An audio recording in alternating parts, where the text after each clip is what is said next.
Hello everyone, welcome to Rob's Gaming Table. I'm Starship Captain Rob. I'm Chief Medical Officer Mel. And we're here to fly around aimlessly like some sci-fi board gaming noobs and get into trouble and try not to die in the board game, the campaign sci-fi cooperative adventure board game, ISS Vanguard by Awaken Realms. Hello everybody joining live, hello to you watching later.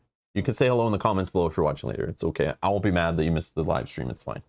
But welcome to the channel. If you're new here, hit the subscribe button because we plan to play through this game at least a handful of times, at least a handful of episodes, just to poke our way through the game, see how it goes. I don't know if we'll go all the way. I'm not sure. I'm not going to promise that. Obviously, we need to be having fun playing it, and you need to be having fun watching it. So the more of you keep watching, the more we keep having fun, or at least some fun. It doesn't have to always be fun. Not everything has to be great. Like, you know, I'm a sore loser sometimes, so if we do die and like we still recover and move on, it's still fine as long as the game is progressing and we're getting new discoveries and stuff. It's all good. But this is the campaign adventure game. We play plenty of these on the channel. So if you're new here, hit subscribe, hit the notification bell. We will be going live with this game, many other games, and check the playlist section because we played many games that are like this, but with different themes. Exploring around, adventuring, rolling skill checks, all that stuff. Been there, done that many times. This one just has the space theme on it, which we don't play too much of, but we have over the last couple of years, I think, played a handful of games with the space sci-fi kind of theme, you know, like Imperial Assault, Outer Rim, Gaia Project. What else is there? Nemesis. There's others I can't even think of. But yeah, we play lots of different games on the channel, so check it out. If you're watching right now or later and you want to help other people find these streams and come and join us in the chat on future streams and whatnot, hitting the like button is easy, free, and you should do it if you're just sitting there. Hit the like button. YouTube will help. It will help with the algorithm. It'll help promote the streams. It'll help more people find them when they're searching for similar things. It might recommend them to somebody who's watched something similar, you know, because the video had likes on it. So hit that like button if you are watching, please. Even later, hit the like button. It helps other people find the video. And of course, you can share the video around. I put it on BGG, but feel free to share it wherever, you know, to help find some other people to join us and stuff. But we're going to roll along here. We're going to play together with you guys. We are new at the game. We have played through what we think is a tutorial. I'm not sure if we finished the whole tutorial. It's not really too clear. But we did play through that tutorial part. We started to do the ship management phase thing, which I'm not sure if it was meaning to be part of the tutorial or not, because it said continue the campaign, but then it was like teaching us. So like, I don't know. We're kind of at the start of ship management. We're going to start there today and go through this, but we're playing this campaign blind. This is technically, I guess, our second time playing, but I'm not even sure we're finished the first session because it told us like we could stop or continue, or I don't even know. So we're noobs with this game. Do not expect me to teach you this game. You can learn how this game works by watching us, but there are official how to play videos out there and even unofficial ones. So just search on YouTube how to play ISS Vanguard if you want to know exactly how it plays, and that's all you want to know. I'm not going to go over the rules here at the beginning of the stream like I do with some games. We're just going to explore this game and have fun as players just like you. And you can kind of learn how it works, I guess, by watching us. We will be looking up rules because we have not experienced everything in the game. The tutorial did not show everything. So I think the first few like planets or something are going to slowly like unravel the rest of the game to us. So we're just on an adventure to explore the game. Spoiler warning. Spoilers. Adam with the super chat. Adam. Which is right in front of my face for some reason. Damn it. Adam, thank you. Adam, thank you so much. Says, because I can only hit the like button once. Oh, that's so sweet. Thank you so much. So thank you, Adam. So going forward, the new standard is hit the like button, and if you want to hit it twice, you have to also pay $20. I think that's what Adam's trying to say there. If you want to like the stream twice, it costs $20. I think that's how that works. I'm pretty sure that's what he's saying, okay? Adam, thank you so much. Thank you for the support. Yes, and if you're new here, I do this full time. My wife helps me between her very little spare time. She gets to join us on stream. Full disclosure, this game was provided to us by Awaken Realms, so the game we're playing with today. I don't know what Kickstarter tier it was. I remember we looked at this game on GameFound or Kickstarter or whatever it was on, and it was kind of like, okay, cool, it looks neat, the potential's there. I remember getting the little advertising booklet in our Tainted Grail copy, and then the art looked awesome. I liked the idea of the game, but I'm not a huge like sci-fi fan like that big, right? But I love adventure campaign games, you know? So I said, I will wait, I'll see how the game turns out when it's final. And before it even started delivering, Awakened Realms reached out and just said, hey, Rob, do you want a copy to play on your channel? I said, let me look, hold on. Kind of looked up a little bit how the game was going, what people were saying about it, and was like, yeah, it seems pretty solid. Sure. I guarantee one playthrough, one episode, I will play your game and try it out. After that, we'll see how it goes. But after playing yesterday, I already scheduled a second episode, okay? So we're playing it at least twice, if not more, because what I played so far, just tutorial-wise, I see the potential. So we're going to have some fun with it.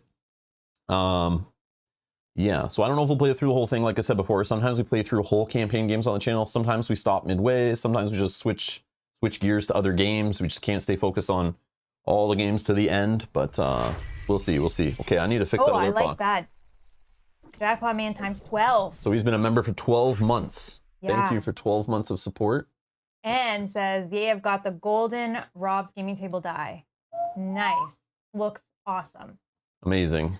Thank you. Jackpot Man, thank you for the long-term support. Much I like that notification because it says like times 12 instead of new member. I know, I'll go buy some more notifications. I'm sure there's new ones out that have updated to handle the YouTube membership stuff that's newer and all that, and like the gifted memberships and all that stuff. Like, yeah, I definitely need to look at some new notifications and figure that out. But for now, not I do like the original notification I have, the Fantasy Fire one. I do. I like that one, but I've been using it for years now, so I'm sure it doesn't have all the fancy stuff. Yes. We'll get there. I'll get on that. Yes, like the shiny new die. But I put a poll in the chat for those watching. Just curious, how many people here have like played the game already, and how many people have not? So again, there's spoilers. I'm gonna close the poll.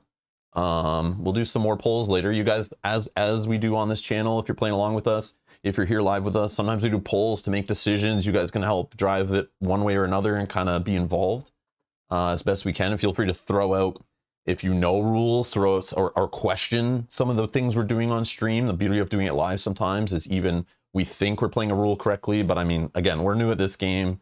All we've done is a tutorial. I've read through the rulebook a few times. Not all of it sticks because we haven't done it all. So it's like, and I don't know when some of it will apply. So we'll look up some rules as we go. But if you notice anything, you're like, hey, that doesn't seem right, or that doesn't, Rob 4 hours ago told me this. 4 hours later, he's doing it wrong. Yeah, Rob's human.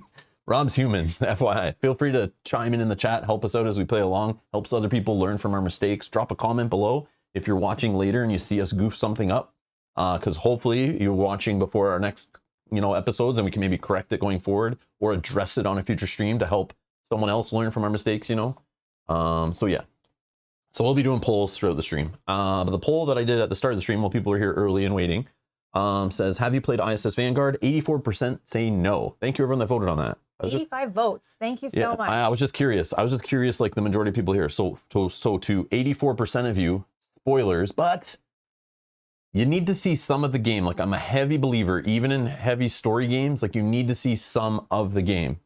So yes, even though you might watch today and see some things on a planet we go on, we'll try to just play, I think, one planet and one shipment, or whatever it's called.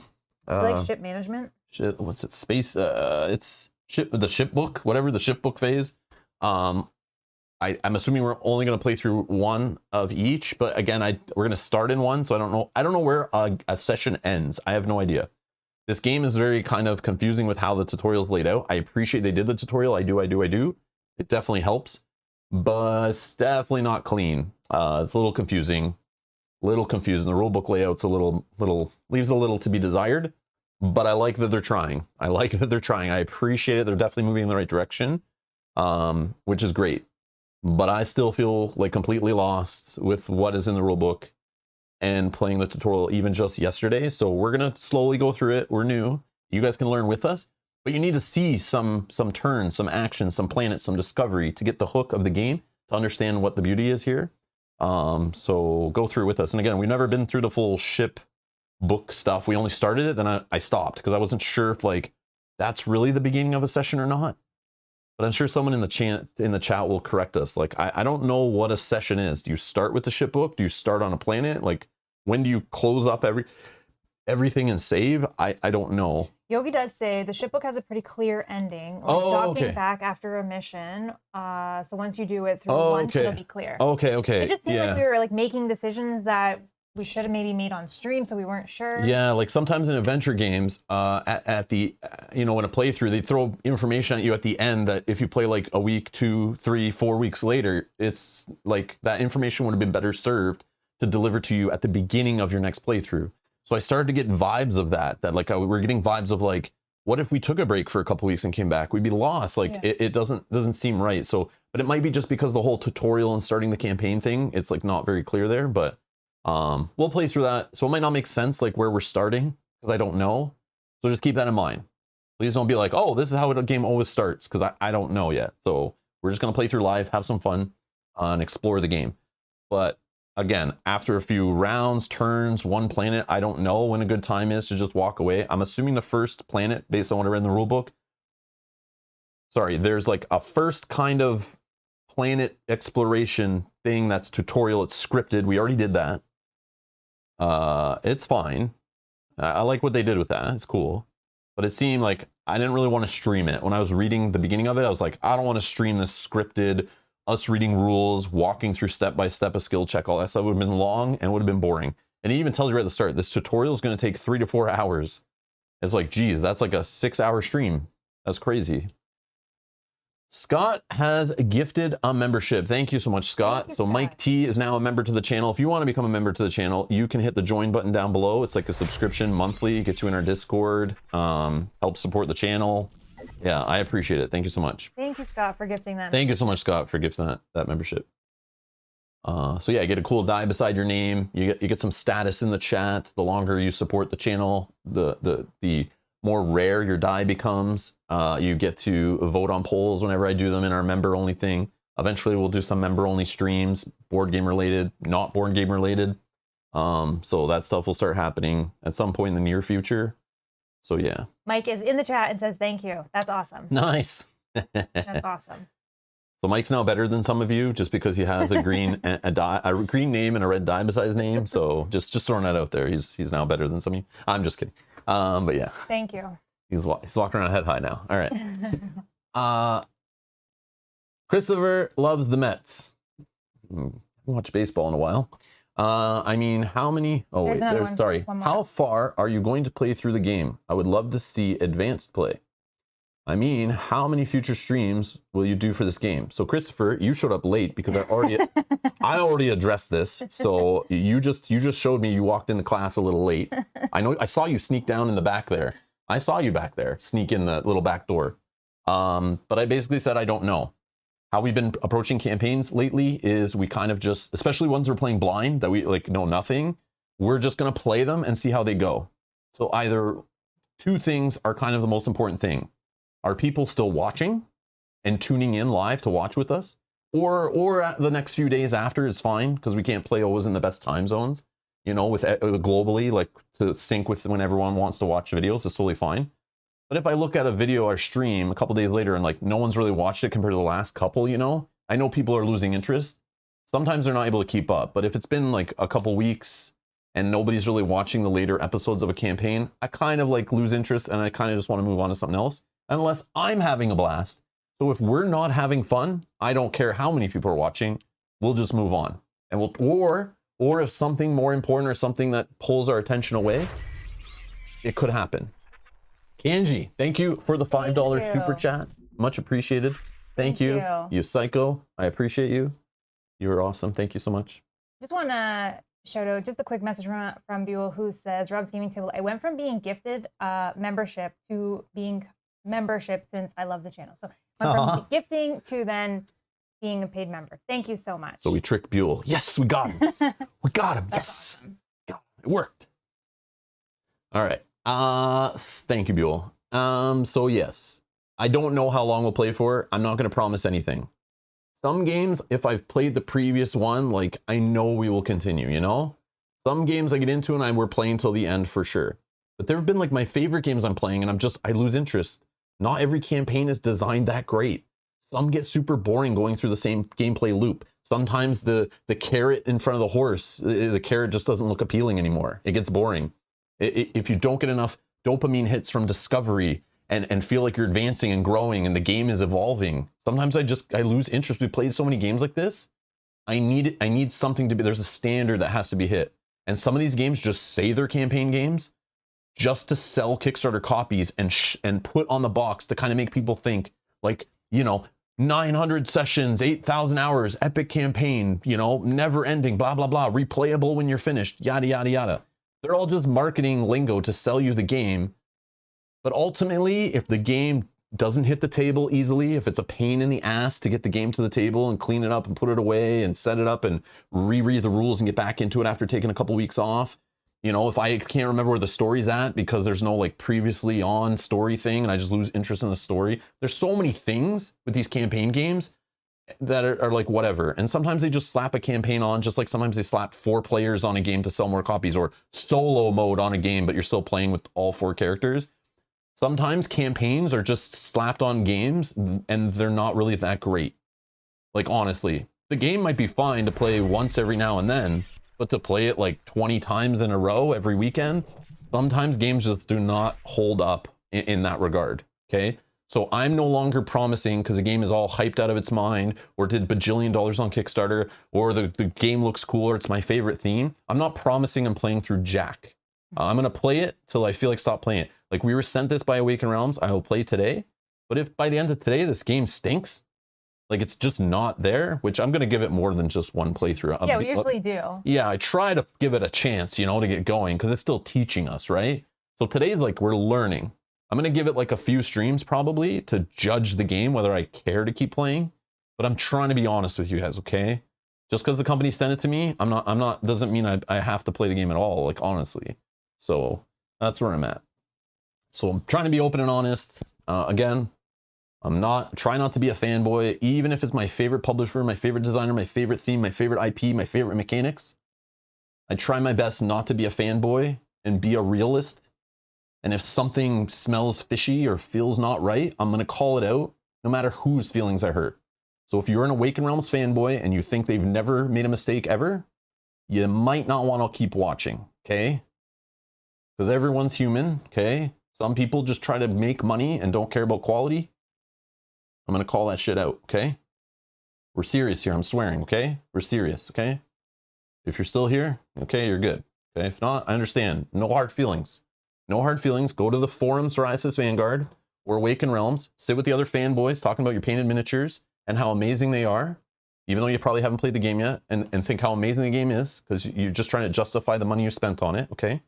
That's fine. If you need to make yourself feel better and have confirmation bias, you're probably not going to get that here. But who knows? Maybe all of a sudden I'm gaga and we're having a great time and you're like, man, this is awesome. Rob loves this game. It's great. Yeah, I made a great purchase. Woo! But I'm not here to make you feel like great about buying your board game, okay? We're just here to have fun, hang out, and play a game just like a board game night. Trying to be honest about that, okay? Okay, let's be real. All right. Doug, thank you so much for the 2 months of being a member. Yes. Hello, Rob and Mel. Hello, Doug. Doug, you can just say hello basic in the chat. You don't have to try to be a hotshot and highlight it. Okay? Okay, you don't have to. No, I'm just joking. Well, I mean, it is a perk. I know, so... I'm just messing around. Hey, Doug. Nathaniel with the 2 months, who's been here supporting for 2 months, says, got the art book for this game when I got Tainted Grail. Same, we talked about it at the start of the stream. Yeah. That was my first taste of the game. I was like, okay, this looks awesome. Just the art, it makes you want to like kind of explore it, right?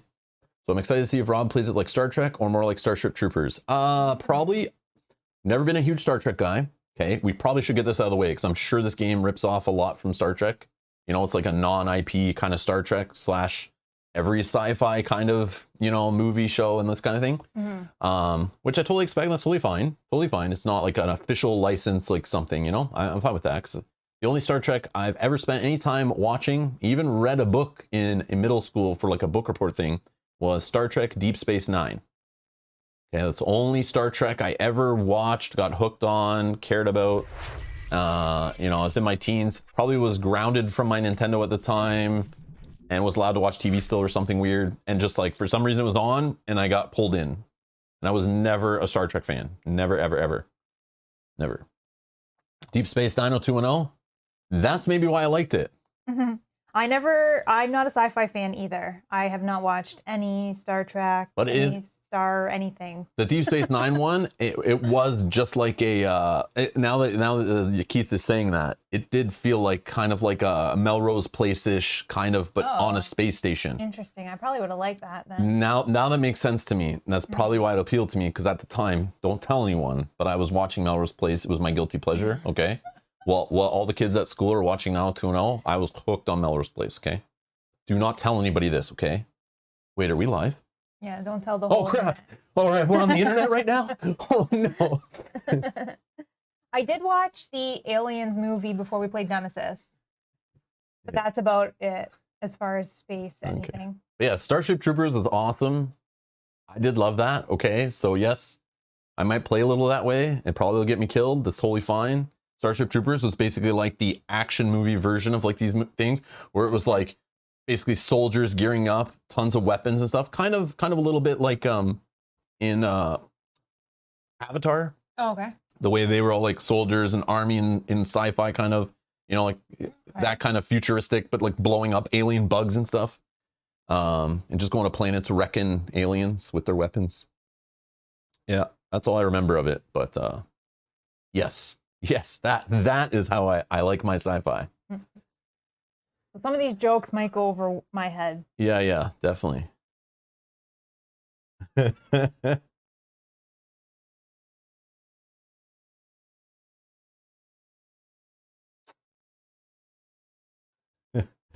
Jerry says Melrose Place was a great sci-fi. Yes. It's basically just soap opera drama, which, let's be honest, you know, that's what Deep Space Nine was, right?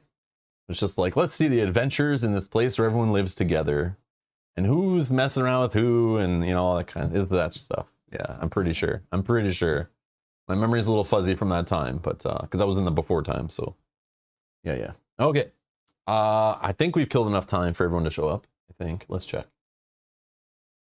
I don't think everyone's here yet because not everyone's checked in. To prove that you're here and you're ready, if you can just click that like button down below. I see like 110 people watching, but only 60 likes.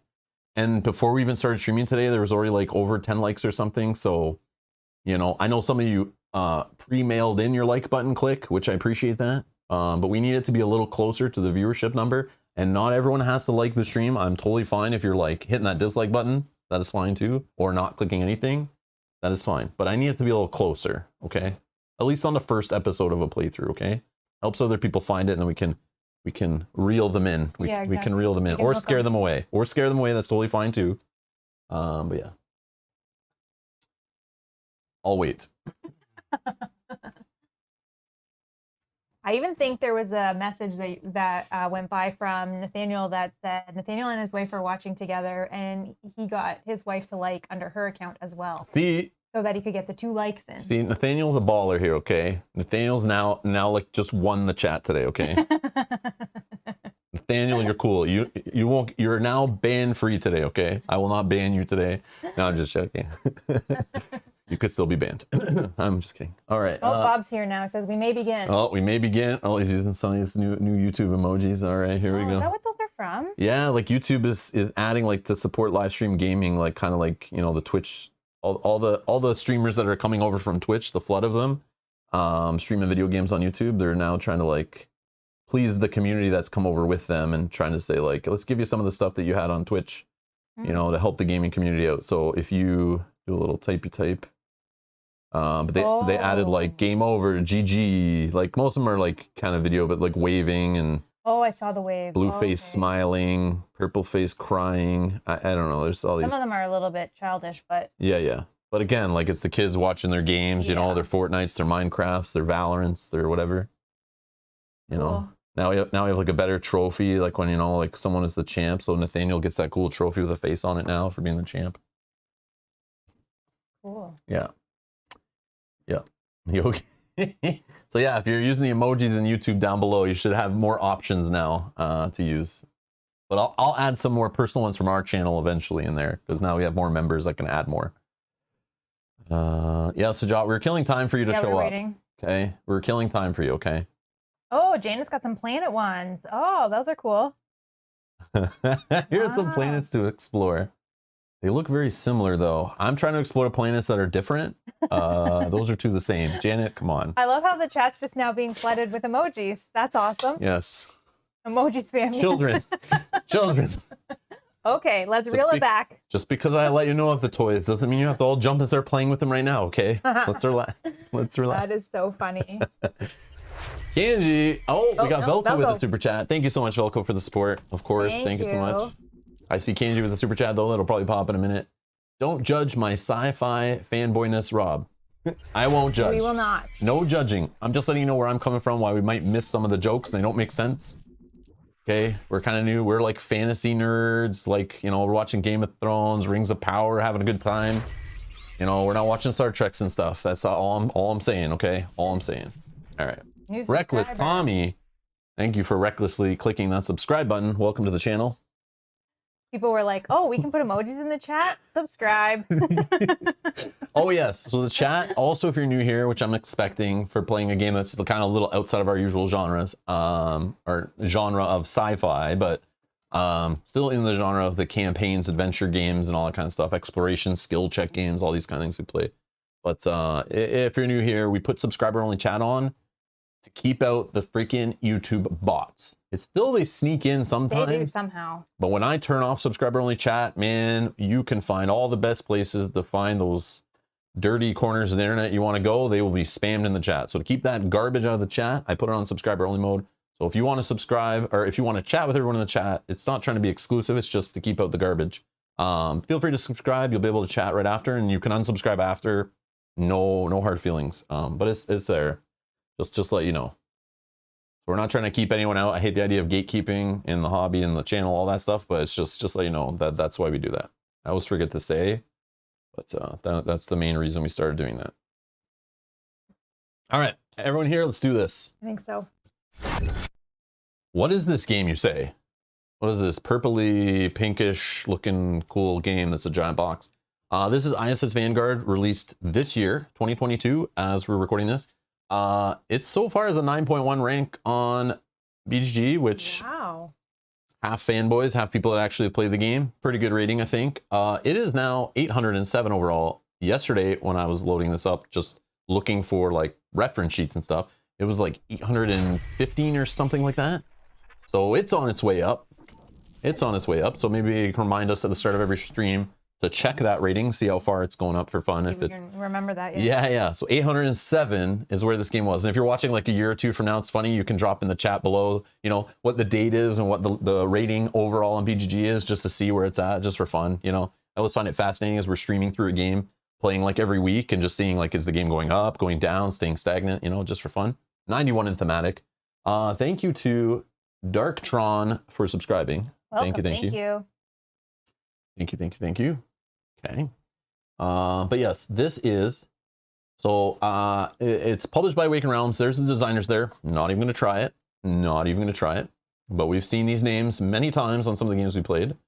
And it's basically a 1 to 4 player cooperative game. Okay, the complexity level though, just so you know, 3.46, not the highest we played, but this is more in the wheelhouse we played of games that we usually get hooked on. They need to have some meat on the bones to keep us kind of hooked and keep going. You know, have some puzzly stuff to solve, kind of cook our brain after a playthrough, you know, sitting here for 4, 5, 6, 8 hours, whatever it is. This is kind of that where the heat's kind of turned up a little bit. But just keep that in mind. And so it's a medium to heavy-ish game based on some voters. So just keep that in mind, okay? It might look a little easy because we are playing near the beginning. I'm sure they'll unravel the more complex stuff as we go. So just keep that in mind. It will eventually get up to that like medium heavy weight. ISS Vanguard 1 to 4 player cooperative campaign board game. Okay.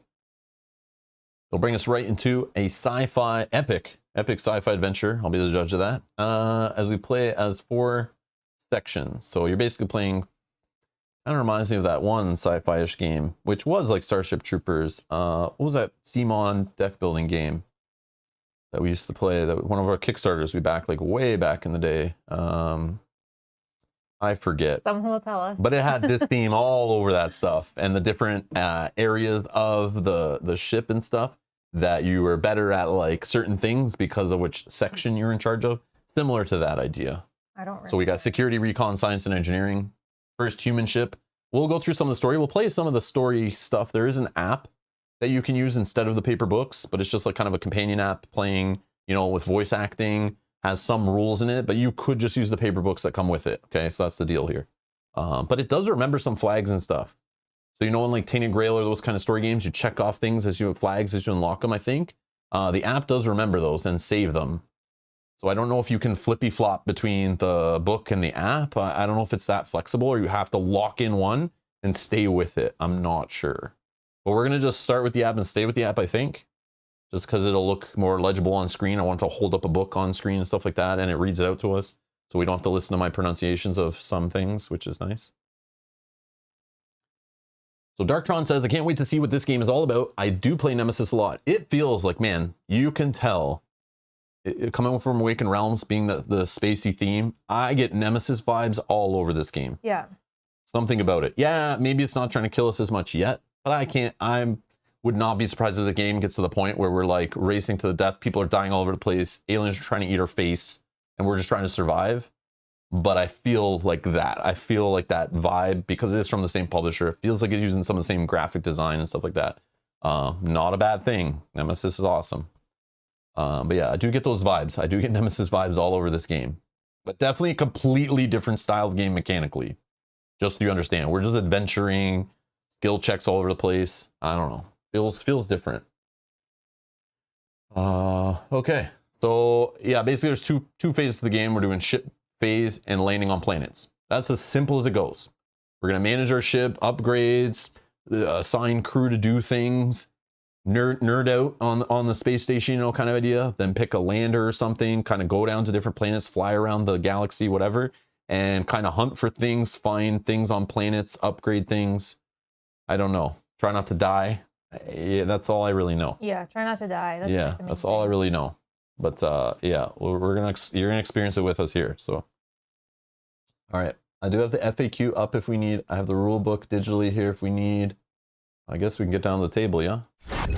Just want to highlight one other comment. Bob says 15 more likes needed for a new record. Bob is trying to get 100 likes before we start the game. Really? So if anyone has not and wants to help Bob reach that How about this? personal record. How about this? Me and Bob don't always see eye to eye on things because, you know, like pineapple is amazing on pizza, for example. Yeah. Okay, you know. That's true.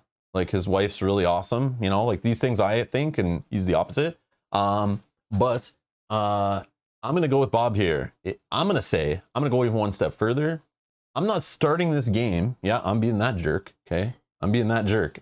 Till I see 100 likes on the stream, I'm not even starting the game. I'm going to sit here like a spoiled little brat with my arms crossed until you do what I say.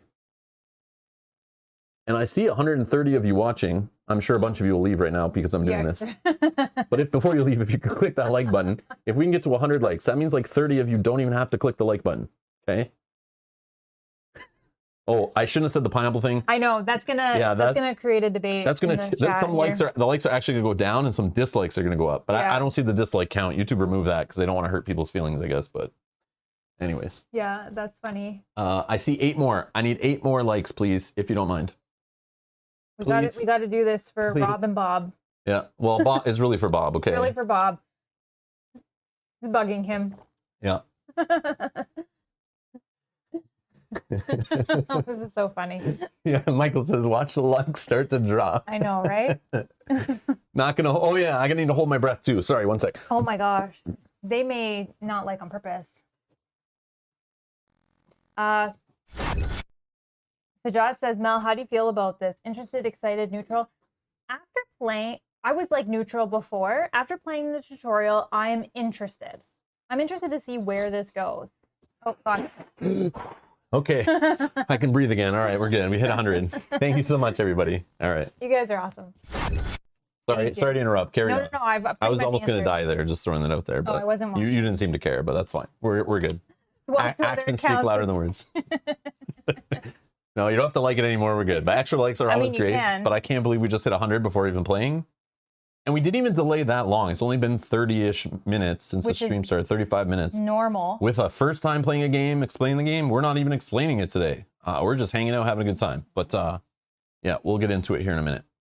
All right. Thank you, everyone. Thank you. Sorry, what were we saying? No, so Dutch just asked about my interest in it. Is it like, am I interested, excited, or neutral? I said before playing the tutorial, I was neutral on it. Okay, sure. And then after playing, I'm interested. I want to see where this goes. I want to see how this evolves and the choices we get to make. It seems interesting. I can pretty much echo the exact same thing. Like I said, you can see my comments probably when we looked at it on a coffee chat when it was on GameFound. The theme just doesn't scream to me, right? Like this whole idea of just exploring space.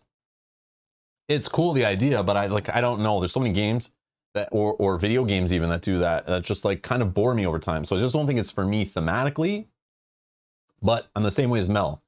I was like, okay, yeah, Awaken Realms, I'll try it, sure, send it over. Yeah, I would have probably bought it to try it. I'll appreciate the savings, thank you. Thanks for supporting the channel, Awaken Realms. I appreciate it, because I know this is not a cheap game. And then once we played the tutorial part, I was like, okay, like this has a lot of the checkboxes of games we love, you know, like exploring, discovery, choices, you know, choose your own path kind of a little bit, campaign, skill checks, all that kind of stuff, you know. Yeah, I'm curious to see where this goes. Yogi K, come on, man. Yogi's celebrating our 100 likes. I think Yogi gives subs more on more streams than he does not now. Like, what is happening? It's supposed to be a special thing, Yogi. I'm just joking. Thank you so much. Yogi's our baller here. Thank you so much, Yogi, for supporting the chat in more ways than just gifting subs. Yogi's like, yeah, he's helping the stream keep going. I appreciate it. Thank you so much. Thank you for gifting those memberships to everybody. Much appreciated. All right. I think I need to move that alert prompt to. I thought center was good, but it does not feel so when I'm actually seeing it happen. Let's just move this. Yeah, like right up here is good, right? Yeah. It's not like interrupting. We can't, it doesn't block the dice and stuff, but still obvious that those people are awesome. Thank you. Thank you. It's just, and a couple of those people are in the chat saying thank you to Yogi. So that's awesome, Yogi. Thank you. Also, one thing I did notice, I know it's not a huge milestone or anything, but it does feel right with me. I don't know what it is. Oh yeah, I was gonna say that, but like 16.5K subscribers, like this feels weird. 16,498, like that number doesn't feel right. You kind of like 16.5 is better than 16.4. Yeah. It just needs a little bit of rounding to it. So if you are watching and you're not subscribed, you know, you don't have to, but I mean, it does. It would help my OCD or whatever's going on there that's tilting me a little bit seeing that number. Just FYI. We can check it later in the stream or at the end of the stream too, so no rush. All right, let's continue on. But I do see it off the side, so I know. Okay, so this game has more components than I dare to try to fit on my table at the same time. Okay, there's a lot. I have little components hiding off side here. We have card trays. If you've watched us play Lands of Galzir recently, or when I played 7th Continent a bunch on the channel, I'm getting those vibes, okay? We're going to be playing the librarian game, fiddling looking for cards a little bit. It's not like that completely, not like as heavy driven by that, but it is, I'm pretty sure, based on my understanding so far. But there is 2 of these giant card trays. There's these little ones to manage each section. We got a system maps book. We got a ship book for the ship phase, okay? We're gonna be going through our ship book before we even drop to a planet. We go through the system maps, I guess, to figure out a planet, I'm pretty sure. We got like little envelopes of holding in stuff that's we finding and we're saving for later. I love this. It's okay. It just keeps things it's a good idea. It's a great idea. Yeah. Oh, we got stuff to hear then. So automatically the game's like an 11 out of 10 for me because it did come with a bag with a logo on it. It is not glow in the dark though, so maybe it's a 9 out of 10. Okay, so there's my official ranking of the game based on components. It came with a bag. So bag means 9 out of 10. Yeah, Glow in the dark means 10 out of 10? But yes, now that Arkham Horror, the living card game, had a revised core set with a glow in the dark bag, that has set the bar now to a new standard, okay? Just so we're all clear. But this is what makes it truly an 11 out of 10. Everybody, let me introduce to you, if you're new here, to the best component in board gaming today. No, it is not miniatures, which I don't have near me. Oh. No, it is not custom dice. No, it is not a premium custom insert that comes to the game, okay? It's not storage, okay? It's not this. This is not the best components in board gaming today, okay? It is not card stock. It's not sleeves, okay? It is not your upgraded metal components, okay? Your tokens, okay? It's not metal dice. It's not coins, okay? It is dual layer cardboard.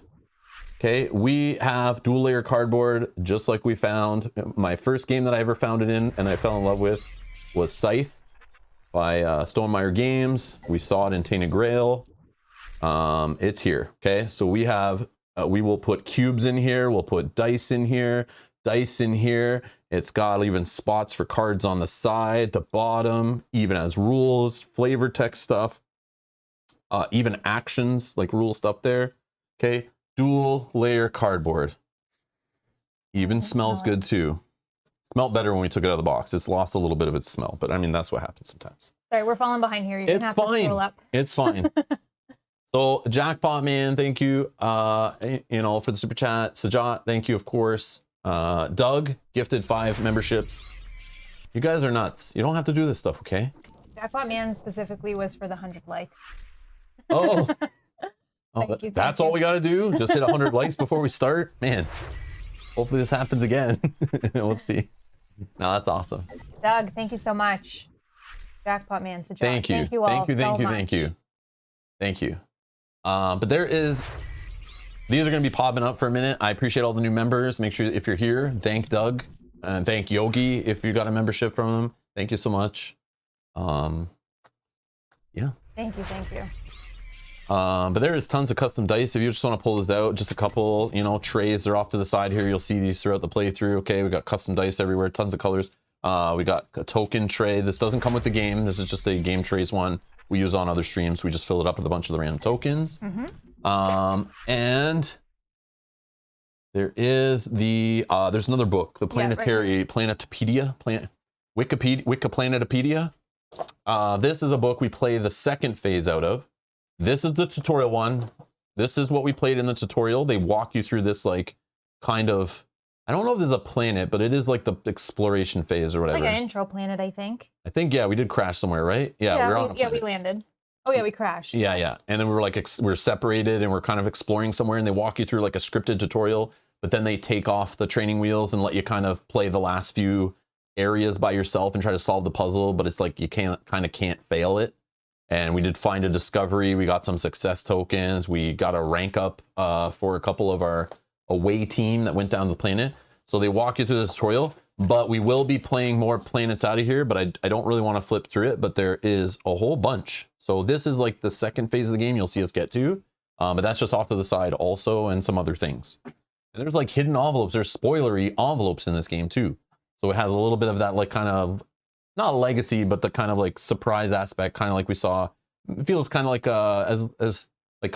it's in Jaws of the Lion. Gloomhaven Jaws of the Lion has like that little bit of it. The Scythe campaign kind of reminds me a little bit of that. Like, I'm assuming it's going to be surprises that we kind of like add to the game. I'm assuming. I hope we're not ripping up stuff in the game, but I wouldn't be mad if we were, and that stuff's maybe replacing it. I don't know. Again, the spoiler stuff we'll find out as we go. I'm sure we won't see any of that stuff today. It's probably like maybe when you're finished or something. It's not a lot, I'm just saying, but there are some envelopes full of stuff that you can kind of feel there's stuff inside. But we have those in the box. Edward has a question and says, how many subs now? I don't know. I have to expand the screen because it's like one dot. Not like subs. Hold on. There. Oh, there we go. All right. So no one else subscribe.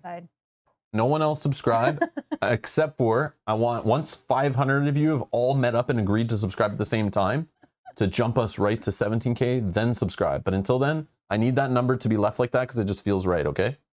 I just need it. I don't want to see 16501. That's like, doesn't feel good. Okay.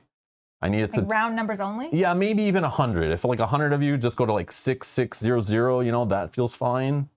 But I need it to be in increments. I need you guys to all work together. If anyone's going to subscribe, okay? I need you to all do it at the same time. Or at least between a stream, okay? Before I look again. Okay, just FYI. There was a message that said 17 is better than 16.5, which is true. So that's trying to be smart. Just screen cap it and paste it in there. Okay. Oh, yeah, so it just always says that? Okay, so who's the funny one? Someone is messing with him. All right, who's the funny one? Oh, no. Who's the funny one? All right? Oh no. The number changed. I'm tilting. Oh my god, this is so funny.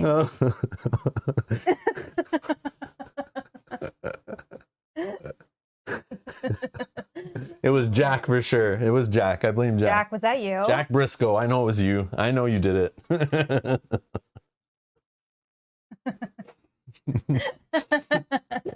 Matthew, that is exactly right. I see it's back now. I see it off to the side of the Someone screen. was messing with Rob. I see it. I see it. Thank you. I appreciate that. That's the kind of troll stuff I would do if I were in your shoes. So no hard feelings. Jack says it wasn't me. ... Okay. That was even funnier. Yeah, that was funny. So yes, the bag, we have tokens in the bag to pull. You'll see that as we go, Arkham Horror style. Okay, that's the thing. But again, we played through the tutorial. I need the rule book, please. I just want to show, just to highlight this. Again, I really like that they're doing this. I always complain when games don't have a way to get into the game, to teach the game, to learn the game, whatever.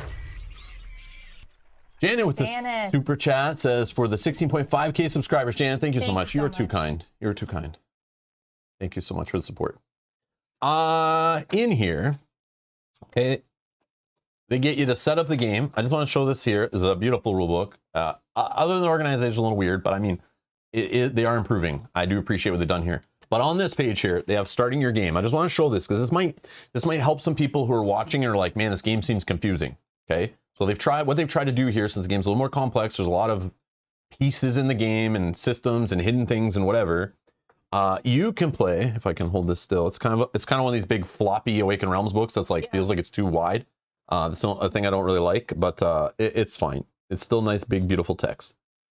So the tutorial, which is kind of scary, says 3 to 4 hours, okay? You can play it 1 to 4, but they recommend just play it with the person who's going to be teaching the game, leading the game session, because there is lots of downtime, scripted rule reading, rules lookups as they teach you, because it's all out of the book. You can do it through the app, I think. But there is a tutorial you can play through, which does have some variability to it. Not all of it is scripted. We did play through it yesterday. Mm-hmm. Or you can go right to the campaign, or you can do the campaign after the tutorial, which is 20 to 60 hours. So this is why, even if I were to try to explain to you how many streams we're going to play of this game, I have no idea. Because like, we could be only playing for 20 hours before a campaign ends. Yeah, right. Well, maybe I don't know if there's a you just die. That's what I mean. So I'm picturing like Arkham Horror. You think you're going to play through the whole thing, but you could just die at some point and it's over, right? So I could schedule 20 streams and we might end or find a weird ending, not the best ending after like 15 streams. You never know, right? I have no idea. So we're just going to play it and see how it goes. But again, if you really want to see how the game goes, you play it on your own. You know, if we don't finish it, you know, you can discover it, you know, jump into it. We're trying to give you at least a taste here to understand how the game goes, but then also have some fun and explore it ourselves. Then we have operations. These are like, you can play one-off standalone missions. Okay, so if I would relate it to Arkham Horror, the card game, is like the best way I can relate it. It's like you got a campaign and then you have those scenario packs, but you can have the scenario pack things happen in the campaign, because in the app you even can click the 2 options. Do you want to play the campaign plus scenarios or just scenarios? Or operations, sorry, not scenarios. And those are estimated 2 to 3 hours. And there's an operations book for those. There's an operations book for those. I think those are maybe like side quests or something. I don't know. Okay, but I just want to point that out. And then in here they have the, like, you can have the companion app. You can watch a video tutorial of the game. Here's where the FAQ, the latest FAQ and rules books are. There's a link for them in there. But then they start you in the scripted tutorial, which we played 2-player. Mm-hmm. And then they just have you divide up the characters or the sections. And then they walk you through like this scripted tutorial, you know, like sometimes you don't even roll dice. It just tells you, you know, place the dice down like this, and this is what you kind of would do, and this is why you might do it. And it walks you through just teaching it. It's very nicely done. It doesn't teach you everything. Of course, you don't want a tutorial to overwhelm the player. But I'm telling you, I still feel kind of lost after what we played. I don't feel as rock solid as I thought I would with the rules, but we'll see. I mean, the game's not that bad. There's just a lot. So then it has here, continuing the tutorial, which confused me. It's like, it felt like we were done the tutorial, but then it's like, you can continue if you want. And then there's more rules in here for the tutorial. Some of it's specific to the tutorial. So this is like your rules reference while you're doing the tutorial. Then there's a tutorial cleanup, which I thought we were done. But then it tells you to go here to do your first ship phase, which it does say continuing the campaign.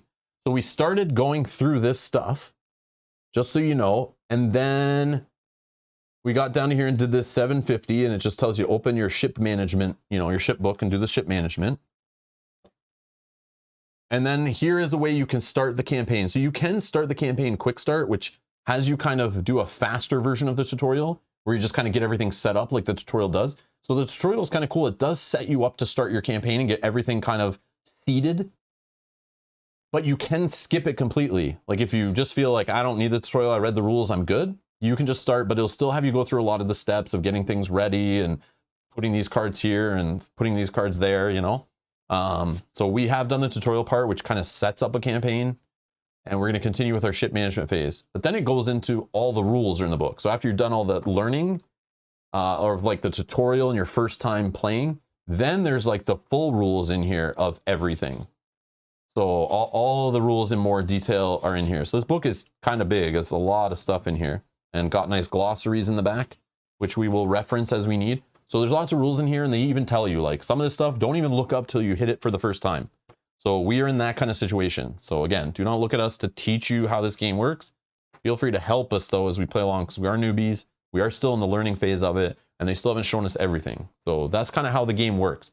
So I applaud games like that try to ease the player in. It does seem daunting when you're unboxing it and setting it up. There's a lot, and it doesn't make sense. You're like, what is going on here? But I have to give them props. If you're intimidated by this game at all, don't be, because you could play through the tutorial, set it up on a table by yourself. Even if you're going to play with 4 people and you're kind of a little afraid, play the tutorial. You can even reset the tutorial and play it again if you want to really get a lockdown on how the game flows. And you can always reset the game. There's rules in there how to reset it. And do that before you sit down with 4 players and try to learn it, you know? So it does recommend 1 player at least goes through the tutorial. Those other players don't have to play the tutorial. It is kind of a little like not exciting, you know? And then you can have those other 3 players or whatever just join you at where we are right now, pretty much. Okay. So that's where we're at. Okay.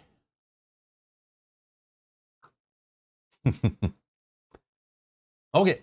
So what we did, we got to this bridge. So when you open this book here, so we're going to start playing now officially. We're going to continue playing where we played before the stream. Bless you. Thank you. All right. So this is resuming a save game is in here. The instructions in this book. So all the rules are in here, and these rules are not in the rule book.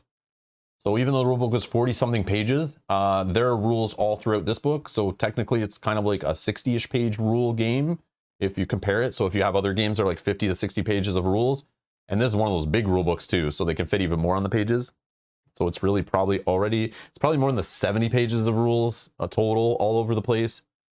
But the tutorial is included in there, the rules reference, the glossaries, all that stuff. So just keep that in mind. I'm just trying to like compare it to other games you might play, just to let you know how much information there is to keep track of. Okay, so we did this stuff, I think. No, we don't do this stuff. No, we didn't do this stuff. We went right to the bridge, I think. So we installed these bridge cards. It says take all bridge cards, objective, secondary objective, tech level, bridge upgrades out of the awaiting envelope, which we did, and we inserted them into the appropriate slots on page 3. So this game comes with one of these binders, you know, where you collect your baseball cards. And it has the rules, and these are like different sections of the ship, I guess. And in here, we already have an objective card, we got a tech level card, we got a medium upgrade card. So we went through this stuff. We generated some energy tokens, command tokens, and sorry, energy tokens are here. Okay, we generated some of these. And we already spent one, I think, doing something, but we'll get there. I'm just trying to recap what we did to remember for myself too. We then checked our situations. We had no situations in our waiting thing, but we did generate a situation, which is happening on the ship. If we don't deal with it, bad things will happen. Why is that? There it is. Okay. So this is tensions. Small scale quarrels boil over into heated online discussions. Effect. So if the effect fires off, if we don't deal with this, I believe, at a certain point at the end of this phase, I think, but we'll find out. Again, my first time going through this stuff. So, or each section moves one available crew member to resting crew, move this card to the waiting envelope. Okay, it says when solved, you may assign one crew member to raise morale. Shuffle this card into possible situations. We'll find out, I guess, how to deal with that. So that it just told us to put kind of like above the book and leave it there, but I'm sure we have to deal with that somehow. So that was draw number situation cards indicated by your current objective. So our current objective is in this book here. And we have a campaign objective. The next step, objective, explore the nearest world marked on the builder's map, Pellucid in T012. So I think this is always like your first one. So we're about to go into tutorial 2.0 here, or like the second phase of the tutorial. I feel like this is always where you start. The Earth wasn't, so there, again, there will be spoilers, but I'm sure this is kind of like the first planet, or the first full out of the tutorial planet everyone plays. So hopefully it gives you like a good vibe of the game, you know, if you're not sure. The Earth wasn't the only world that received the gift of life. We must find what happened to our siblings. So this what told us we had 2 command, but then something else gave us an extra one, I thought. Or no, maybe it was energy. Energy we have 3 of. Energy. Sorry, I'm getting confused at which one's which. So that's that. And that's what gave us our situation. Then we have a tech level card in here, which again, I don't know what all this stuff is for yet, but tech level, super tiny cards, by the way, or tiny text at least. The ship is new and the crew is inexperienced. Well, that's true. So our tech level, it gives us 3 energy each time we generate energy, and that goes in a little spot here. So that will obviously evolve and level up. Then it has this cool like morale system here. So we're on medium morale, but you can be on high morale, and then on the back, very low and low. So bad things happen when you're on very low. And if you hit very low when you're already on very low, other bad things happen, which I don't remember and hope that never happens, but I'm sure it will. So the chat is kind of saying that the first situation card should have been, where was that? SO1. Oh. It's not random. It's random after this one. Oh, okay. Okay. I didn't know. I didn't know that because we just went from this where. Does it say? Is it the possibles? Draw a number of situations. Oh, were they supposed to be like organized by number, these ones probably? I don't know. Oh, yeah, we just probably did random. Okay. Oh, okay. Oh, you know why? Oh, they're in backwards. Because they were in backwards. So we just pulled the first one face down. They were in backwards. But no, then if we want to know the number of them, then put them the other way, you know what I mean? That's the thing. Some cards in this game, some decks need to be like a certain ordered number. Some need to be shuffled, but none of them, it felt like, came in the order. So you have to literally like switch them all around. So it's like quite tedious to put this game away. Yeah, we didn't shuffle them. I think we just picked from the wrong side because we had them in backwards. So let's do situation 1. Okay, this is like, you guys are already awesome. I appreciate it. I knew we were gonna mess something up. Like, we're trying to follow this as carefully as you can, but there is literally text and prompts, and it tells you to go to the logbook, and this tells you this, and based on this thing, some things you shuffle, some things you don't, some things are random. It's a lot to keep track of. Like, I feel very lost with this game, and just more than like what's going on in the game, just with like what everything is for. Like, I still feel lost after the tutorial, but they didn't teach you everything, so just keep that in mind. All right, we're homesick. It's been a couple years since Vanguard left Earth, and the ship's new mission seems like a daunting, enormous enterprise. Some crew members are only now realizing they may never see Earth again. So this, it fires off if we don't deal with this, I believe. The effect is lose 1 command and shuffle this card into possible situations. So there will be shuffling. Yeah, they said after this first one. Oh, okay, this is okay, what okay. shuffles it looks like. Oh, okay. Gotcha. So it's like more seeding of the game. I see. Or we lose 1 success and shuffle this card into possible. Okay. When it's solved, which I'm not sure how to do that still, remove this card from the game. Okay. And then it has these symbols here, which are symbols of like specializations that are on dice. So I'm assuming like you probably spend one of these to solve it, I think. But well, you can solve one for free, but then if you have additional ones later, okay. It's in one of the rooms we can pick, right? Yeah. Or whatever, or sections of the ship or something. Yeah. Okay, so we'll just throw that up there. Thank you, everybody. Okay. This like I stopped because I was like, I don't know if we're doing this right. Like, I don't know if we should continue off stream. Like, I don't know how much people need to see or not see. Like, I don't know. All right. Okay. So then it says, place them above the ship book. Note, read these new situations, but do not resolve their effects at this point. If not solved during the ship management, their effects will be resolved when activating the bridge during the next ship management. Yes, we have all this time. It'll go in the away bag, and then next time we'll have to deal with it. Which will be here? But the problem is you keep drawing more, so you may want to get rid of them. Unless you're okay with it. So we have to do it during this ship management. Unless there's a way to do it while you're exploring, right? Because the next time it goes check situations, we'll be screwed with that one, right? Yeah, but maybe you're okay with that one because then we're going to reveal a new one. So if we didn't, then you're always going to have. Okay. Prepare the planetary scanner, which we did. So they have this little planetary scanner thing here. It tells you pay the cost above by pushing the landing card up until you see another cost. Repeat any number of times till the card leaves the scanner, and then read to reveal parts on the other side of the card. So this is just to kind of like hide stuff on the back. So I think this is okay to flip this one. Obviously there'll be a point where it'll tell us to do this, but just to show you guys, it's like blocking everything on the card. So you have to pay money to read text on the back of the cards you paid for and you own. Okay, just throwing it out there. They're like, you got to pay us to see your game. No, I'm just joking, but it is neat. So that's just what that is. Just throwing it out there. So that is the planetary scanner. Then it says go to page 5, star map.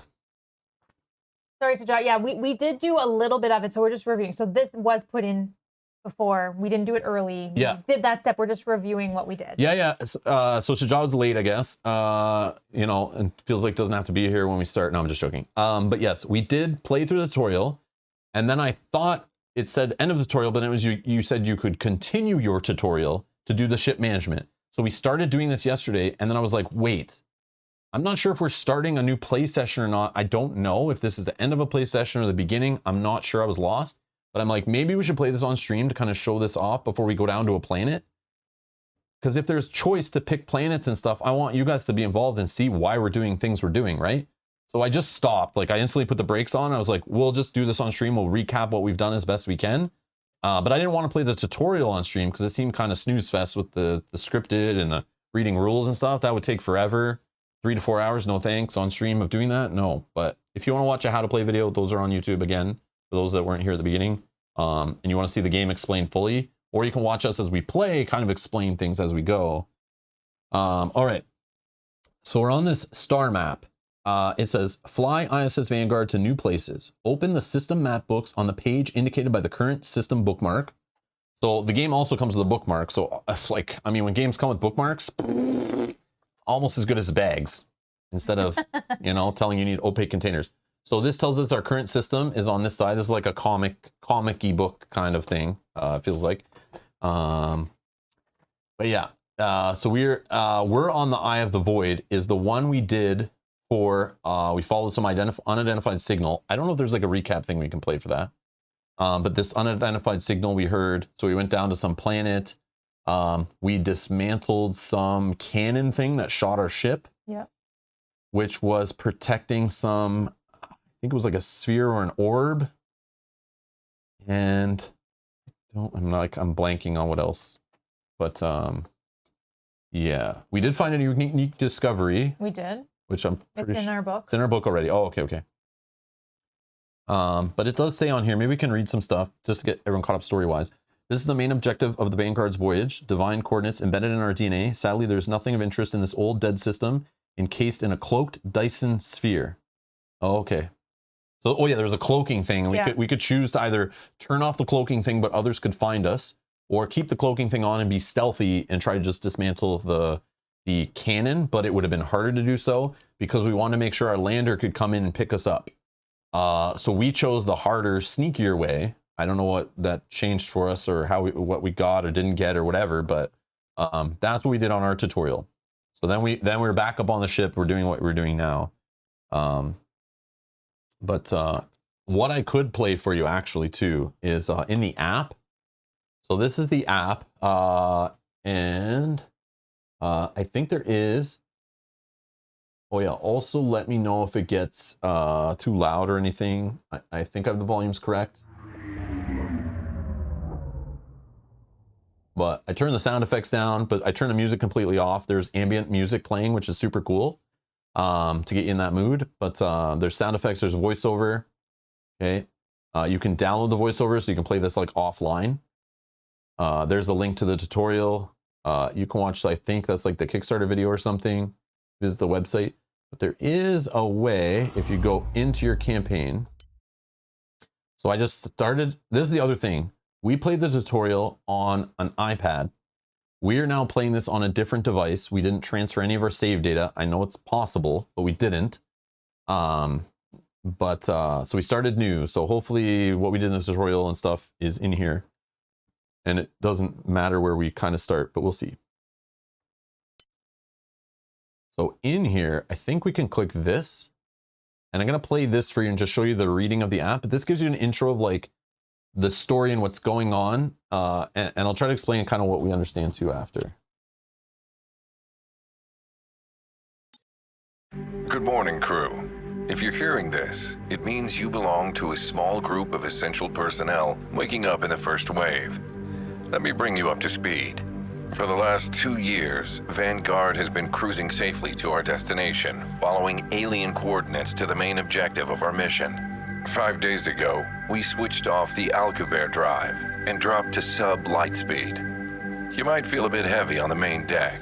Gravitational compensators keep deceleration down to a slightly uncomfortable 2G. The red zones on the ship are locked and off limits, unless you want to experience what 90G feels like. We're now approaching our target. So far, sensors aren't picking up anything, but don't let that get you down. We're still a ways off, and... Collision course alert. Action required. Report. What's going on? Sir, we're detecting a massive cloaked object directly in our path. The calculations show we're 3 weeks from impact. Begin evasive maneuvers. Sir, this object is several times larger than our solar system, a diameter of nearly 200 astronomical units. Considering our current speed, I'm not sure we'll be able to adjust the course in time. How could we miss something this big? The object employs some active cloaking technology and does not seem to have any gravitational interactions with nearby systems. Sergeant Nahi, are the section leaders awake? Yes, sir. Get them up here and lock down the bridge. Not a word of this to anyone. We don't want to cause a panic on board. I'll fix the audio in the app. I'll turn it down a little more. I thought I turned it down enough, but it's like the app set really high compared to other apps we use. So return to the campaign quick start section of your rule book. Page 28, begin step 4. So when we were using the app during the tutorial, it's walking you through logs. You're clicking on logs, reading stuff. It's giving you rules. It's telling you to go to the next log and all this stuff, and it's saving little things you've done and whatever. But I don't think it saves too much. But You need to go to that or no? no, it's okay. Okay. This is if you were quick starting. So Yeah. I'm just playing the intro to show you guys the cool app, the reading, the sound effects. Again, we have the music completely turned off, but of course there was some music sound effects playing there and stuff. Yep. But that's what we're dealing with the whole time we're playing. So just FYI, there's like this app is like, it's a nice app reading, and the ambiance, the production, multiple voice actors, not just the same monotone voice reading to you over and over again for every character, is kind of neat. Like very well done. So definitely helps with the immersion. Definitely helps with the immersion versus the, I don't know if you can reach the logbook. Oh, yes, I can. But again, for those that are anti-app, this is what you normally would be playing with without the app. Is this cool black and white book? Okay, this is what the app is made from. This basically like programming manual here that you would normally be jumping around to different logs and checking little, using your pencil and checking off little boxes and stuff. It's huge. Okay, it's huge. But this is what you would use if you don't want to use the app. But then they're even like, hey guys, come on, man, don't use this book. We got the app right here. Come on, we paid a lot of money to get those people to make those awesome sound effects and voice acting and stuff. So just showing you the alternative. Okay. I do appreciate though that they didn't spend a lot of money on this. Yeah, agreed. They're like, please don't use that. Yeah. Like, use the We use put the tons app. of effort into the app. Please use the app. So the app works on iOS and Android, from what I understand. Just FYI. I don't think there's an app version on Steam like there usually are with board game apps. I don't think so. I couldn't find. But yeah. Okay. So that was the intro that got us started off on the tutorial. So then we went down to that planet, did all that stuff. There's an operation intro here. I don't know what this is. Oh, this is for operations, those one-off scenarios. Oh, yeah. Okay. That's like the rules and stuff. And then there's this flag editor, which if it did save something, those pencil checkboxes, I think, they're all in here. So you can like fix them and uncheck them if there's bugs or weird things are happening. But those are what I think gets saved, but I'm still not sure. All right, so we basically just enter logs, just like you saw listed in that black and white book. We're just gonna enter logs and it's gonna read stuff, tell us rules text, tell us where to go next. Sometimes it'll kick us there automatically. But it's just like a narration companion app kind of thing. Yeah, that's the best way. It's not an app-driven game because you don't need the app at all. Just want to be clear with that up front. There's some people that might be turned off by this, going, I don't want my phone near my board game table or my tablet or my laptop or whatever, but you don't need it to be there. You can play with more books on your table if you want. I don't want to. Okay, so there you go. All right.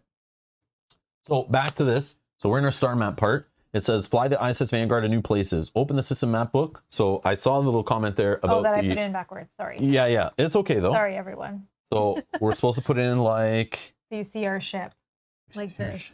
Show me. Oh, and then it fits like between?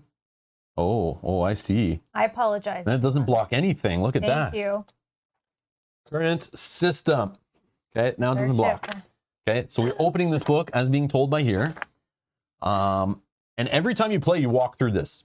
So you technically don't need to remember these rules, which is kind of neat. You literally go through the rules on here every time you're playing. So even if you put the game away for a while, I do appreciate this.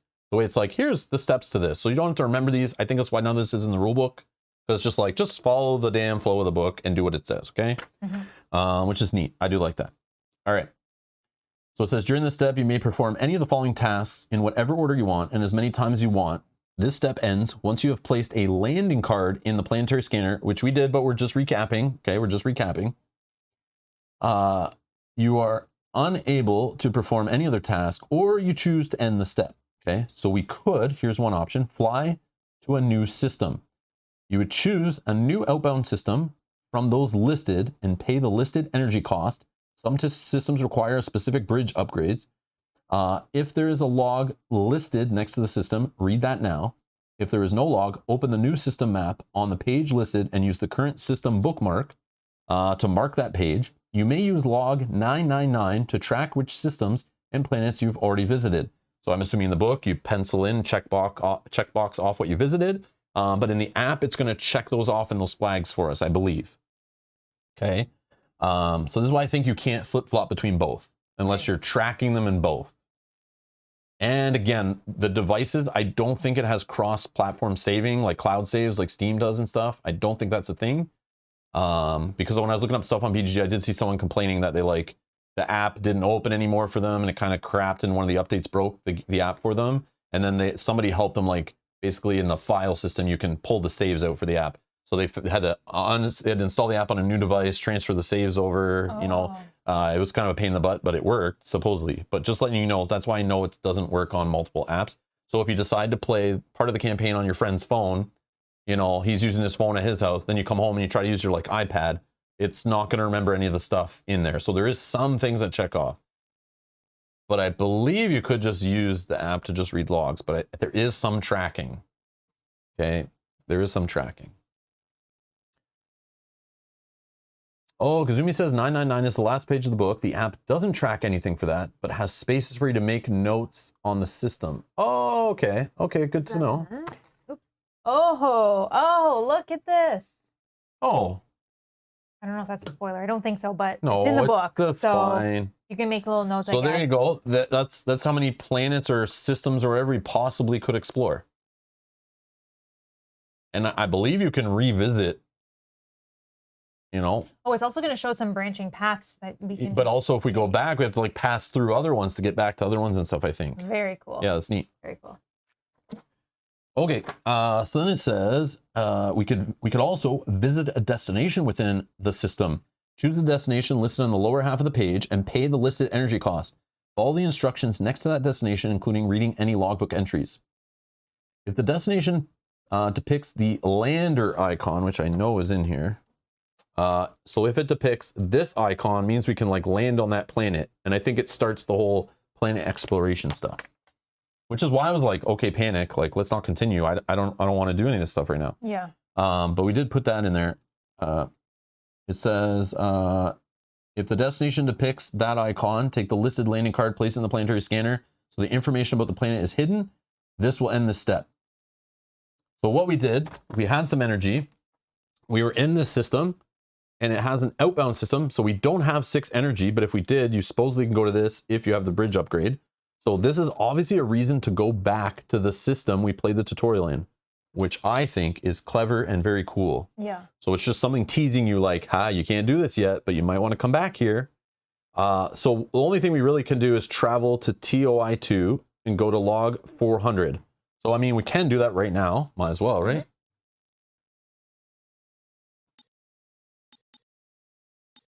Captain's log.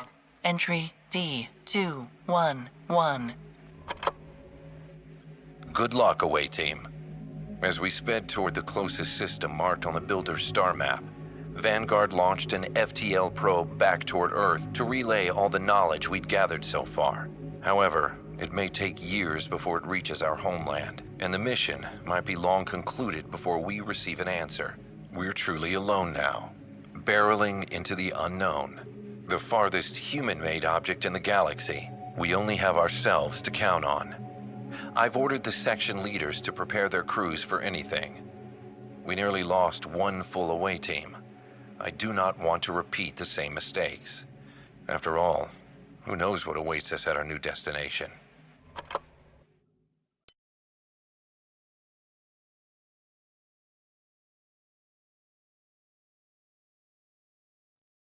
Thank you, Mel. No problem. Congratulations, you made it to your first space voyage. I keep muting myself when that plays so you don't hear echoes because we're just playing it out loud in the room. But yeah, so I might forget to unmute myself after it reads. I'll try to remember. Thank you. Okay, go to page 3 of the System Maps book, TOI 2. Use the current system bookmark of the System Maps book to mark the TOI 2 system page 3. Okay, so are you ready? Here we go. Watch this. We're traveling. See, we just flew. See, our bookmark is the ship, and we just flew there. You get it? Okay, we're just hovering in the system. Okay, we're just hovering in the system. So this says TOI 2. This is the closest system marked by the builders. We hope it will shed more light on their grand plan. Did they see life here, just like on Earth? Did it live? Or did it wither? There was a super cool cutscene that happened at the end of the tutorial where we did find some information. We powered up something, and we found out that whatever was on that planet had like electronic systems, obviously had some kind of screens or something, but they had transmissions from Earth that they had put together, and there was like messages in it and stuff. And we're trying to find out. I'm just remembering this, all coming back to me now. I don't know how we would play that again because I would have to look through and find out which. Yeah, I don't know that because it's right at the very end. Would it show that? It was super neat. I like want to play it now that I'm remembering it because this is making sense to me now as I'm reading that. This is why like I wish we played that on stream the whole tutorial, but it was like, man, like the first 2-3 hours have been like complete snooze fest. Yeah. Okay. So maybe we can play that. Do you have the rule book? Because in the tutorial, maybe it says it like right at the end, or it was probably on a card in there, right? Maybe you can find like the ending card or something, and the POIs or something, or like the mission if we complete our last mission. No, that mission didn't have. Oh, Kazumi's gonna try to help us. Kazumi says you can replay it. I can have the log.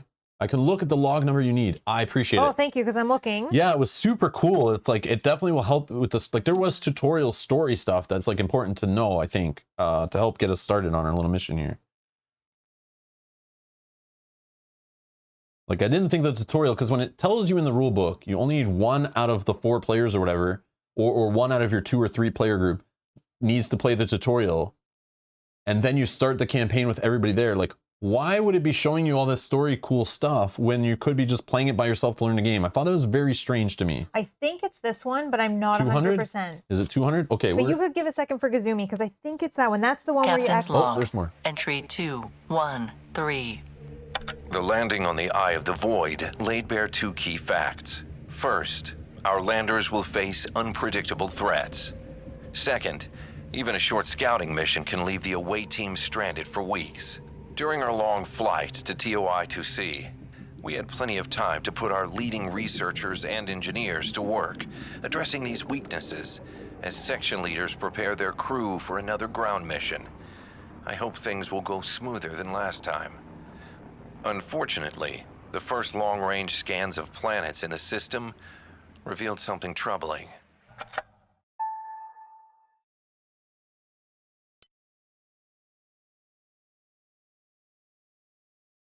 Sorry, yeah, I clicked proceed and it like automatically started going into the next thing. I didn't realize we weren't done on that entry. It kicked us to 300. As you can see from the system map, there are several destinations available for you now. Since it's your first space travel, instead of following the rules of the star map shipbook page further, simply follow these steps. Oh, okay, cool. Oh, I think this is why we did all of that. This is where we stopped, I think. And Yeah. we're like, whoa, let's not do this. Yeah, 'cause I it's- see. yeah. Okay, so let's quickly do this, and Kazumi might find that thing for us. And if not, we'll I try think to it's find it. after this, Oh, you think so? because this is where we stopped. I don't know. I thought we were still on the planet when we found all that signal and stuff, and the video that played and all that. That was at the very end, I think. I don't remember though. Okay. In your system map book, read the description and rules of the Pellucid destination number 3. This is where you'll land next. Okay.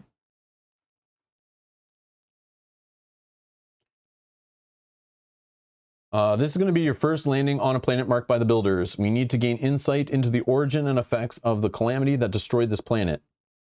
And it talks about zero energy needed to be spent to do a landing, where we'll place landing card L1 in our planetary scanner and go to the next star map step.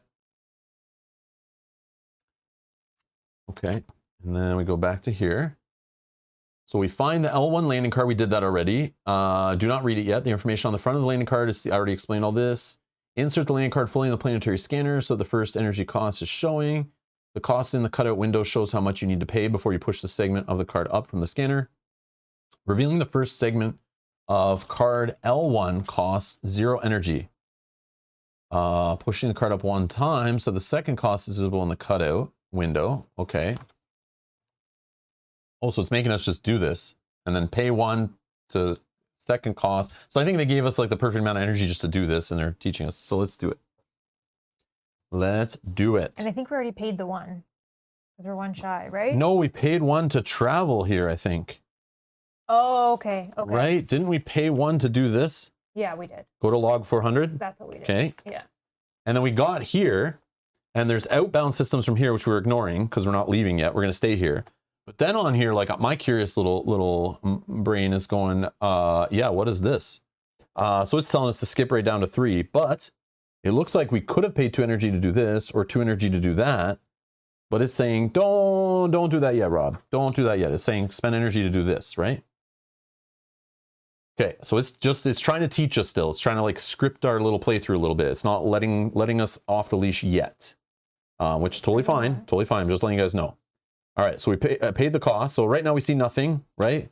Briefing, do not read until instructed. 3:15, okay. So we paid 1. Well, that one's 0. We didn't. Or 0. We paid 0. Oh, I see. Now we pay 1 to move. I see. Okay, landing. Orbital debris detected. Shields, I think that one is, based on what I read this morning. I think that's It's like something on the lander card. We'll find out. armor Okay. And then we pay 1 more. Okay. Frequent checks. So it's telling us these skill check symbols will be very beneficial. So if you have these going in, bring in the sections that have dice that have these on them, or have more of these on them, or a chance of these on them, bring those people. That's what I get, right? Yep. Biomes, I don't know enough about this stuff yet, but I do know they're on event cards. But it's like, I don't know the event deck well enough. I don't know if we get equipment that matters in certain biomes or not. I don't know. And then we spend 1 more. Are we going to spend 1 more? I thought we have to. It's telling us. Well, I it told thought. us to spend 1. Oh. The other one is optional. No, I thought it Oh, said. okay, maybe it did. Pay 1 1. to cover the second cost. Push the card up until you reveal the third cost. Pay the third cost as well. Oh. 1 energy and push the card up to the final time until it almost leaves the scanner. Don't make it fully leave the scanner. Almost leaves. Oh, I'm almost going too far. I'm living on the edge here. Oh, no, you're out. Oh! All right. Then we flip. Danger. Solar flares. So shield symbol and navigation symbols. Those are symbols that are on the dice. Advised. Prepare for danger rolls. Yeah, no kidding. No kidding. This whole game is going to be that's the story of my life in this game is going to be Danger rolls. Danger Roll City. That's like the equivalent of like pulling from the Arkham Horror bag is danger rolls, I feel. Uh-oh, we're gonna see him starting to get a little bit. Luck hopefully is on our side. Okay, so that's cool. We learned some stuff. I like that. Kind of gives you some information if you're willing to pay for it. Okay. Again, I don't know 100% how that information helps us yet, other than bring people with the right dice is what I see there, but I don't understand. Well, like symbols, right? But don't worry, the app's going to teach us. Matthew, thank you for the super chat. Whether you get this right or not, I love you guys. And shout out to everyone in the chat, but my seatbelt is staying buckled. Good call. We are not the best navigators. Yes. All right. Tim says, I think it was log 750 was the last log. Took you to ship book, page 25 of the rule book. We can try it. We can try it. I'll just finish up these rules first, and then we'll try 750. All right. So flip the scanner over, review the results. We just did that. If scanned correctly, you see the text of all 3 segments of the card. Read this text. It contains valuable tips that help you prepare for the landing, what dangers your lander will face, what symbols are frequent on the dice checks on this planet, and which biomes you can expect there. 8, leave both the scanner and the card on the table. You'll probably want to review this information as you prepare for the mission and subsequent steps of ship management. I figured it would make more sense in a bit, because it doesn't really yet. That's it for now. Planet Pellucid, or Pellucid, is always the second step of the campaign. Okay, I was right. But after that, you'll be able to fly anywhere you wish. And that's where you guys will come in, all right? We'll need some assistance where we're headed in this playthrough, if we survive. But after that, you'll be able to fly anywhere you wish, finding more planets and interesting objects on your own. Close and store. So if we literally just clicked one more time, we would have saved up. Yeah. And then had a nice starting point. So it kind of makes more sense to me now. Okay, you'll soon continue ship management, but keep the following hints. Whoa, this scroll is crazy.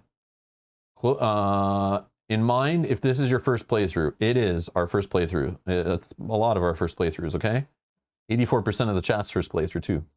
When faced with the choice of a facility to activate, barracks and production complex are good first moves. Barracks and production complex are good first moves, as they will give you additional crew members and some starting equipment. Okay, that all sounds good to me. Okay, I'm just holding the bar. Why is it doing that? Okay, the actual landing will happen after you progress through more shipbook steps that will include preparing your lander for the mission and choosing and equipping your away team. Okay, we've not done equipping yet or anything. That's kind of neat. While equipping the away team, you'll also build your own deck of section cards. Oh yeah, the tutorial gave us like predetermined like decks of cards. So it looks like we get to make our own. If you're not sure which cards to take, wow, why does it scroll so far? I bet it's like touchscreen oriented, but like my scroll wheels, like, I don't know. Maybe if I just, oh yeah, I can grab on the, okay, that's it. That's easier. If I pretend I'm touching the screen, we're all good.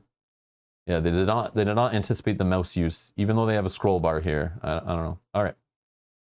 While equipping the away team, you also build your own deck of section cards. If you're not sure which cards to take, you may use the pre-constructed 10 card basic deck by taking all rank 1 cards from your section with a white bar next to the rank. See Rulebook Chapter 3, Campaign Quick Start for an example. The first designated save spot of the campaign is after the Pellucid landing. Oh, so we're not even at the end yet of the tutorial, quote unquote. I guess not. This is so, how many times it tell us to like, continuing the tutorial, ending the tutorial, taking a break, ship management, stop here, you've reached this, save here, put this away. So weird, like, I don't know, it feels a little messy. But we'll just keep going. But yeah, it's just, I don't know, I'm so confused. All right, if you cannot play that long, you may leave the game as it is now and later restart from page 6 of the ship book. Now open your ship book at page 6. Okay. So this is gone. So that's that. Okay, ship book page 6. Okay.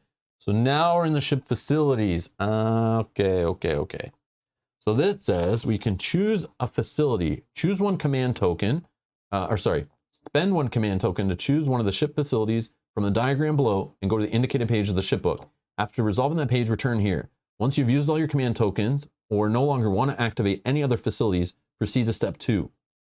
Note, the add-on facility is only available once you have reached a certain point in the campaign. Oh yeah, and it says that requires campaign progress. Oh, cool. Oh, and it shows you the page numbers. So we go to barracks on page 16, situation room on, I think that's the 17, research lab on 8, production complex. Oh, and it told us barracks and production complex. Yes. Because it wants us to recruit. Oh, but why didn't it tell us to go to solve active situations? Well, What is it trying to do here? Okay, I don't trust this game anymore. It's trying to kill us. I want to solve active situations, so we could go to the situation room if we want. we could just go to the situation room in the barracks and forget about the production. But then we that, do but have, then that completes that's the production. That gets us equipment and stuff. we do have things sitting in our way. So if we do Yeah. go to production, we can get that going. Oh man. Well, we're gonna do what the rules tell us because it's still kind of like teaching us things. So we'll do what it says. Go to barracks and then production complex as a recommended. But it does say you can kind of do whatever you want. And I'm sure later we will be doing what we want, but we'll just. Well, we'll be doing maybe what you guys also want. I just want to make sure we at least reach like episode 2. We're not completely tank the playthrough. Okay, so Yeah. I'm gonna take the hand holding now while we can. Yeah, they're pretty much saying yeah. So let's do. So let's try to find that video because it was really cool. And this was like at the end of the tutorial. Again, spoilers from the tutorial, but I mean you're already watching spoilers past the tutorial. But we're gonna try 750, right? Mm-hmm. Oh, you know what I need to do?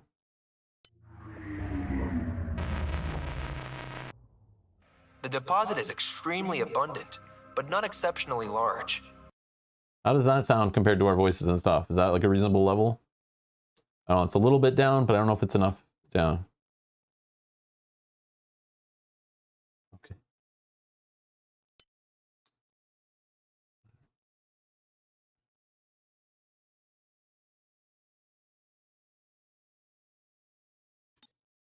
Captain's log, entry D212. It seems the final destination of our journey proved to be anything but. The giant pitch-black sphere suspended in the void at the divine coordinates did not contain the answers we sought, only a mysterious message and a list of countless other worlds. Now, we set off to explore one of them, wondering the true purpose of the mysterious builders of the Eye of the Void. Our mission is about to get much longer and more perilous than we could have imagined back on Earth. Of course, not everyone likes the idea of extending our mission.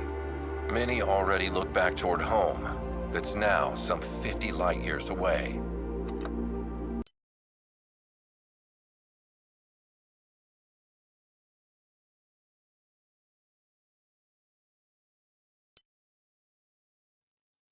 Nope, that was not it. I bet it was on a like the mission card or POI card or global condition card or something. I bet that's what it was on. And if you said the number already, it's probably off the screen. Movies normally triggered by 200. Kazumi, thank you, thank you, thank you. Let's do 200. Yeah, it's keeping all the numbers straight. Holy.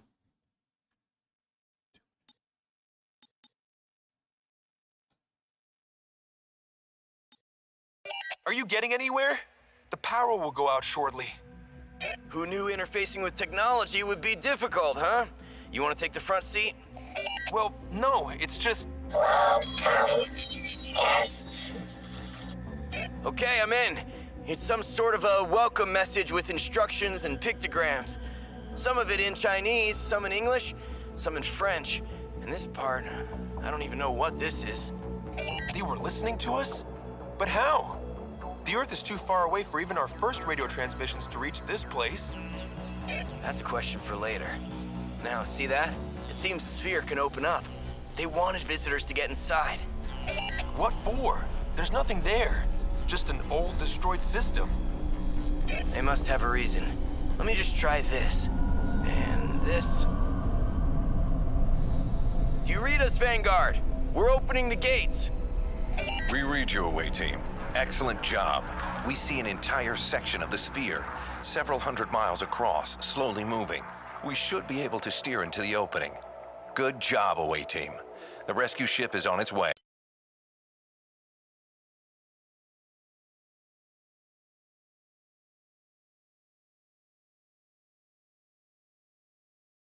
Yeah, that was it, guys. That was the one we at the end of our tutorial that we saw.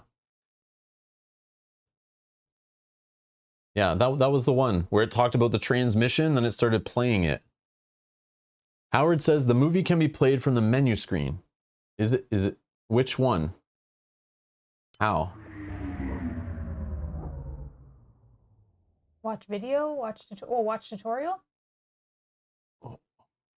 No, I think the tutorial goes to YouTube, no? Oh. Yeah, I think the next step of that one, that was like when we turned the power on at the end of the tutorial, and then we started hearing the messages happening, and then eventually it went into like seeing it, and it was playing video. Watch a video? Okay. No, guys, come on. No. It was in the app. It didn't take me to YouTube. No. It did not open a web browser. That's a mess. No. It was 100% in the app. It did play after something we watched. Yeah, it did for sure. I bet it was 200. Watch. Let me try to get the app going again. Hopefully I didn't close it. Oh, we're good. So yeah, if I go here. Are you getting anywhere? Yeah, see, this was right at the end of the first planetary exploration in it. Yep, right here. Perfect. We were on the right track. Just to be clear, 200 was right. Gazumi wins. You guys, the rest of you lose. Bob, you lose. Bob Bell. Run it again. Perform handshake. This is the middle. Applause. Next step. Chime. A long time ago, we began a race. All started at the same time. Thousands. All around. You need them to enter and claim. Go first. Prepare for what comes.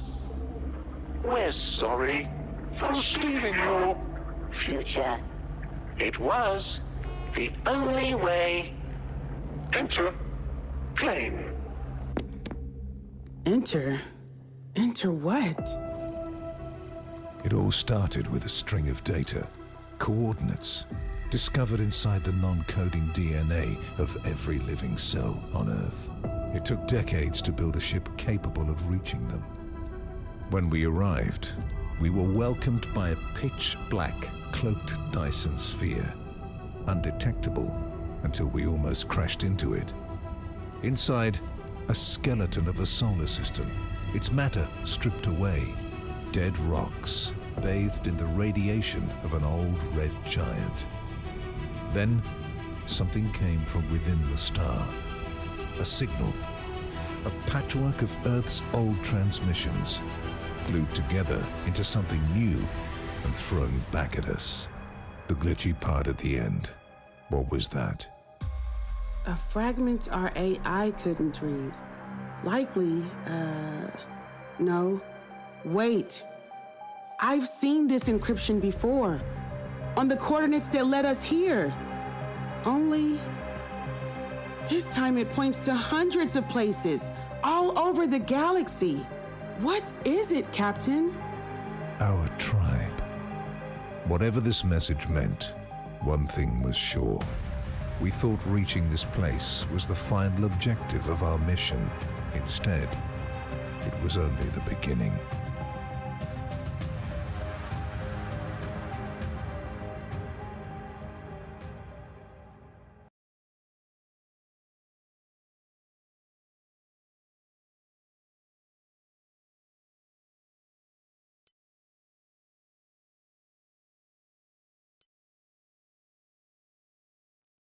Yeah, so that was it.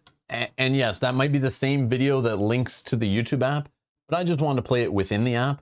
The only problem is that video does not give a crap what you set your audio settings to in your menu, and just literally it blew my ears out, and I don't even have earphones in. I'm so sorry if that was super loud at the beginning. I had to turn down the volume of the stream audio in general for that, but.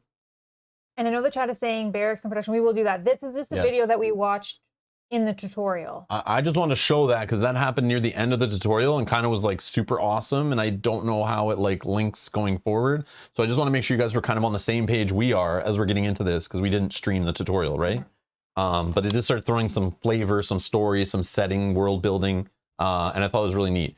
That might just be the Kickstarter trailer. Like, I have no idea, but it seemed really awesome, and it explains the whole idea of like, we found in our DNA that these aliens who are like on Earth kind of embedded in our DNA the like encryption codes or whatever to find this planet in this solar system, this galaxy or wherever where we've traveled, and we built these like this ISS Vanguard, like the most advanced thing to get us further from Earth than we ever have to explore these coordinates. And now we're trying to find out like who these creatures are or whatever they are, and why they have our transmissions, why we're here, what's going on. So it's just a really neat setting. A lot of mystery, but very cool, very cool. All right. So we were just trying to go back and find that.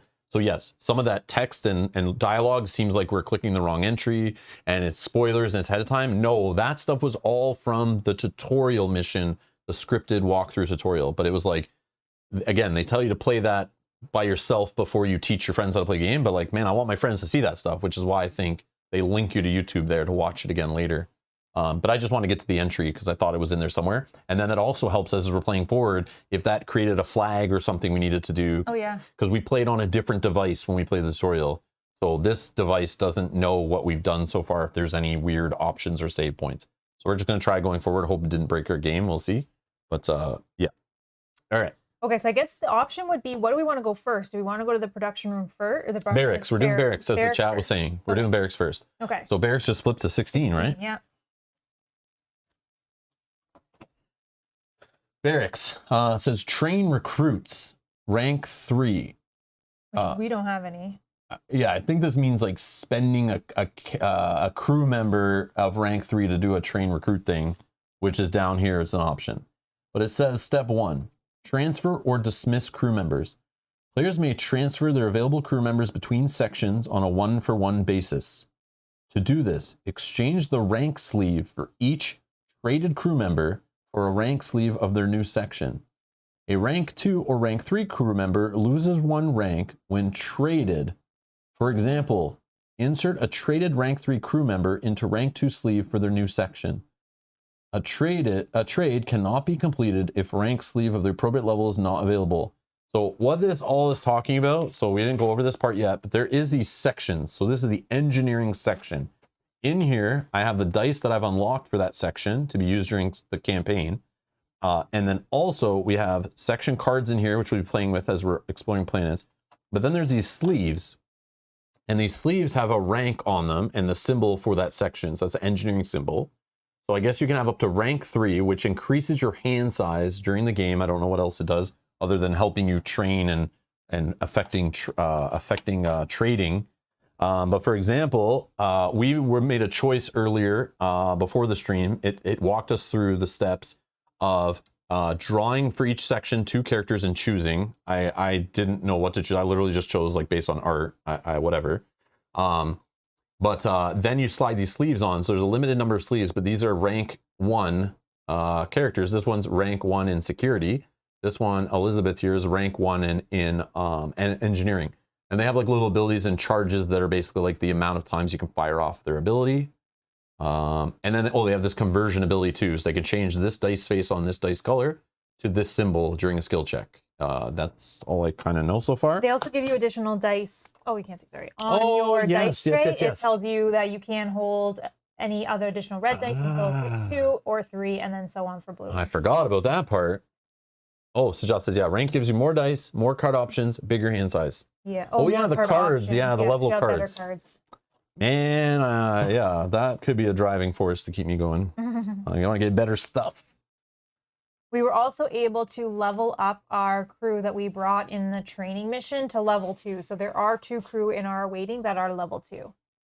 Yeah, all our other characters are in resting. Yeah. It's in this divider here behind resting crew. Yeah.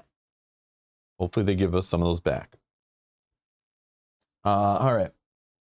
So we're not doing any transferring or dismissing that I know of. Resting crew members may also be traded. When doing so, place the crew member in their new rank sleeve to resting crew card tray B. Players may also dismiss any available or resting crew members. To do so, remove the crew member from the rank sleeve, return the sleeve to the section compartment, and place the crew member in recruits. So the resting crew, should we take them out now? Like, how do I even know what's in there? If I don't know. I'm not sure. Step 2, train recruits. Brett with the super chat, thank you so much, says, I'm a level 0.3. I'm sure if Matthew and Bob combine our levels, we could be close to level 3. Brett, thank you. That is funny. Brett, thank you so much for the support. Thank you. Funny guy, funny guy. All right, so you may assign one or more available crew members of rank 3 to train new recruits. So we obviously can't do this yet. Draft new crew members. So do we do this right now? Take 5 random crew cards from recruits, card tray B, and place them face up nearby. Right? We just do this. So do that. Okay. And we did shuffle them after we picked the last one. So don't worry about shuffling. Yeah, just grab whatever the first ones are. 4, 5. Sure. 6. I think it says 6. Did I say 6? No, 5. Take 5 random cards from the recruits card tray. And if you saw there, that's like a ton of cards, ton of recruits. Okay, ton. Okay, so it says place them face up nearby. So let's just take a peek.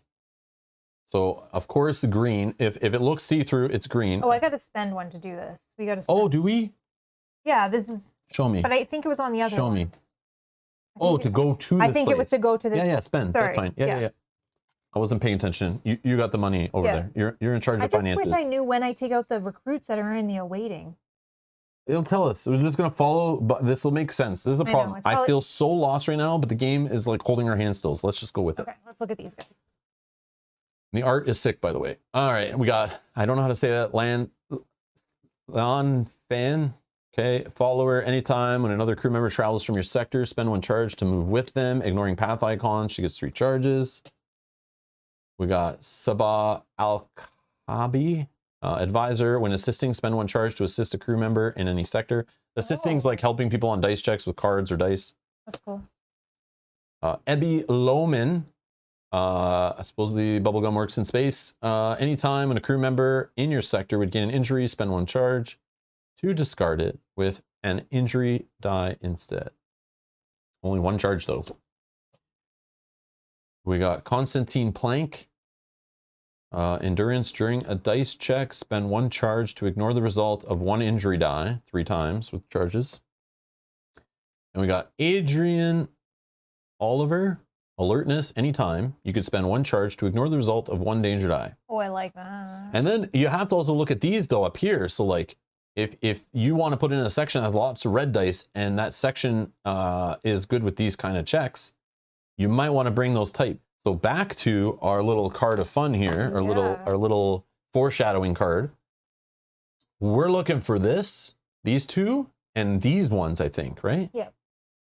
So the shield, the compass symbol, the which way to the beach symbol, and the pickaxe. So shield is good, right? Yeah. Science little tag here, not so good right now, I don't think. Pickaxe. It might still be beneficial. It's just those were the it says frequent checks. So like they're messing with us because there might be other ones that are important too, but we don't know. It's just you're more than likely going to run into lots of pickaxes and flexing to show which way to the beach, and some shields that are good, and the compass symbol, which I don't see. But also we have some. So like I have a shield already. Oh, I have a compass. But each player only gets to take 1 section to the away team to go down to the planet. So you also have to keep that in mind. Like who am I taking down? You can only take 1 character. So I'm like, I don't know what I'm doing. Okay, so we laid them out here. Sure. Okay, now what do we do with them? Note, if the current morale, see on page 3, is high, take 6 cards instead. No, it's not, right? It's medium? Yeah. If the current morale is low or very low, take 4 cards instead. If there are not enough cards, take as many as you can. Then, in order in an order chosen by the security section player. You. That's me.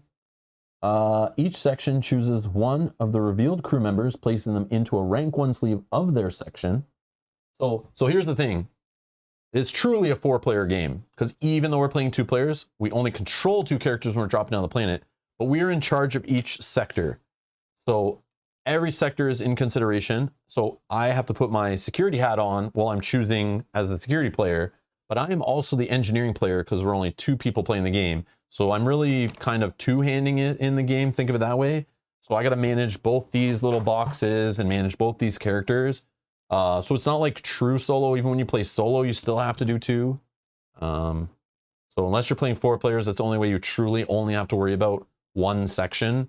So you can tell it's really designed as like kind of a 4-player game is the standard. Everything else is kind of like a variant, it feels like. So just keep that in mind. Some people that doesn't matter, but just it's something I need to note. Okay. All right. So as security player, I choose, I don't really care. I don't know. I have no idea what I'm doing yet. Some of them, the way I was looking at them, some of them are based on die. What are you thinking? So like, for example, somebody that can roll a red die and let's do put these here. changeovers. So I have this. Like, I don't want to take that if I can only roll 2 red dice. You know what I mean? I look at that kind of stuff as well. Okay. So this is good for someone that can roll lots of red dice, which is this guy. But do I have lots of red? It'd be nice to see, right? But they're hidden in this little bucket. I know, I do not like that a little. Yeah. I do not like that. So let's pull out the blues here. I'll just put a bunch of blue dice here. Yeah, like I wish these were always out on the board, but you don't do that yet, and you don't need them. But I'm gonna do them, just cause. Oh, I guess after the tutorial, you can play more than just the 1 character each. Oh. That's what the chat is saying. Oh, okay. Okay, I didn't know. If you want, yeah. So I can play both these. I can have all 4 guys drop down the planet if I want. That's neat. Just so we can see, because I hate not knowing what dice I have. Yeah, it's so weird, right? Yeah. Oh my god. I thought I had it all covered. What am I doing? Oh, I have a which way to the beach die. Nice. Woo! Okay, let's see. Where's this divider? Rank We're playing live. Yeah. Okay, let's try to get all this back in here properly.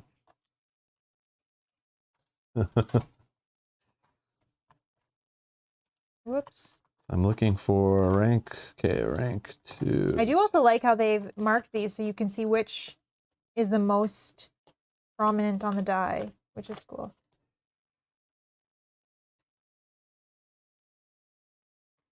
Yeah, I like that a lot too. Yeah. You're gonna explain what that means, or? I did. Like, it's like so it has the little markings on it to show you what is the most prevalent symbol on the die. Yeah, we could go through that all in dice checks again too to explain like all that stuff, but yeah, it's neat. All right, so there's the one. So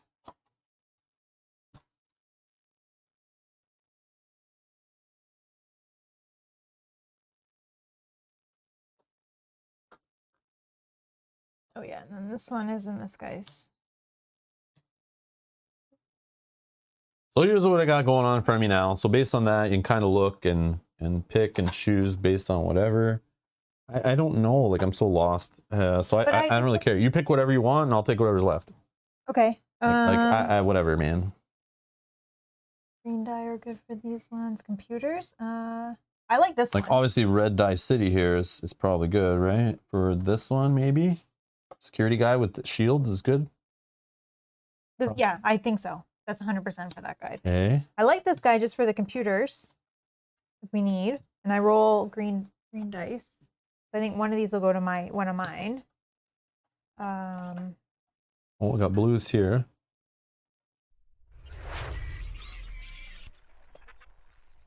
Masked.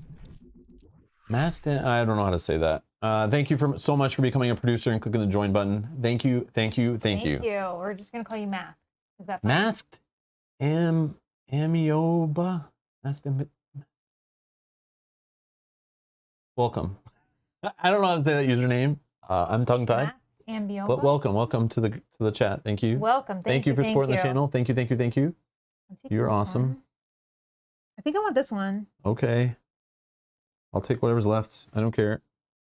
I don't roll many blue. Okay, so then in that case, I'm gonna go like this. Hold on, let me read these abilities. I don't Spend know. 1 charge to assist a crew member in any sector, or during a dice check, spend 1 charge to ignore the result of an injury die. I don't know. What would you guys pick there? Constantine or Saba? Constantine, his ability is good. I know, it seems good, right? Yeah, and the fact that you can do it 3 times Because I'm going to put him in engineering where I have 3 dice, like 3 blue dice. seems good to me. Because on blue basic results, I can change them to this or this. And I think in my head, I was trying to think of like But, having a variety of symbols. I don't know what this symbol is, but I want it. Is that like Cthulhu symbol? We probably need Cthulhu symbol in this game because it feels Arkham Horror-ish. Oh, amoeba? Oh, amoeba. Masked amoeba. Thank you so much. Oh, we were. Janet, thank you. Thank you, Janet. Amoeba. Thank you. I've heard that word. I don't know if I've ever read that word. I don't think I've ever read since it written. high school. Like, yeah, amoeba. Wow. Also, masked amoeba with it all being small case too, and not putting like capitals in the username. That messed with me big time. I'll just say it. Thank you. Okay. I'm like, I don't know where one word ends, one word starts. I was like lost. Yeah, it's like when you're trying to read hashtags sometimes. Yep, like the microorganism, but misspelled, so it's always available. I love it. Thank you so much.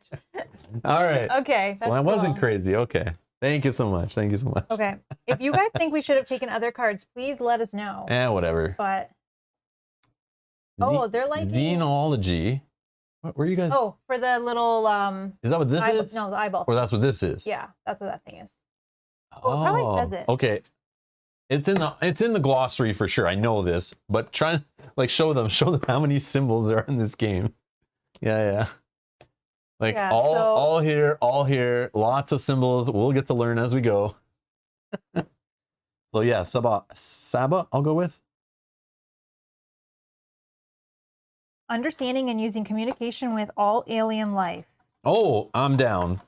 Sentinel beings, alien specimen, animal, or alien planet. Done. Sounds about right. Oh, I have one already. Oh. Yeah, I'll take the other one. I'll take the other one. I like the ability of Constantine better. Yeah. This one is spend 1 charge to draw a chosen card from your discard pile. I like discard pile recursion. Yeah, recursion, man. Yeah. All right, I'm gonna take Constantine. Okay. Yeah. Sorry, Saba. Where's Saba go? I rip her up, right? It's a legacy game. Then in order return any crew members to not chosen to the recruits. recruits.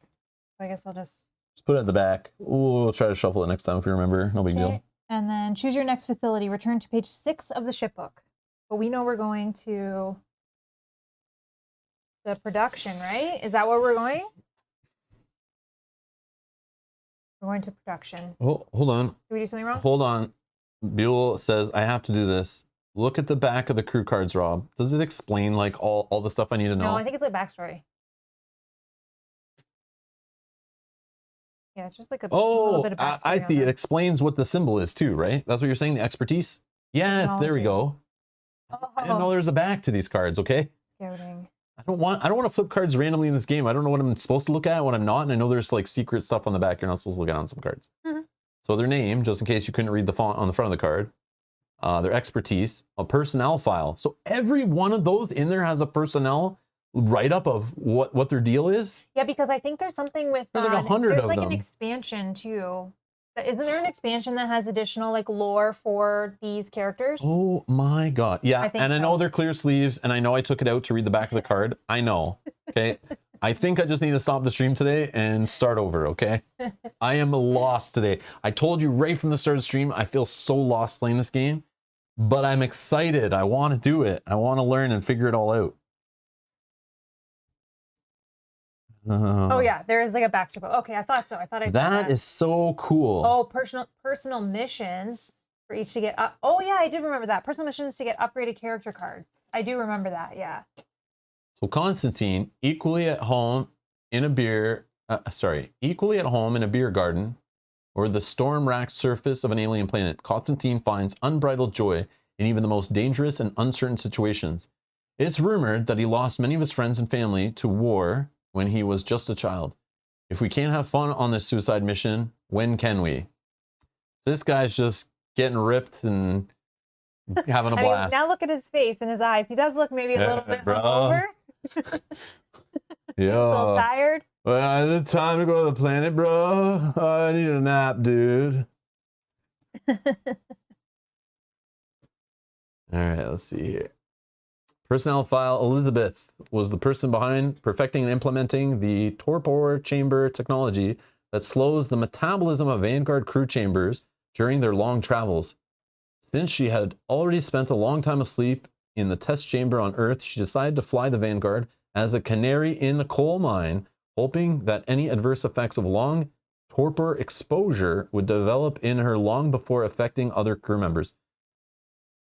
My mind is still blown that there is write-ups like these on every single one of these. I thought these were just the red shirts. We play with them for a bit, they die, we throw them away and find new ones. I want to peek at something. But I don't want to meet them and learn them and understand they have a family and they're people. There's 86 crew member cards. Yeah. There's 86 So backstories. now I'm going to start caring about them and stuff. What is this game? We can't care about them. I don't want to care about them. They're going to be alien food soon, I'm sure. I got to tell you, I only care about them if they're ranked 3 or higher. Well, I think 3 is the highest they can go by. Yes. Then I care about them because then they're like pro level. I don't want to lose them. You're giving These me little one shirts, red shirts, level 1. level 1 red shirts. Sorry, Elizabeth and Constantine. We don't care about you unless you become higher in the food chain. Exactly. Gotcha. I like that. Exactly. That works for me. That works for me. We're going to go to production complex, which is 12. We're going to spend our last token. 12. Okay. 12. Page 12. Oh, wow. So you can assign crew here, I believe, to do whatever assembly is, which is in here somewhere. Or not. I don't see it. Is that different? What the heck is going on here? Those were cards that it told us to put in. We put these in here? Yeah. Oh, man. I don't know. It's been a while. I think I put them in this way. Oh, okay. All right.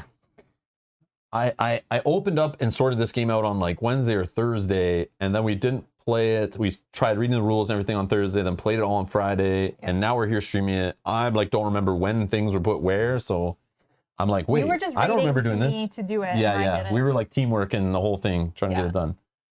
And I want to do it super careful because I don't want to like mess up and put things on the spot. And we still did mess this up. It's like, how do we do that? Page 13 is where production projects are placed that are ready for production. Page 14 consists of 3 rows. The top row is used for production upgrades, labeled production upgrades. Come on. So production upgrades, it says here on all 3 of these. This is a production queue. Stage 1, 20%, stage 2, 60%, stage 3, 90. And another queue here, same thing. Oh, that's neat. And then there's like things that are lining up here.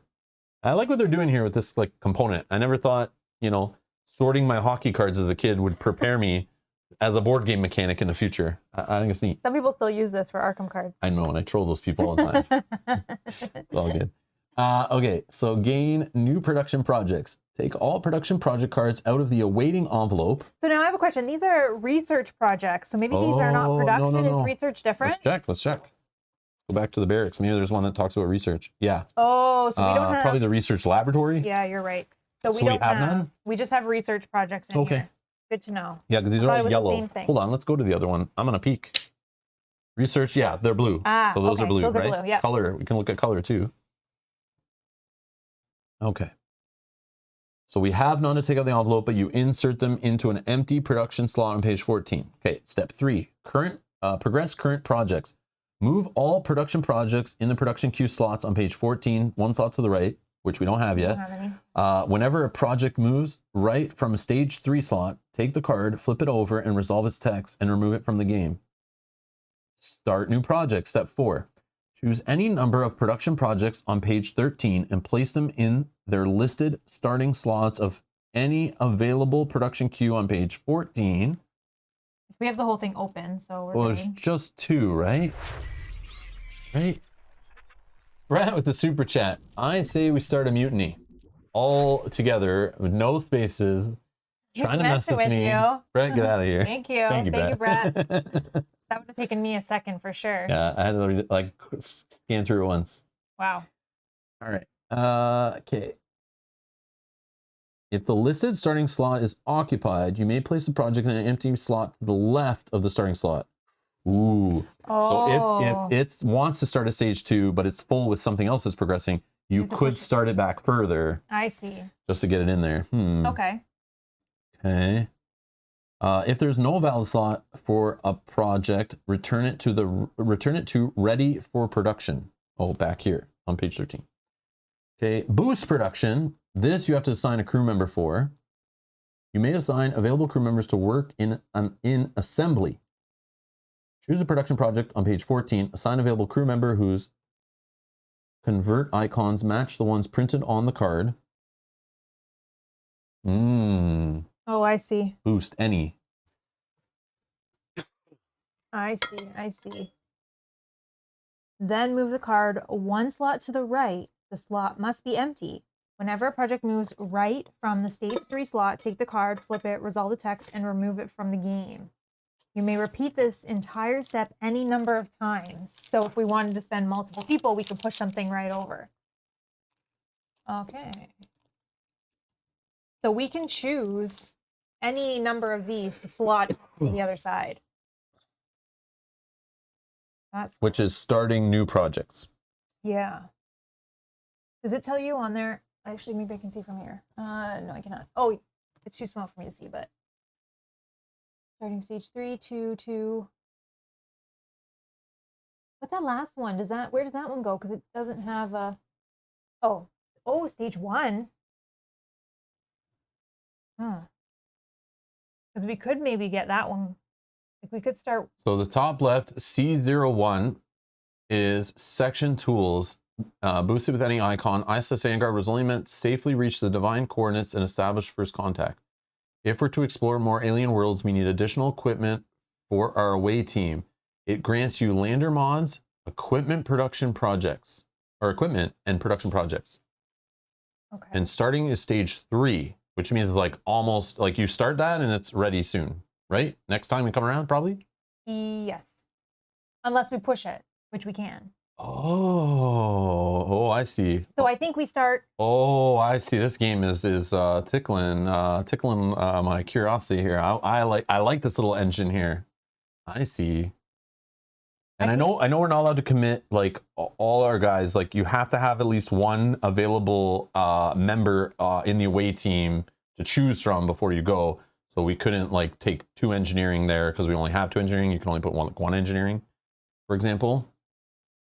Crap, I wish we knew these before we picked our people. I have a computer. I know, but you know what I mean? Like maybe, I know we got everyone except for one, but you know what I mean? Like maybe I would have just picked based on those symbols. Yeah. So now we know next time. But I'm not going to roll back or anything, but like that's good to know too, right? I think we could start a stage 1, 2, and a 3, and for the 2s we just pick one of these. And then maybe we boost this. But there's only 2. Oh, I see. You can jam them in together, you're saying. Yeah, all in one row. Do whatever, Mel. You do it. I just don't know out of these. Show me. I'm assuming it's good to do all of these, like get as many done as you can, right? Yeah, Jack, it seems like a fun little puzzle. Exactly. Yeah. That's what I was trying to say. Yeah. So let's do this first. Tickling my puzzle bone. Like, yeah. Stage it's 3. Like a little engine here. Stage 1, like that. And then. Definitely the lander, says Jack. Definitely the lander. Which was that first one. Okay. C01. So which one? We might want to try to do them in order, maybe like work on these ones first before that last one you did. Well, that one, it doesn't matter because that one just happens. It's just the stage 2. Oh, are you saying instead of this one? Too.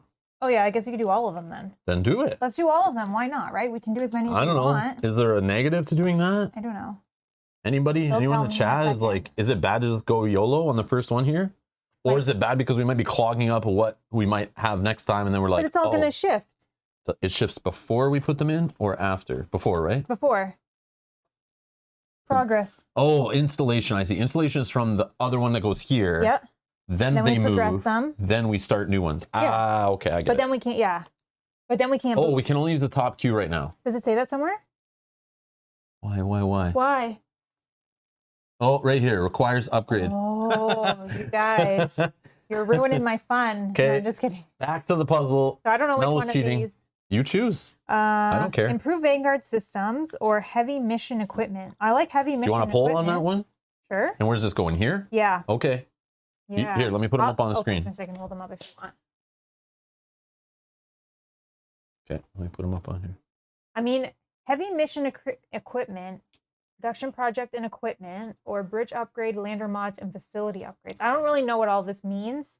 I just think heavy mission equipment just sounds important to me. but I don't know. But improved systems and heavy equipment. We'll just put a poll in the chat for like a minute, and you guys can decide. So the first one, improved Vanguard systems. Our long trek to the Eye of the Void and our first mission gave us many ideas on how to improve our new home. Grants, bridge upgrade, lander mod, and a facility upgrade. Do not reveal this card until manufactured. I think by reveal it means don't look at the backside, I would assume, right? Right. Then heavy mission equipment. The studies of various planets will likely require us to employ a wide range of heavy mission equipment. So it grants production project. So it's like So more of this, it'll replace itself. Yeah, it adds to possibly. more projects to build, and then equipment. So this one sounds more like we need it now. This one to me sounds more like if we're going to go to all these crazy planets, we're going to need this to fly there. Yeah, sounds And important, this is a bigger gas tank. Oh, bigger gas more tank. supplies. Yeah, whatever. And then this one's just like, you know, installing a pool at home. That's what I think's happening. Improve your home or expand your adventuring. That's what I get just from reading the flavor text there or whatever. So I think they were kind of curious about our cards as well to see what we would be able to boost if we did put True. things in. Okay. So in that case, I have in, what is this? This is in security. I have 2 shields. Okay. And then in engineering, I have xenology and science. What are the shields actually? They have a name. I need Science, to. I have Defense. I have 2 defense. the pickaxe. I don't know what the symbols are. On the back. Oh yeah, sorry. That's what we're looking. Gathering and science. Oh, gathering and science. Okay. And then I have, this is for recon. I have technology and scouting. Now, again, they're talking about we don't have, I think you're missing 4 crew at the moment. There's crew that are waiting and we still haven't been told to take them out. So we're not sure. These are the crew that we got after the tutorial and then that we just purchased. So I looked back and read through the tutorial again today in the rulebook. It tells you like at the start we pick our away team and the rest it said put in the resting area. Yeah, or resting. Then when we were done exploring on the planet, it had us put our 2 away team in the resting area. Then it had us draw 2 for every section, pick 1, and that's who's available. It also mentioned if you want to be able to do anything on this ship, you're going to need more crew because you have none basically, other than 1 each. And that 1 each you need for going to the planet. You have to have at least 1 in each section, so you can't send any extras off. So what it just did there was told us if you don't go to the barracks, you're not going to be able to do anything on the ship, any extra stuff. You should have got those ones back to spend, but where does it tell you when? Maybe we just didn't do what it said. Yeah, it didn't tell us to do that. And I went through it and it didn't tell us, and I double checked. Nothing told us to take anything out of the resting crew yet. Yeah, but people keep saying like, keep doing this, Yeah. it'll tell us. I think maybe some people messed up. Or they did different things that happened after, or maybe skip the tutorial and it lets you do different stuff. Yeah. We're just continuing from the tutorial, which might be Seems different. fine. A couple of people are saying seems fine so far. Yeah. But there was 100% something that told us if we didn't go to the barracks, we will have no extra crew to put towards actions on the ship. So I feel like we're right because we just went to the barracks and we got the people that now we can do that with. So I'm going to continue on. That's where we're at. Okay. Are we all good? Yeah. Just so everybody knows. Yeah. Okay. And again, we played through the tutorial just yesterday. We're continuing where that is. So maybe you played all your tutorials separate and then we'll get our guys back in a little bit. I don't know. But this is our first time on the ship. But yes, you may have misread or had different options, I think. But based on what we're doing, I think we're doing it right. What Jamie said. Jamie said you don't take out the resting crew until after the planet phase. Oh, okay. And Perfect. is this the planet phase, would you call this? No, Yes. planet phase when we're exploring. This is a ship phase. Oh, I see. But yes, it might be just different And I in the think that tutorial. you can't take the same person on multiple missions. Yeah, it makes sense. Okay. Okay, so I'm going to close the poll. Thank you for helping us decide.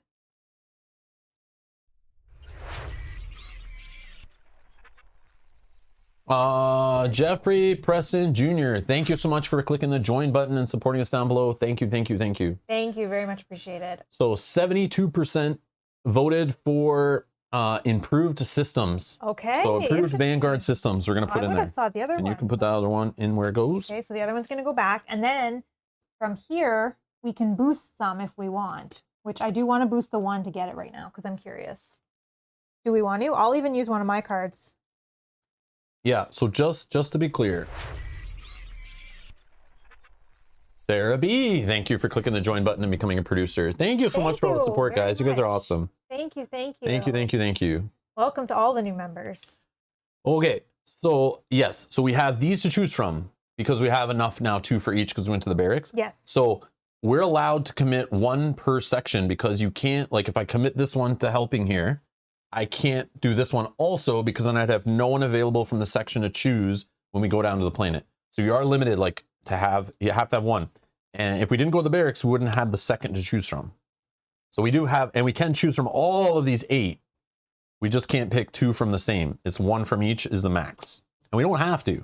Well, I do want to boost this one because this will let us have it. And I'm curious. I'll spend this character. Can I? Oh, it's any icon? Any icon. Unless you have one you don't want. Well, I only can take 1 shield. But do any use shield? No, right? No.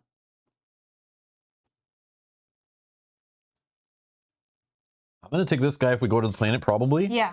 So her, she'll commit. She'll commit? Okay, yeah. So I think she's gone, right? I think she gets... What do you mean she's gone? You may assign crew members to her, choose a production project, page 17, assign available crew members whose convert icons match the printed icon, then move the card to the slot, one slot to the right. Whenever a project moves... Oh, it doesn't tell you what to do with them, but I thought they were gone. Don't they go to resting? I'm sure they still work for us. They're just doing a job on the ship. I'm not sure. Please tell me it doesn't go back to the recruits and we lose them forever. Let me look into that. She goes to rest. Thank you. Yeah, that makes more sense. Like, I don't remember. Like, okay, so we don't lose them forever. So then I was gonna say, I'm like, that would be pretty crappy. I just assumed. It's like they go to do a job on the ship and then they just get lost. They die. Okay. It's like, well, where'd they go? So this one is going to come out. So we'll look at that in a sec. So then should I spend him to move this one?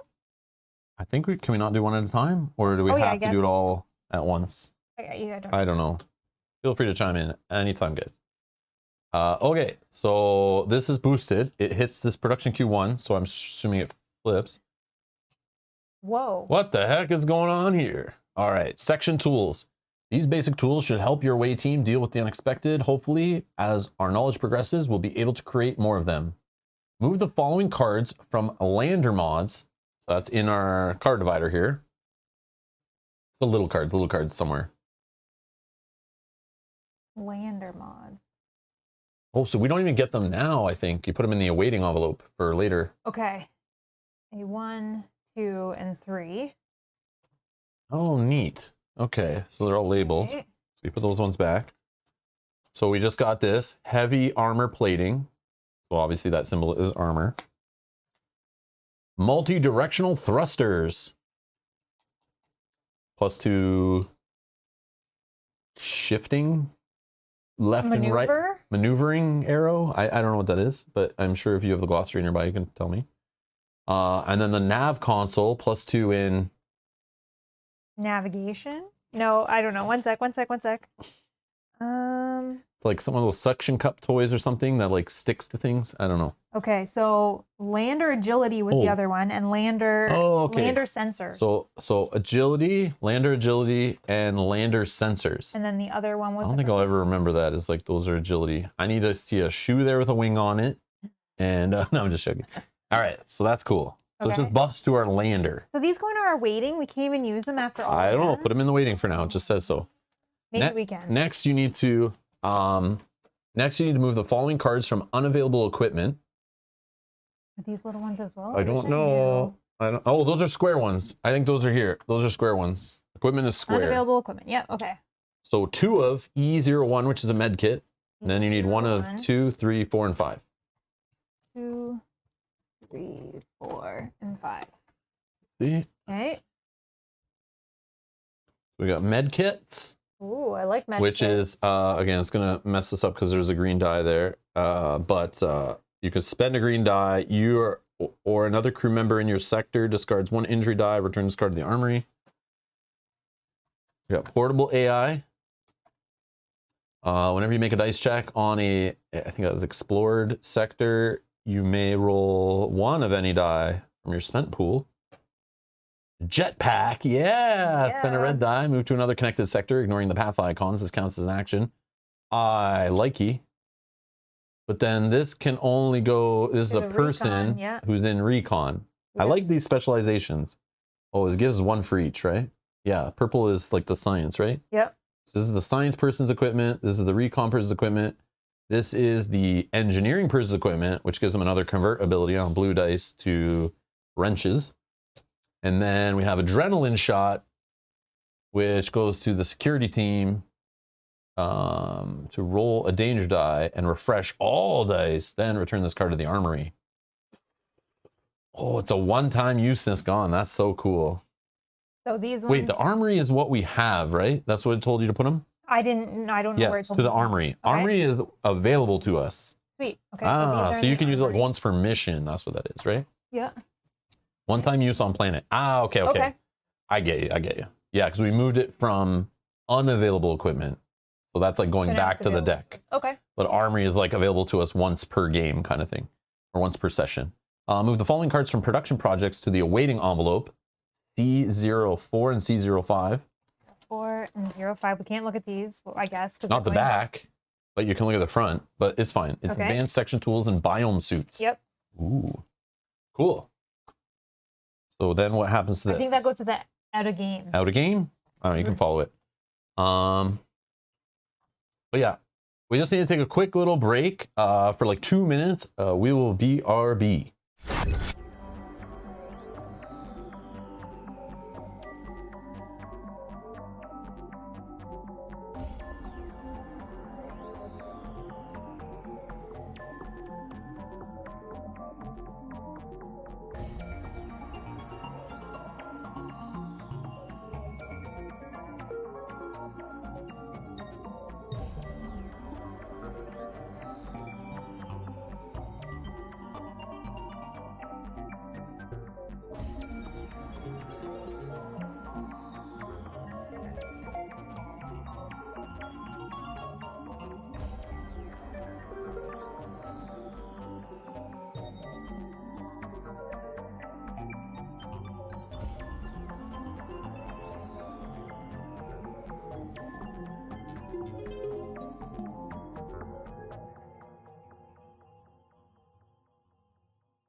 Alrighty, we're back. Okay, so next. So that left the game, the production you did. Yeah. Any more of these things you want to do? I can boost one. I'm going to take possibly her in. Yeah. We can't go to any other rooms, right, and do any other stuff. No. So yeah, let's... mine as well. So I'm going to boost this one. I can throw away one of these guys too. I don't think we have the symbol wrench or technology. Oh, I see. Those aren't any symbol. I get it. Never mind. Okay. After doing this, what's next? We boost production. Choose your next facility. Return to page 6. Page 6. Okay. So we're done. Ship management cleanup. Discard any energy and command tokens remaining in the pools. Place all success tokens remaining in the pool in the token bag. Don't have any. Place all situation cards above the ship book in the awaiting envelope. Oh, man. Oh, we never did this. No, because it told us to only go to those two. Oh, yes. But if we bring back at least like some extra successes, we can save ourselves on some command next time, right? Yeah. So ideally, let's push and get some more of those, and we'll like lose one, no big deal, right? Yeah. Right. That's all that's happening. Yeah. George A says it's okay. Losing one success token is nothing. Listen, As long as it's enough that we can level up. I want all the tokens, my friend. Yeah, if it goes from 5 to 4 and we're not allowed to get more dice, Unless you level up before that happens, I can't remember. I'll be angry. Yeah, I don't know what Because- happens first. Yeah. Last time we had just enough to level up, we had none remaining. Yeah, I don't remember the order of everything. I don't think I'll ever remember, but we'll keep going. At least it's Okay. very structured, which I like. And then go to page 18, hangar. Oh, I see there's a little loop thing here. Look at this. Oh, Resuming, bridge, star map, ship facilities. There's all the facilities. Hangar, exploration, leaving, docking, debriefing, unloading, medbay, memory wall, save point. That's a lot of stuff. Holy. well, we're going to here. We're almost halfway. Oh, we need 6 to level up dice anyway. Oh, yeah, now we do because we have one more. Because of more dice, right? Yeah. Oh, man. Man, oh man. Rough. Okay. All right. So we're going to the hangar, which is page 18. 18 in the hangar. Okay. Yep. Install new landers. Take all lander cards out of the awaiting envelope. Lander cards. Is that the landers? Those are big ones. We don't have any of those. Oh, okay. Well, then we don't have any. Okay. And put each in empty slot 19. So eventually we'll find more landers to choose from, I guess. Note, if all lander slots are occupied, either remove a new lander card from the game or decommission one of the existing landers. To do this, choose a lander on page 19, except for the basic lander, and remove it. Oh, yeah. Do not remove, it says on this one. Oh, so we always will have one. Yep. Okay. Install lander mods. Take all lander mod cards of the awaiting envelope and insert them into empty slot on page 21. If there's no free card slot there, you may empty the slots first by removing any current slotted mod cards from the game. 21. Oh, wow. Oh, wow. Okay. Slot them all in. George A says, did you guys use reinforcement rings for the shipbook? No. What is that? Those are like the things you put on your binder pages. Oh, like offices use? Yeah. We do not do that, no. George, I don't know how much we're even going to play this game. I don't think I would ever replay the campaign either. So, like, I don't really care if, like, the binder wrecks some pages or rips some. It's not, yeah. I'm definitely will probably be moved on from this game. You know, I don't even know if we're finishing the whole campaign. Again, at this point, I don't know. But I wouldn't be too worried if, like, some of these started ripping or anything. But they feel pretty good quality. Mm-hmm. But it is those, like, thin ring binders, like the cheap ones. And it doesn't have that straight line, you know? So these are prone to wrecking things, Yes. I know that. This is like a cheap binder for sure. Too far. Yeah, okay. So where were we? Right there. But no, I don't know why I would do that. I don't know. Interesting. Okay. We installed our mods. Repair landers. If any of your lander cards on page 19 is face down, You can repair, you can repair them. Okay, so we don't have any to worry about that. Choose a lander. After reviewing the information on the revealed section of the landing card in the planetary scanner. Oh, maybe that's why.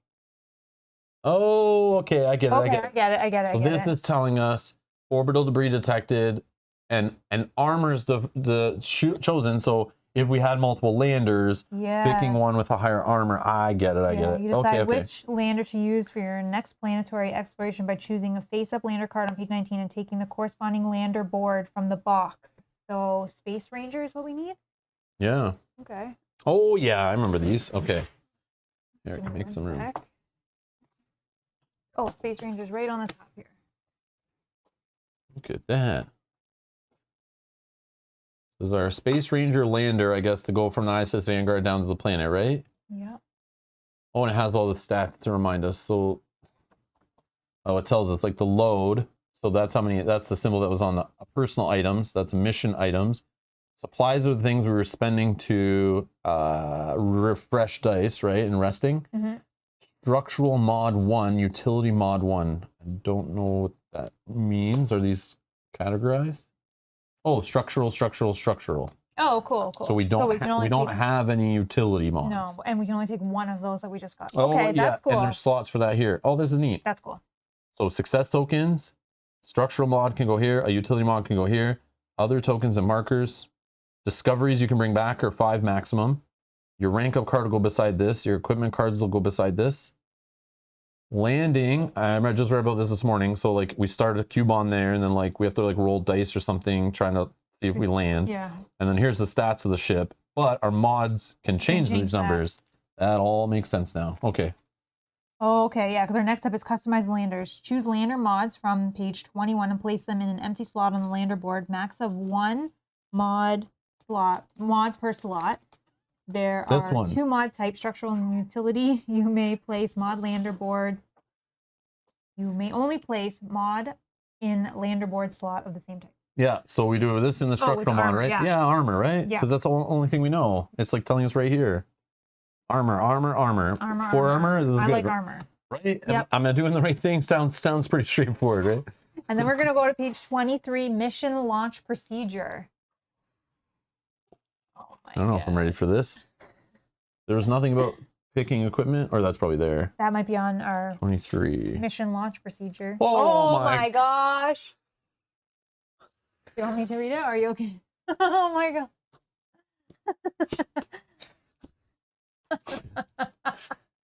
Who built these ships and why are they so complicated? Oh, that was All right, here we go.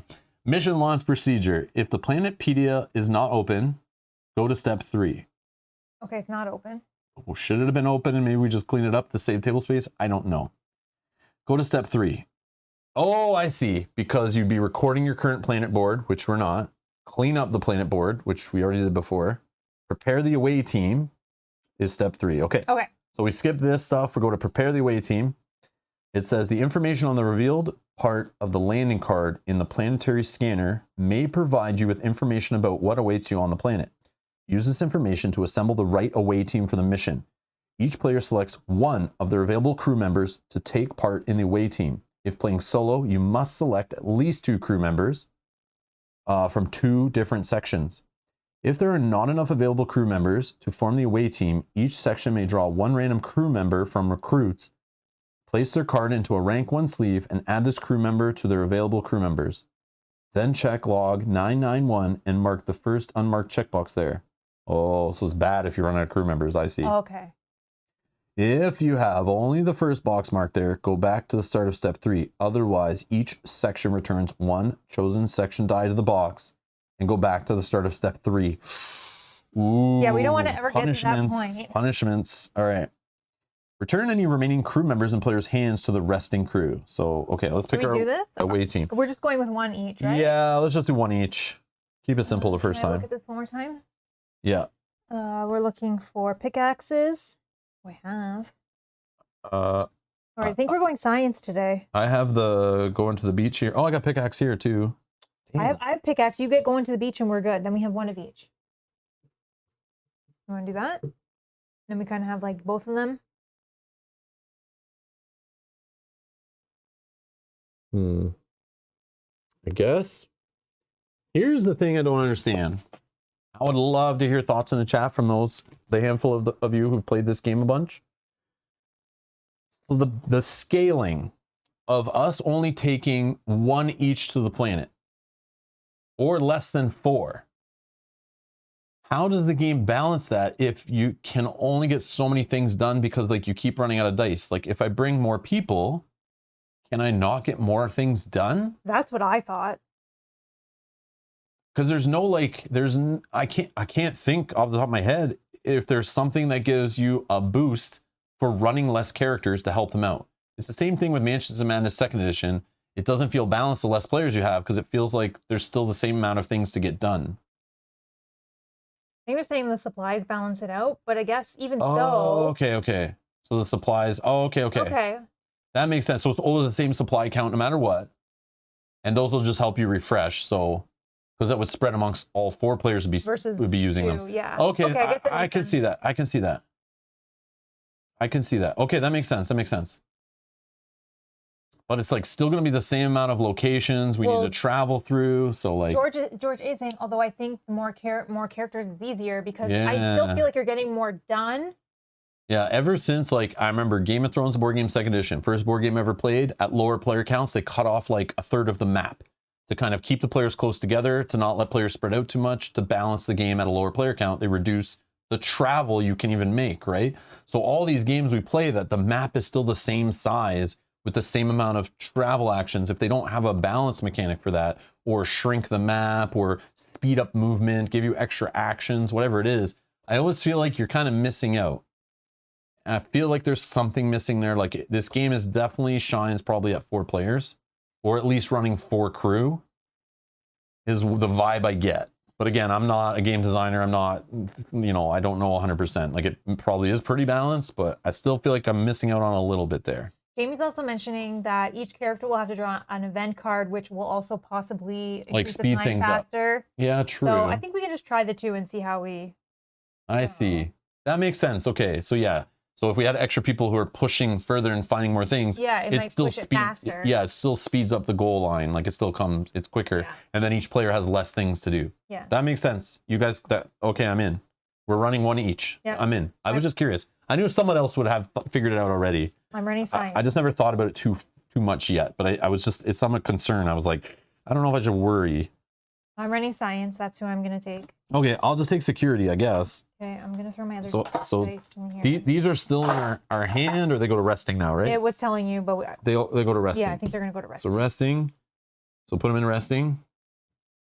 And then I'm going to put these ones back in their little storage. Okay, so this one's gone. We're not playing with this one. Let's throw that off to the side somewhere. Okay, put these over here. Airlander, my dude. Somewhere down here. That feels good now. Your dude somewhere down there. So we see cards on the left, right, and injures. He's on the bottom. Okay. Yeah, return in your remaining crew members in players' hands to the resting crew card, resting crew section in tray B. Each player then takes a crew board for each crew member in the away team under their control and places each crew member on their own crew board. Each player fills their crew boards with section dice from their section compartment following these rules. Section dice may only be placed in matching colored slots. Slots depicting a rank are only available if the crew member is of the rank or higher. If you have more section dice than available empty slots, choose which dice to use. I like all this choice. I think that's cool when it gets to that point. Any remaining dice are placed back in the corresponding section compartment. Each section player creates a section deck of at least 10 cards from their section cards. Only cards that have a rank equal to or lower than the crew member may be chosen. Each section deck is then shuffled and placed next to the corresponding crew board. Place the indicated number of markers in the charge slot of each crew board. Okay. I can do that. So let's get our section cards. So just go in your section, and it should still be sorted by number. I know I dropped this one, but I resorted it. Yeah, so like this. There should be 1, 2, 3, 4, 5, 6, 7, 8, 9, 10, 11, 12, 13. Well, there's way more level 1s. I only have 10. Something must have got mixed then. These are all section cards, right? Were some of your 2s mixed in there? Maybe. I thought this is the level, right? Yeah. The rank? Maybe. Maybe I didn't look closely. I thought it said I could just take all of them if I couldn't decide. Oh, I think some of them are upgrade, I think. How do you know? I don't know, actually. These I do all have more a 3. in the back. These have a 3, and there's some with the 2s. Yeah, but see, look at how mine was sorted. So I had 10. Yeah, I dropped these, so and they're then not... I had all my 2s, and then my 3s, and then I have other 1, 2. I think these are like higher level cards if you want to use them. Right? Pick 10. There are level. Oh, there's a white hash mark. Oh, the white hash mark. Okay, okay. Oh, yeah. That's my first 10 that I have. Where? This one. This little mark here. Oh, this. Yeah. Oh, my God. So those are your like starter cards if you want. Like, where am I looking for a white mark that all look the same to me? All right. I don't know if I should play with any of these now. Gotcha. Thank you, guys. All right, perfect. Fixed. Yeah. Yeah, I'm just going to play with the recommended ones to start. I'm sorry if I'm frustrating people very much watching us try to stumble through this, but I'm sorry. I didn't know what else to do. But yours dropped on the... Yeah, I know. Dropped out. So. Yeah, because see, all the white on this one are all together right away. Yeah. Yeah, mine first was just... Oh, and then it hits a 2, which I would have known. Okay, those are my 10. Yeah. Yeah, I see. But I sorted mine. I get it. I get it. Okay. 4, 5, 6, 7, 8, 9, 10. So there's my 10. These I just wanted to see, but I'm definitely, and I'm not playing this one. No, I'm just but taking I the just want to make sure I had it right. Yeah. Okay. Okay. Shuffled. I knew I dropped it and I knew I'd have messed it up. Michael says, not frustrating at all. Like yelling at his screen, you idiots! You're doing it wrong! All right. So these need to shuffle? Yeah. Okay, sure.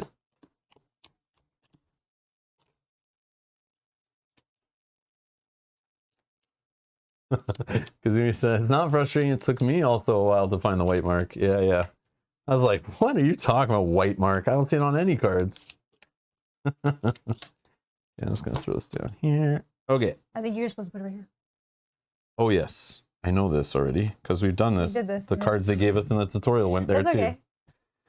A lot. Oh, I told you. I feel so lost. All right. I'm all over the place. Okay. Load the lander. Take all equipment cards from the armory, card tray B, and place them face up on the table. Each crew member in the away team may choose one small equipment, which has this symbol, and place it next to their crew board. Then choose a number of personal and mission equipment cards up to the limit depicted in the load section at the top left of the lander board. You may also take any number of mission equipment upgrades for mission equipment cards that you have chosen. Upgrades do not count toward the lander equipment limit. If players are unable to agree on the choice of equipment, the engineering section player makes the final choice. That's hilarious. I like the tiebreaker stuff in this game. That's I don't fun. see symbols on any of these, unless I'm going crazy. Right here. That's personal. Oh, okay. So we can only take one of each of these? Yeah, we have no small equipment. Any number of personal. Well, that can be carried. That can be carried. You don't want to take the ones for ones we're not bringing. So only the blue Oh, and so we purple. could do like that. Yes. Okay. I get it. So these all just go, here's equipment we're bringing. 2 med kits, a portable AI, and an adrenaline shot. Cool.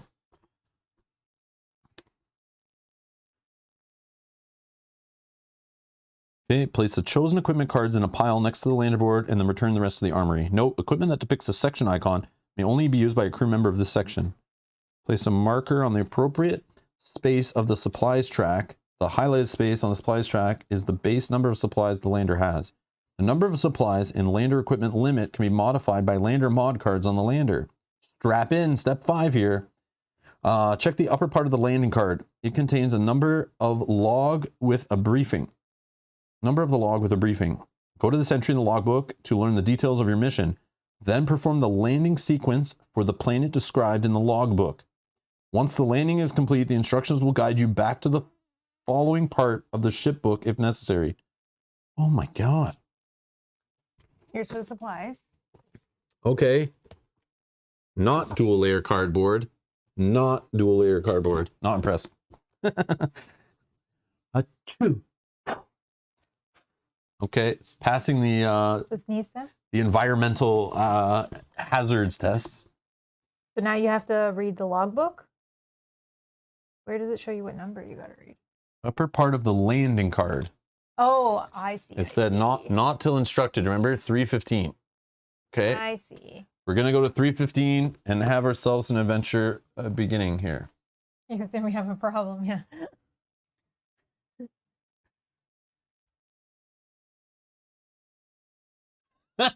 Brett with the super chat, which I'm sure is about to pop in a second here. Thank you, Brett. Says the frustrated people left when they realized this wasn't a how-to playthrough. This is a place for the F word, fun, Brett, and fumbling. Yeah. We will be fumbling. Frazzled. Brett, thank you so much.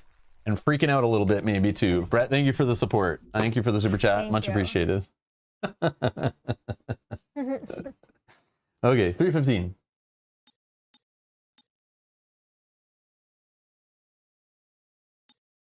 Vanguard, this is the away team. We are en route to the designated landing zone. All systems nominal. Uplink stable. We should be past the outer layer of debris right about... Oh, wow. My God. You seeing this, Vanguard? Crystal clear, away team. It seems like the long-range scans were right. The planet is gone. If you see no clear approach vector, you have permission to abort.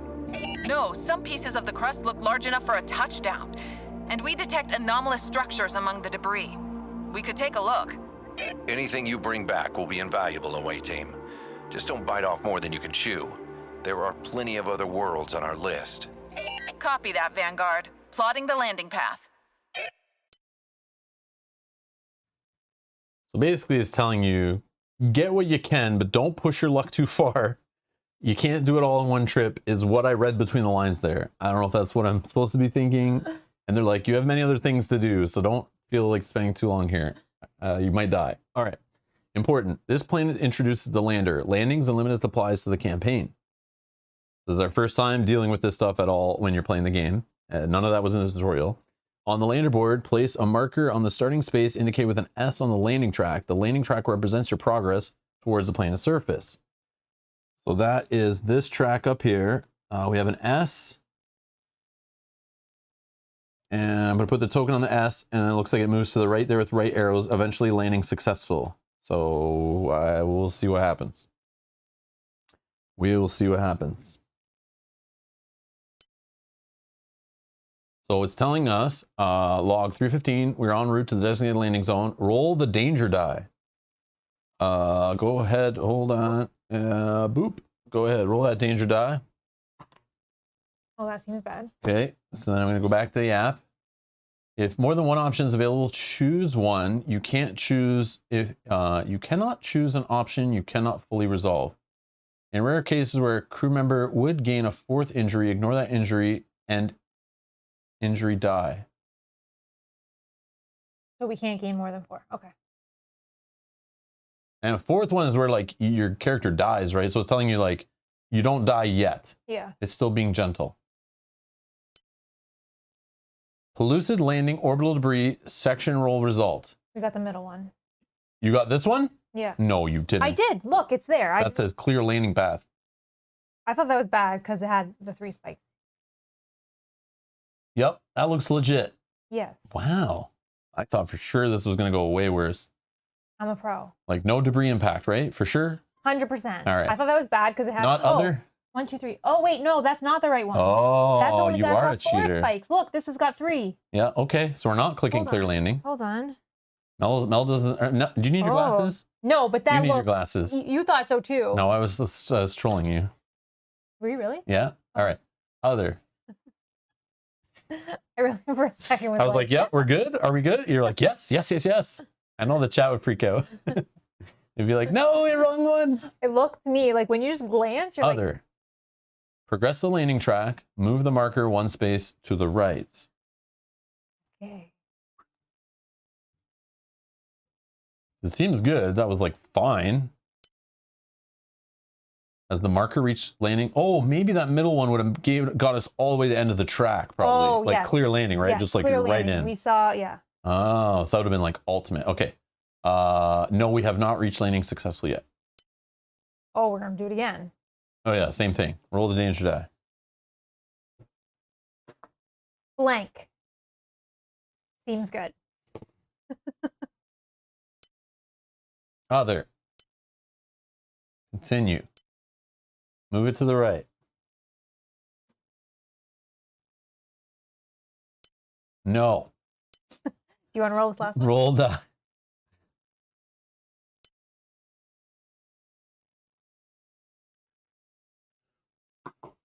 Blank. Blank. All right, we're on fire.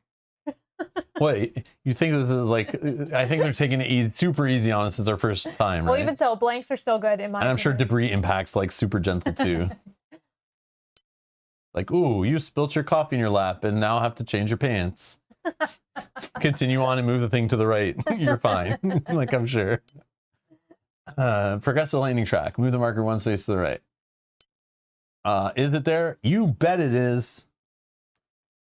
You arrive safely at your destination.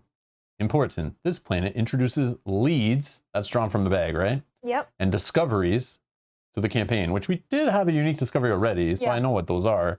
But the discoveries decks where those tokens go on, we haven't seen that yet. If you trigger an effect that asks you to draw a lead before the leads mechanic is introduced, read the leads and discoveries rules in Chapter 3 of the rulebook, which I've read, but rereading them might be helpful, but I think I understand how they work. Cool. All right.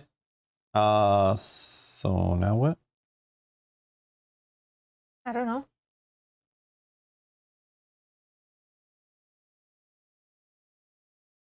Was there anything else on there when you're done? Do this? We learn the details of our mission, then perform the landing sequence as described. Once it's complete, the instructions will guide you back to the following part of the ship book if necessary. Did I not scroll down or something? I might have clicked like next by accident or something. Hold on, maybe there's the next page. I didn't scroll? Oh, okay. Well, that sucks. Okay. Hold on. Let's do it again then. Oh, you could just go. Can you go to like 315? Yeah, 315. I don't know if it'll let you. Yeah. Vanguard?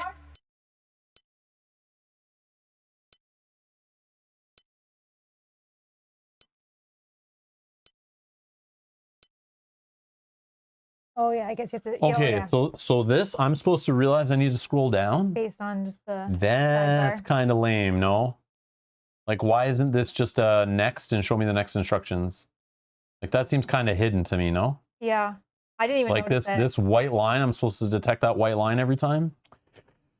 That's not very good UI. That's not very good UI. I blame partly me, but partly the interface. All right.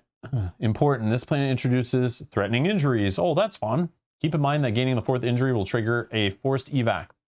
Whenever in doubt about the injury rules, read the injuries and ending planetary exploration rules in Chapter 3 of the rulebook. Now open the Planetpedia at pages 4-5, Pellucid. Then open the ship book at page 24 and perform the begin planetary exploration procedure. Yeah, okay.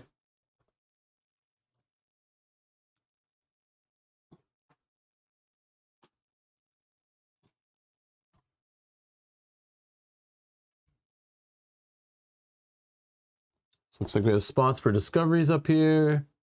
We have some locations, some undiscovered locations that'll probably fill in. We have liftoff telling you to go to certain logs. Evac tells you to go to certain logs. Not seen that before. Unique discovery pile, a mission pile, and a printed global condition. Cool. There's the landing spot right there, I think, right? And you got some biome symbols. I think that's like location number 1, 2, and 3. I think that's what those mean. Yep. And then when you travel this way, we can travel this way and back, but you got to roll the danger die there. You can travel this direction and back, and you got to spend 2 dice to do that. You can travel this way and back, and you have to do the travel, which is on the global condition, which currently is spend a die to roll a danger die to move to a connected sector. Okay, I understand that. There's a time track here, which will replace the global condition with G02. We got failed shelters, orbiting shard, and crystalline fragments. Okay, and some cool art. All right. I think of the art we used behind us at the intro, it looks like. But anyways. All right, so let's read the procedure for beginning planetary exploration. Prepare the planet board. If there is a planet record sheet for your current planet in recorded planets of card tray B, start at step 1A. If not, start at step 1B. So step 1B is populate the right side of the planet board with the indicated unique discoveries. Place them face down in the order in which they're listed. First card on the bottom, last card on the top. So you need unique discovery 2, then 3. So 3 is on the bottom, 2 is on the top, right? Switch my tray. If you gain a unique discovery and there's no cards left here, gain a success instead. 2 and 3. Okay. Then it says populate the right side of the planet board with the listed mission cards and global condition cards, or follow any planet-specific instruction printed in the mission and global condition card slots. So we need mission M21. M21. And here's just crystalline shards, sharp shards of pale red crystal carpet the rock beneath our feet. You could spend an axe to generate 1 mineral lead. I already read the travel and I already read this. That's all that's on there. So I don't think we do anything with that. Okay, then it says place the lead bag next to the planet board. Ensure it contains 20 lead tokens. I dumped them all in there. They're there. All right. Shuffle all 5 discovery decks and place them above the planet board. If they are not already there, take them from card tray A. So Mel has a card tray A beside her here. Oh, sorry. Which is completely different than the black one. So when we're in the ship, when we're doing the ship phase, we have the black card tray. And in the white one, card tray A, it's all the stuff related to planet exploration. So it's kind of cool how they keep them divided like that. So it's like you have to look through less of the components to find what you need. I appreciate that. You appreciate that. Okay. Oh, I see. So that's strange flora discovery. Okay, so you're just shuffling these decks up. This one's live specimen. That sounds great. Then we have mineral, alien, and microorganism. Giving them a quick shuffle. Oh, so mineral would be from here to the pickaxe to dig out minerals, which would pull tokens from this bag that go onto... On top of the deck. This is the... Oh. No, no minerals in my hand. Here. Oh, okay, okay. Which go onto that mineral deck Mel's about to place. Yeah. Which is probably red, right? Oh, no, it's blue. Oh, okay. Sorry. I get it. And then once we get 3 points worth of tokens on there, you can discard them or whatever. Some go back to the bag to then draw the top card. Yes. And these tokens that are in here have like 0s, 1s, 2s, I think 3s. Some of the 0s and 1s go back in the bag. Some of them gain you cards and something else I saw on them. Charges, I think. Yes. Yes. Okay. And the charges on here are only our starting. We can go over. Oh, okay, okay. Cool. All right. Shuffle the event deck and place it to the left of the planet board. If it isn't already there, take it from card tray A. Got it. Uh-oh. I mean, I love these trays, but some of the cards are hard to get out. Yeah, they're tight. I don't know. I'm assuming there's no sleeves you're supposed to put on these ever because they would not fit in the trays. And if they sold sleeves with it, uh-oh. Uh-oh. I feel bad for anyone who bought sleeves with this game. I'm sorry, where do the events go? Just beside the game board? To the left of the planet board.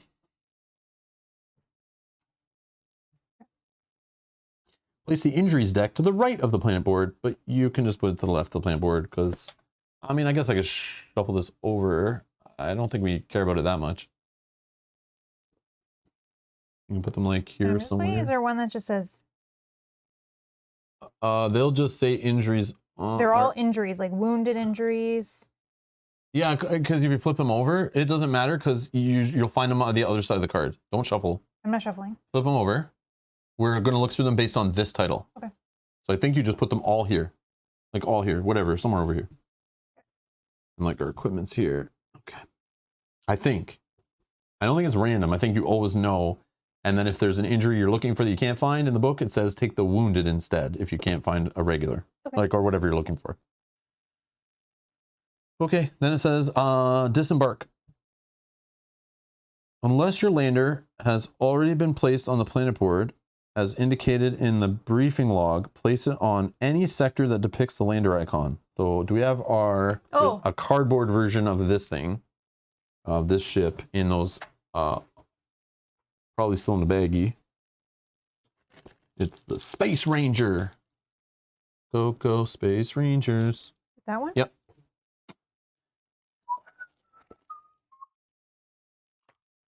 Basically looks like Decepticon from Transformers, I'm pretty sure.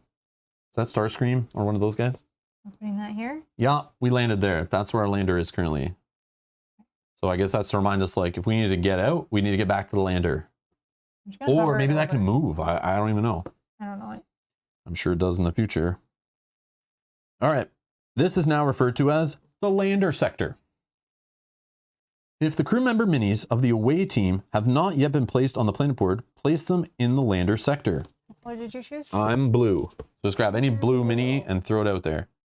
And Mel can give you a little tease of her painting on these minis. I have to say. So we just got, Awaken Realms sent us just like the gray plastic version. I don't know if there's like, I know there was the, what do you call that? They're like the sun drop. Sun drop, yeah, the shaded version. Kind of. I just kind of tried to stick with the color scheme of. Yeah, so it's obvious. So we don't need a clip on the bottom because Mel put the paint around the bottom and then there's some blue on it. So I know this is my blue guy and there's purple on this one a little bit. These two are kind of like more metal-y than some of the other ones. These they are metal, of course. Yeah. They're rocking all day. These metal heads. These ones. So I'm this one here. These ones are my favorite. But it literally doesn't matter. But Mel painted them 2 per each color, so we can just pick whatever one. But if you didn't paint, if you didn't paint, the book says just pick any one and slap the ring on the base. Like it has those colored rings. So you can just play with whatever mini you like, which is cool. So we're placing them on the lander. Here. And don't cover any text. All right.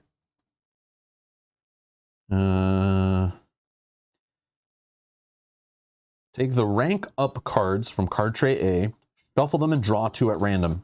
As a group, choose one of them and place it incomplete side up in the indicated space next to the lander board.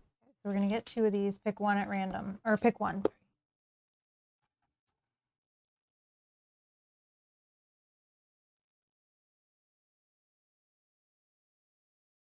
So they're the same, they're right? The exact same. Oh, but maybe how you get them? Oh yeah, they're the same. So there's duplicates, obviously. Okay.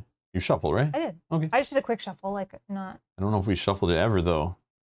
You want me to shuffle again? I say reshuffle and draw again. I don't know. I'll do. Maybe they're common. Maybe there's like 1,000 that are that, but that seemed like no choice. No, Matthew, I just go Space Ranger, our lander. Oh, they're not duplicate. We didn't read enough, I guess. But that's fine. Oh, is there a backside that are different? So it doesn't matter?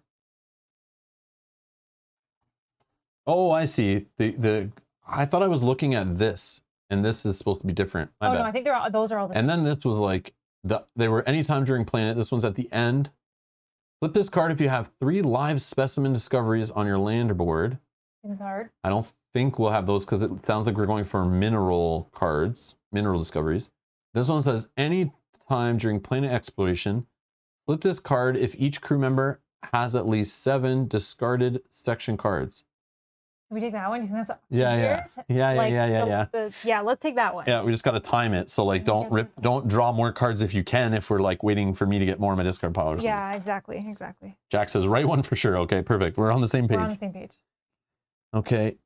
One says, if players cannot agree, the science section player makes the final choice. I picked that one. Return the remaining rank up cards to the card tray A. Note, if there are no more rank up cards in card tray A, take all rank up cards that are removed from the game, shuffle them all and add them to the rank up cards in card tray A. Players divide personal equipment cards and mission equipment cards between them. No crew member may carry equipment cards of another section. If players cannot agree, the recon section player makes the decision. Each crew member places a turn token. So just the equipment we had already known, we're dividing up. So you get this one and I get these ones. Okay. And then a turn token. Yeah, so turn token, available side up.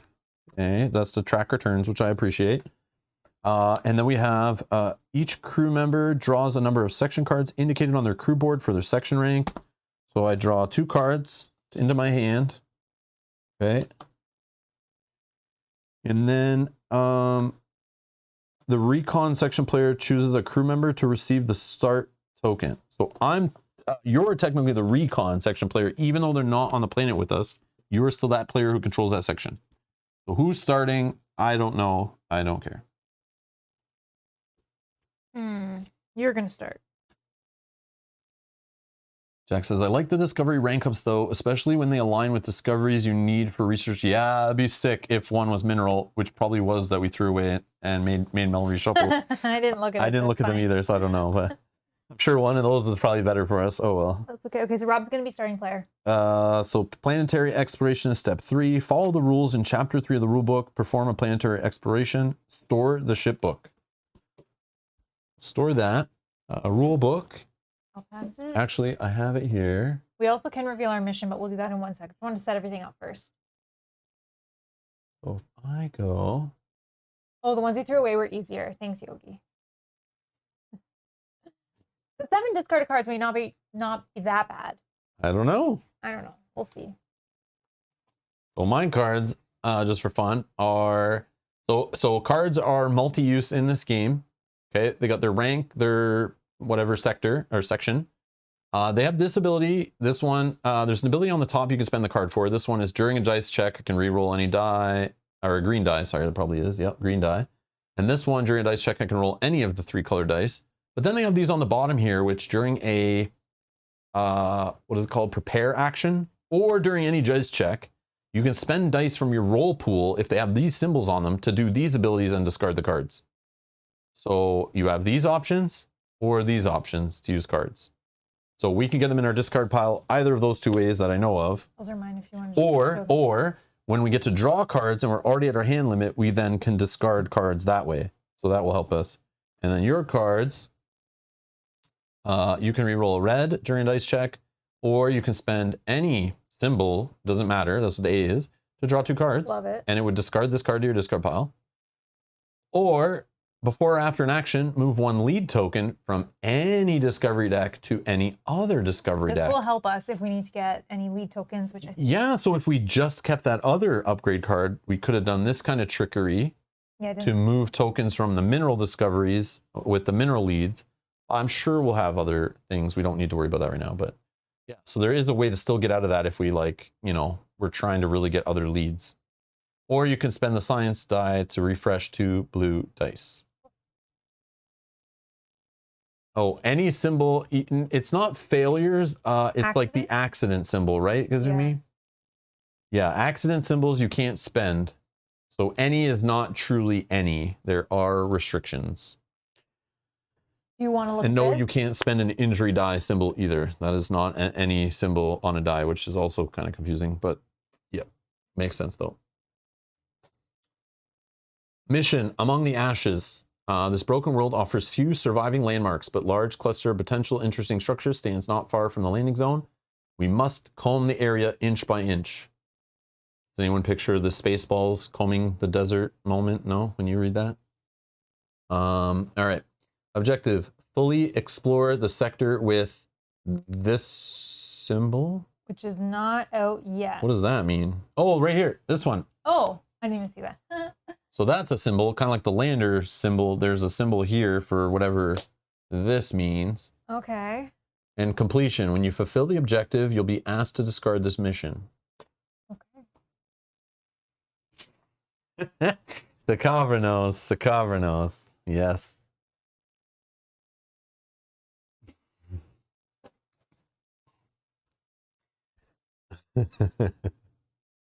Here's your charges as well, sorry. Oh, for here? Mm-hmm. Thank you. Mm-hmm. All right. Now what? Now it's our turn. Are we allowed to so start? Start, yeah. We're starting on the planet exploration portion of the game? Yes. Fun, fun, fun. Oh yeah, look, they got a click tracker in this game that you can't see. It's invisible. They have a click tracker. The only problem is you have to pass it around the table, but I still think it's fine. So you can know if you have 2 actions on your turn left, or 1 action on your turn left, or you're gone yet, or your turn is over. Which is clever. Just keeps things going. It helps a ton when you're playing on stream and you start getting on side rants and conversations and you forget where you were at in the game, which is cool. So it looks like our actual mission is to get to here and fully explore it. So fully explore this mission or this point of interest. But it could be similar to the tutorial where even though you see that as your ending goal, you might need to do something else somewhere else to advance this card or unlock this card or turn it into the thing to finally explore it. And there are phases. So even though we might travel here, it might reveal a point of interest card, but that might not be the final explored card. We're trying to fully exploring somewhere. It'll be a flag in the top right, which we learned from the tutorial. And this little symbol in the top right means we can't leave here. No travel, no leaving. So what that means, we have to do some kind of test on here. And I know you guys can't see that really there, but if I go to, I'll try to explain this as quick as I can. But again, if you want to know more details, understand what is happening, because this stuff is kind of small in a book that's not really close to the screen, or to the camera, I should say. I can only zoom in so far, otherwise I have to hold everything up. These are skill checks basically, and you know, you can find videos explaining all this stuff online, or check out the PDF. You can download it. Just go to like ISSVanguard.com and you can pop open the PDF there. But what is on the planet are special actions. On your turn, you are able to do 2 actions. You can do a special action, which are printed on cards or the global condition, or I'm sure other places, but you're only allowed to do 1 of those per turn. And they have the little arrow symbol here, this little flying alien right arrow, whatever that is. You can do it once per turn. But you can travel, prepare, rest, or lift off. Lift off is like, we're out of here, we're ending the mission, Everyone at the table has to agree. So we probably won't see that unless we're done. So like one time. So it's not really an action we're going to be thinking about all the time. And I think you can only lift off at a landing. Yeah. Like you can't just do it anywhere. Yeah. But we might also die and have to evac, so we won't even see the lift off. It's possible not to even see that happen, I guess. But we're most likely going to be traveling a lot and then doing special actions. So traveling is like moving around the board to different places. Sometimes you're blocked. Sometimes you have to pass tests and things to get there or take punishments. Preparing is basically your way of drawing more cards. And what was the other thing? Rolling dice to do the dice matching? Yes, to do those combination abilities on the bottom of your cards in your hand. Resting is a way to get your exhausted dice back. After you do skill checks, you lose access to dice. They go in a spent pool. You can rest, which spends supplies from the main lander ship to get some of your dice back, half of them rounded up. Okay, so that's your actions. Pretty straightforward. You get 2 of them. That's it. Okay, but the special actions, they're all over these locations. So there's examples here. There's different types of skill checks. There's ones where you're doing dice checks and you're looking for symbols, and the yellow there on the right, that image on the right, you could get, that's like the ultimate bonus. If I got a symbol of the flexing arm and the wrench, I would gain a supply as a bonus and then still get to go to the green option and read log 316. If I failed, so you go from left to right, top to bottom, and if I had this, I get to go to the log, but I don't get the bonus. And then if I have neither of those results after doing my whole check, which I'll go through all that craziness when we get to our first dice check, you then have to roll the danger die in this example. And the danger die has a letter on it, which refers to a danger die reference card, which are different punishments based on which card is telling you to reference. You could have special actions like this, which are just check the situation or whatever, and it just tells you go right to a log. No testing there, just go to a log, follow what the log tells you, which may then be some kind of rolling dice or something like that, who knows. But that's, I thought there was more. Yeah, I guess that's the taste, whatever. There's more rules in the tutorial part that explain the different ones. And then again, traveling is just moving around, preparing rest we talked about, lifting off. Oh, here's the dice check stuff. So I just want to show a couple examples of these things that we'll see. So this one is like a special action in this picture on the right, which is tells you need to do a dice check, which is those 2 dice rolling symbol, and then roll the danger die looking on table A. And if you have 2 blue dice when you're done spending dice and all that stuff during your dice check, you then get to do the green option here. These ones do kind of like the lander thing you saw, where you put a purple cube in and you move it to the right based on certain conditions. So for example, this one, every accident icon we see, you have to advance the red track to the right, which could be the bad result. And every strength symbol or compass symbol, you get to move the purple cube to the right on the green one to eventually get to the better outcome. So even though you're doing a dice check and a skill check and stuff, they all have like different little kind of mini games you're trying to achieve or options you're trying to achieve to get different choices. And again, you can play cards to modify them. You'll see us go through the steps. There's a nice reference card for it. I'm just trying to see if there's any other good picture examples of different things. Oh, there's this one here, climb to the top. You roll 2 dice, and then based on your results, you just go from top to bottom. So you do number 1, you check if you have those, and you spend them, they go to your spent pool. So each dice can only kind of trigger one thing. So if then the second one, every strength or compass can be advancing that track. And then after those are spent to your spent pool, if you still have, 3 different dice of any color, you can advance again. So there's lots of examples. We'll see different ones, but you'll see as we go. All right. But here we have failed shelters. A desperate attempt to survive the apocalypse was doomed from the start. No bunker or shelter could have survived this. So this is open the shelters, okay, which is a special action that involves a dice check, rolling the danger die. If we see a computer somehow, you get the most amazing result of gaining 2 alien tech leads, and then the arrow tells you get to go get the green result, which is great. There is no red result here, no failed, no bad thing, other than, no accidents. The only thing is the danger die, which punishes you. Oh, yeah. Or could punish you.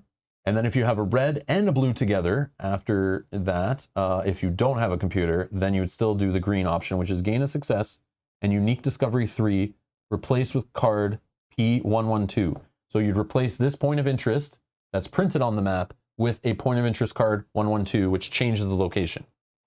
And again, feels very Seventh Continent with cards. You're playing on cards, but they're changing. Environments are changing, or Tainted Grail. This feels very Tainted Grail-ish, or Lands of Galdir. Yes. Yes. This is like, if you saw us play Lands of Galdir, you know, that's like a lighter adventure game. This is in that genre. It's just like way more complex and advanced, but same idea. We're going to places, skill checking, choices. Places are changing based on our actions and things. All right. This one is Orbiting Shard. Though buried in dust and half melted, the artificial structures are barely visible. Or clearly visible? Clearly, yep. This is a special action. Do a dice check to scout the site. If you get the strength or the pickaxe or the navigation, you move the green track across, which needs to be advanced 1 to put the cube on the track, and then 2, 3, 4, 5, 6 to get it to the result we want. But the red track, the bad one on the bottom, which makes us spend 2 dice, whoever's doing it, which accidents can happen, it only needs to be advanced once to put the cube there, and 2, 3, 4, 5 to fail. I think you're counting 1 extra, sorry. Put the cube down, and then 1, 2, 3. Oh yeah, sorry. Okay. 1 extra. Yeah. Yeah, it's confusing how it doesn't start on there and advancing it once puts the cube there. Yeah. I'm so used to games where it's like, start the cube and then you move it. But it's like, yeah, sorry.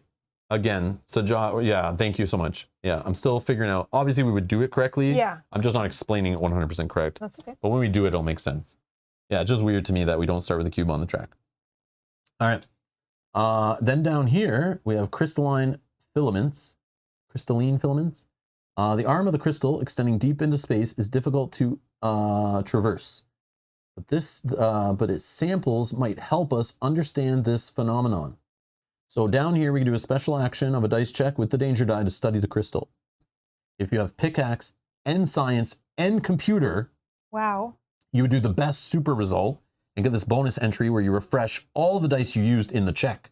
Wow. And then you get to gain a success and unique discovery 2, and then you replace this with P111. But if you don't have a red and green, you fail and you go to log 54. So this is where we get discovery 2. This is where we get discovery 3. And we know they're right here, unique discoveries. We want them both. Yes. I want all the discoveries. And then we always have the global condition, which during a dice check, we can spend pickaxes to try to gain mineral leads on here. Which is good because that is my, convertibility, sorry, that is my convertibility on my character. So okay. Hopefully I can get some of those. So sorry, I made you go first, but if you don't want to go first, I can go first. Yeah, it doesn't matter. Whatever. Okay. So the first thing that I will do, so I'll spend this, I will do the ability on this card, the special action. So I will scout the site. Again, I'm looking for pickaxes. I don't have any, where's the beach? And navigation. I really want to move this closer because, yeah, I love how you play out of a book, but the text is so tiny on so many things. Yeah, and they're printed on the page, so you can't pick it up and read it. Yeah. I could pick up the book, but then all these cards and things will fall off, which is kind of weird. No, that's good. And then, like, what do people do who play on the other side of the table who are upside down? I don't know. Some people can't read upside down. All right. So, I'm gonna roll 1, 2,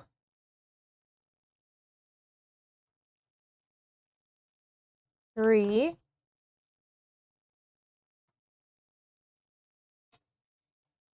No. I'm not gonna roll that one.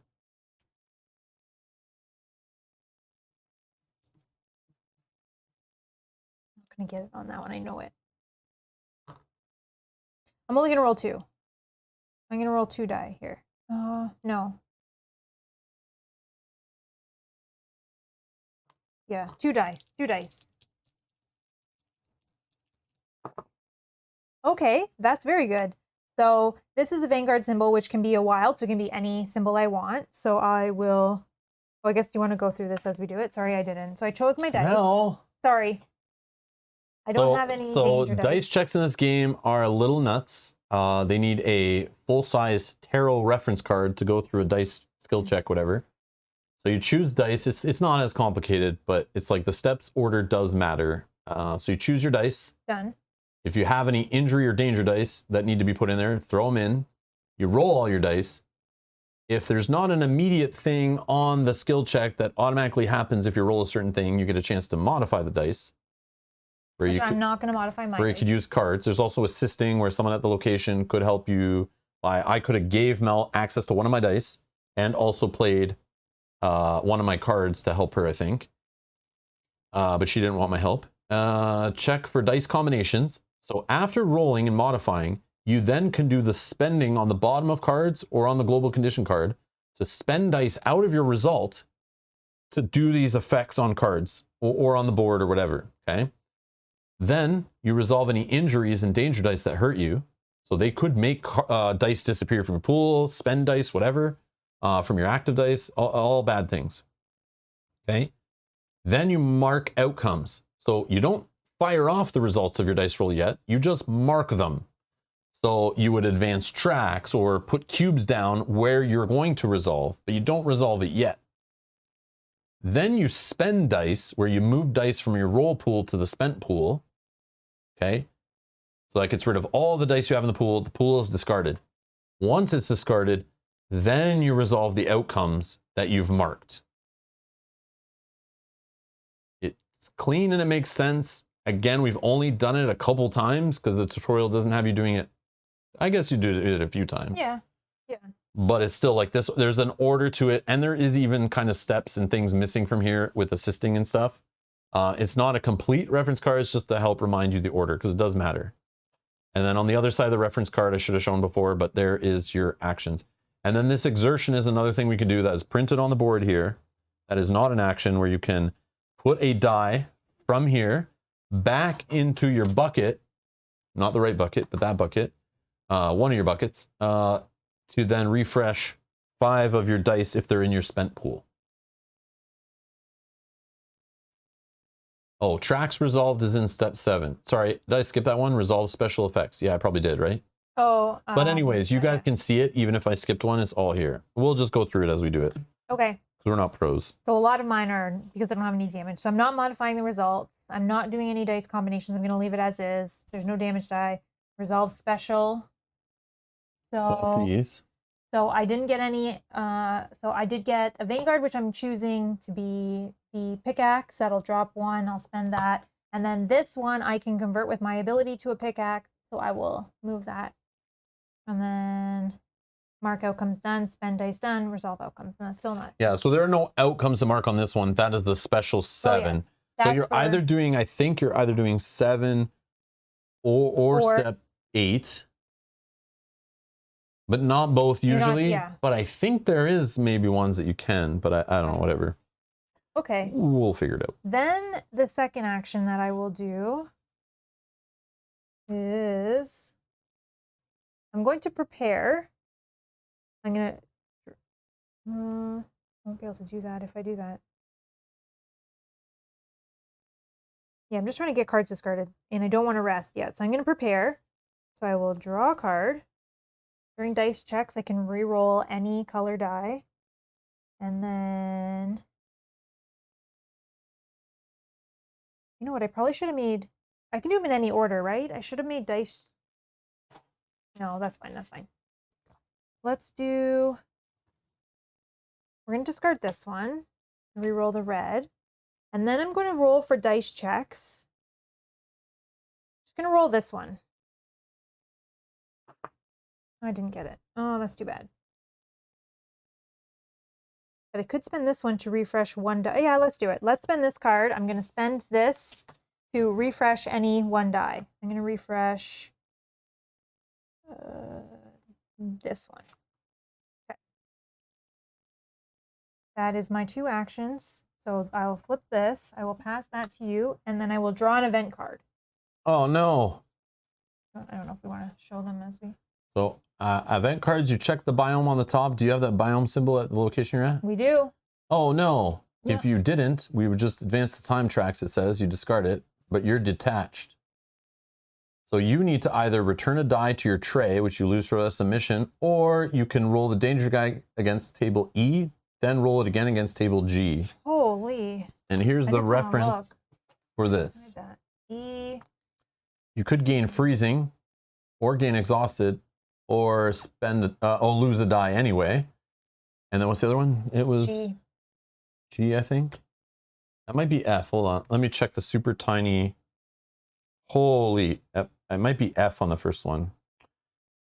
I don't know. That's kind of like very poor iconography, but it might be an F. It might be an E. We'll never know. But it probably makes sense if I knew what this biome was called. Then that probably makes sense of what it is.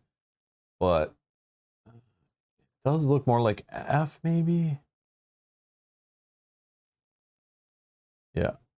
Okay, well, I'm not going to choose. I'm just going to get rid of a die. Or G, which is lose one of your equipment or lose a supply. But you could roll like a blank or none of these symbols. I could, but I could not also. Yeah, that or gain a burn injury. Oh my. Yeah, no, I don't want this right now. I'm just going to lose a die.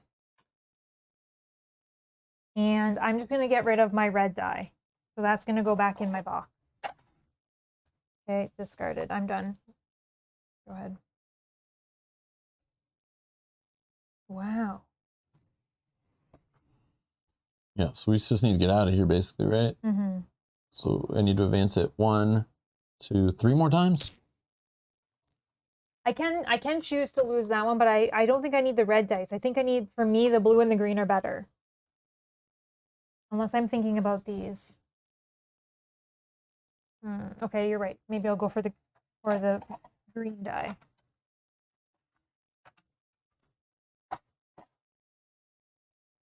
But I want to get rid of this one. I don't. That one has my special symbol on it. Okay, let's do. No, we're gonna go with this one. That works for some of my cards. So I don't know what these skill checks. So in this one, I need the strength, pickaxe, or navigation, or what I'm looking for, and not danger results. Yeah. So like this one is most commonly gonna pull me that result, but I've never actually like looked at all the sides of the dice. I see. I don't want to spend it. I know I can spend a spent die, but I don't want to because this one here with this symbol works with a lot of my cards in my deck. And if I get rid of it. Whatever, we're just experimenting. It's all good. But I don't necessarily need, I know. All right. So I like, and I don't want danger results. So this one, like I'm tempted for this die because it's most commonly the wild, but this one also has the same amount of chance, I think, to draw a danger. I think it's 50-50, right? 3 danger and 3 wilds. So like I could if we were trying to rush, but then I'm like already flipping danger results, which then advance this track. Which, I mean. I don't want to have to spend 2 dice, but it won't unless I go the whole way. Roll 4 of them. I don't know. If you have many reroll cards, you use it. Well, let me check my 2 cards. One lets me reroll a card, a die of any color. One lets me reroll a green. So no, I have 1 reroll. But I need to get cards in my spent pool or my discard pile because you're doing it. So I will roll it, but I don't know, especially since Mel's stuck there, so she can do it next turn turn too. We need 3. Should I throw a die in there for you? You can assist me if you'd like. Can you turn one to a pickaxe? No, because I can't. Oh, you can't use that on. But I can throw in this one, which has all my wilds. It's up to you. So the green is mine. Oh yeah, you roll separate. I'll roll mine and pull them away, and you roll yours, then you pull them away, because we can't mix them. No crossing the streams. All right, so I got 2 wilds on this die that should have been an accident, but then this one... is going to roll with you, so just in case you don't want to re-roll that. Oh, so you might not want to re-roll that. But here's the thing. Here's how I understand it. It's totally fine, because we do the first line and go from top to bottom, which should advance us all the way to the end of this one. We mark that. Then we do the next one, which is just moves, puts a cube there, and that's fine. Nothing will happen there, yeah. All right, whatever. Unless you want to spend the card, but you don't have to. Yeah, I will. Because we don't need it. Does resting draw me cards too? Yeah. Yeah, then I want to. But resting uses supplies. So you only want to rest. But I feel like we'll be resting anyway. We will. So it's like, if I'm going to get cards, how am I getting 7 cards in there if I don't draw cards, right? The prepare lets you draw a card. All right. No, you're Too fine. much talking. Too much reading. But I'm not even reading. I was reading. Oh, yes, that's mine. I'll put that in my spent. Whatever. Okay, same thing. Okay. Okay. So I spend this. So we Spend this. got enough to move that, and then we have that. Mine goes in my spent. Okay. So then it says go to log 210. Yay, back to the app. 210 for sure. 100%. Do you need your glasses? Nope, I got it.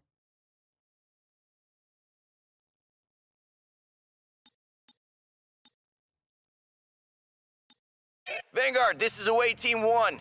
My sensors are picking up some electromagnetic activity among the rubble. I'll try to reach it.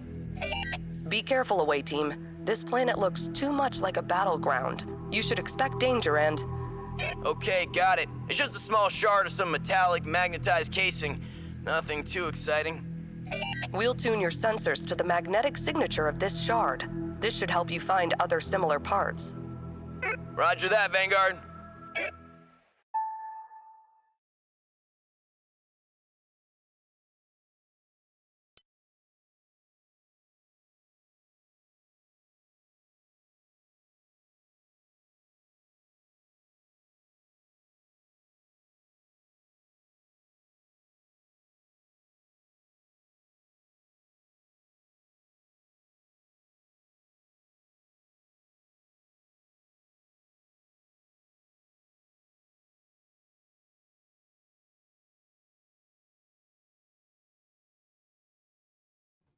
Sorry, I was still muted. So I drew a 0 that has +1 card on it. I don't know who gets the card, though. I don't know who gets the card. 39 and 44. When this lead token is placed on the discovery deck, a crew member chosen by the science section player draws a card. Oh, sorry. Yogi says, okay. So Yogi was saying that all this stuff is super straightforward, but according to Yogi in the stream, he's been playing his game completely wrong by splitting dice results, which I even know is bad. We can't do that. So yeah, Yogi, I think, was trying to say, so this is a good learning opportunity though, 100%, 100%. Because it feels like you should be able to do this, but that's why I was saying that the actual procedure, this order really matters. Like it really matters because it can like kind of break the economy of the game, right? So pickaxe is here. Is when I have this double, right? For example, I'm doing this result, but like if I try to do this one on the step where I can, what is it? Spend for combinations, right? Yep. So if I spend this die as one pickaxe to do this combination, I can spend it as both or one, I think, to do this. But once I spend it, it's not like I can spend only one here and have change on the die to then do one from this thing over here. Once you spend it for like one effect, the whole die is gone, right? It would have worked had he re-rolled into a Vanguard. Yogi, or the whole game, your whole game's broken. You have to throw it all out, reset it, restart over. It 100% is invalid what you've done. You have to unsee everything you've seen, unspoil everything. You have to reset everything, Yogi. I'm so sorry. Actually, the best, throw your game in the garbage, buy a whole new copy. 100% you have to. You can draw. So oh, we can choose, right? I choose. The draw? As the science Okay, player. perfect. Yeah. But trust me, when I saw this and saw the rules about not being able to split it, I almost threw my own game in the garbage because I was like, damn them, I want to do it. But I understand it's the double result's not always as amazing as you'd think it would be in other games, right? Yeah, it only would have worked had you rolled not that symbol. If you rolled like the going to the beach. Like if I rolled this. Yeah, then you could have done it because we would have had 3 on mine and 1 on yours. But I could have spent both these to do like 2 mineral leads, right? Yep. Like that's legit, right? That is. As long as it's on the same effect. Yep. And then this did advance this twice if I wanted, right? Yep. Okay. So as long as it's on the same effect, yeah, you can do spend it twice. both, right? Yeah, Yeah, okay. You just can't split because it's, Gotcha. Yeah. And I will say that Rob can draw the card as a science player. All right. Catch a breath. During a dice check, reroll a red. Or I could spend during a dice check any die symbol except for the accident symbol or injury dice or the danger die, which the danger die is not even the same size, so that would make sense, to draw 2 cards. Okay. But then again, if I draw 2 cards and I have 2 cards in hand, you're allowed to draw, even if you're at your hand limit, which is indicated by your rank. You can just choose to keep whatever you want and discard the rest, which is kind of neat. So if you're like digging, you're totally allowed to dig in this game, which I like. That didn't give us a Alien tech lead. Okay. Oh, it's teaching us still. Good. Leads are small cubes, such as pieces of alien technology, biological samples, or even paw prints of an alien creature. If you gather enough of them, you'll be rewarded with important discoveries from the discovery decks that you will take with you to ISS Vanguard. Okay. Gain 1 alien tech lead means that you should draw 1 lead at random from the bag placed on the alien tech discovery. Oh, it's probably going to tell us here the stupid card question I had. When the deck reaches a total value of 3, discard all leads from the deck. Oh, so you can get higher. Draw the top card of the discovery deck and place it in the appropriate slot under your lander. Each lander has a different maximum number of discoveries it can hold. When you finish your planetary exploration, you discard your discoveries down to the number on the planetary, or on the, lander board. Some leads also have a special one-time effect. To learn more, see the leads in the rulebook in Chapter 3. Please note, the global condition of this planet allows you to gather more leads. When checking your rolled dice for dice combinations, also keep in mind any dice combinations on the global condition card. They affect every roll on the planet.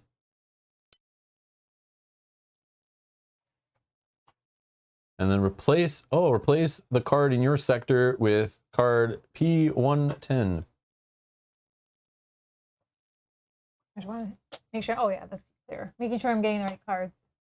Which is a melted cityscape. A civilization once bloomed here, but ended abruptly by fiery inferno. Many of their remains are covered in thick layers of ash and volcanic rock. Oh, alien xenology is a thing here. But that's like a win more. This is the win more option, but still, if we have it, we could gain 2 alien tech leads. But minimum, we're trying to look for a red, and a blue all together in the same die roll to gain 1 alien tech lead. And then if you get none of these on your dice check, you have to roll the danger die. Oh, this might work for me, because with my pickaxe. On table A, Okay. So it said replace, but that's on the board. Okay, and we can move away from here now. So I can just travel as my action, right? You could. Because I can't do another special action. Even though the card has changed and it's a new special action, I'm 99% sure you can only do 1 special action on your turn, no matter where they all come from. It's not just repeating the same one. You can't do a different one even. So where am I going? Computer place for alien tech leads. Or I guess not even computer, just red and blue dice. Which works if you can get a Vanguard. Or down here, red and green dice. Right. Looks like we need to get some alien tech leads. Alien tech. We don't need to. This is just the place to farm it. But maybe we do based on what we find here. But at minimum, I want to get these unique discovery cards. I agree. So I think we split at this point. So you have more green. So I say you go here. Okay. I have more red. I go there. I don't know. Like I'm not even sure why and what. Well, I think here, if you can get a Vanguard, you can do the top option. There's nothing bad that's going to happen there, so it's fine. Okay. I'm going here, which there's a travel symbol, which I go here, which is currently spend a die or roll the danger die on table A. Table A. Oh. Which could just spend a die or gain a wounded injury. I don't know when to like push this or not push this. I don't know. Like I don't understand the injury system yet because they haven't really punished us with it too much. I mean, that's not terrible. So instead of spending a die, I should roll the danger die, you're saying? Yeah. All right, Mel. Right? That's not that bad. Okay. Nothing. I got the 3. Nothing. Oh, yeah, it's easy peasy. Nothing. This orange die means nothing. It's garbage. Doesn't even do anything in the game. So easy.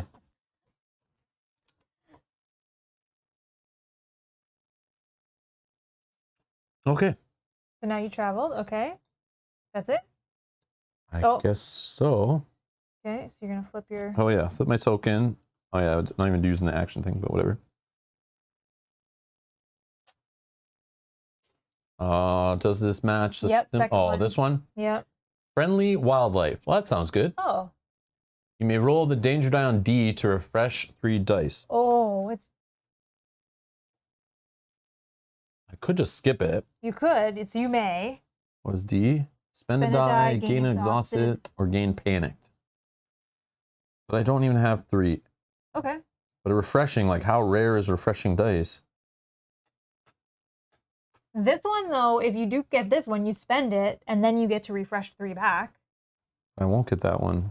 Well, I'm just trying to be positive. Bob can even reroll danger. I can.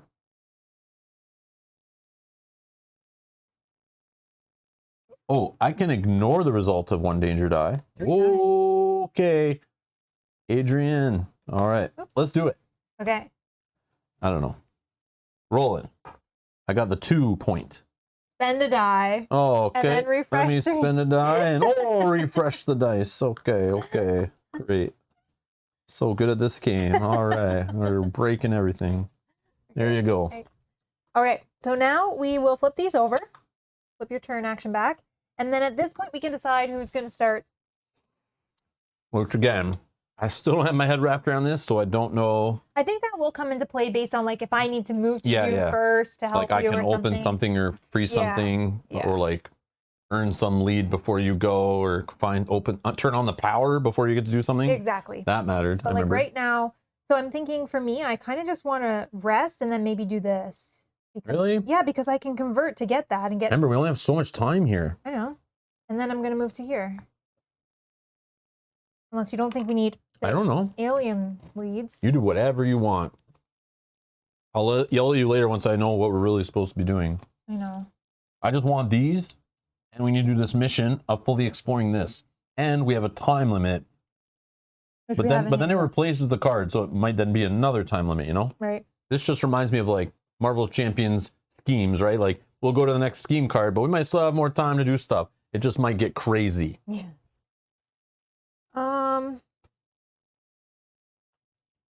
Oh, thank you. He didn't do it. He didn't use it. I didn't need to, right? Yeah, he didn't need it. Oh, okay. Yeah, he didn't need to. I think you go first. Yeah, I was like, I didn't need to ignore it. It did nothing already. Yeah. I didn't use the charge. I just said I could if I needed to. Yeah. I think, are you doing this or are you just moving? I'll do that because I want this. I want this. Oh, yeah. And then you're moving there. Okay. So I you don't go know. first. Maybe I am. I have no idea. You go first. Let's see what happens. Because then if you. Because it's going to replace this location, so I might want to stay there to do something. I know, which is why I want to stay here and do this. But Okay, you want me to go first? Yes. All I just want right. to see what happens. So I'm going to try to open the shelters, which I'll need to roll the danger die with my check On A. on A. And it would be nice if I just roll the computer. All would be well in the world. Just roll your high Vanguard. No. No? Oh, but I could re-roll it. I mean, I don't want to play for you. Sorry. But if I miss, as long as I have a blue with a red, we're all good. Right. So I'm going to take a blue in my Vanguard. I don't know. Again, not sure. So I need to roll the danger die with it, though. Oh, yeah. Okay, so I'm starting my dice check. Here we go. Okay, I got blank on the danger die. I got the Vanguard that Mel was telling me to roll. And I got the basic blue. So I'm going to look at the results here. Do you want to do any dice combinations with this? I guess I could, right? I could discard 1 danger die from your roll pool. Oh. Doesn't matter. Or I could draw 2 cards and then just pile some more in my discard pile. 'Cause we Oh. need to get to 7 at the same time, Yeah, right? That is At least 7. At least 7. at least 7, yeah. But then I lose my reroll on a red. But then I'll draw new cards. But then maybe I don't discard that one. I don't know. Okay, so let me, spend this to do this, to draw 2 cards. Mm-hmm.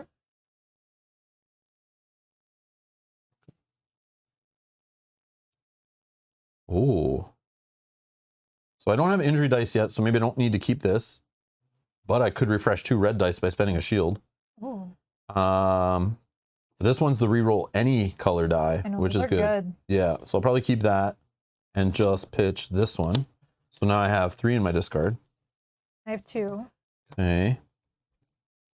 And then Danger die doesn't matter.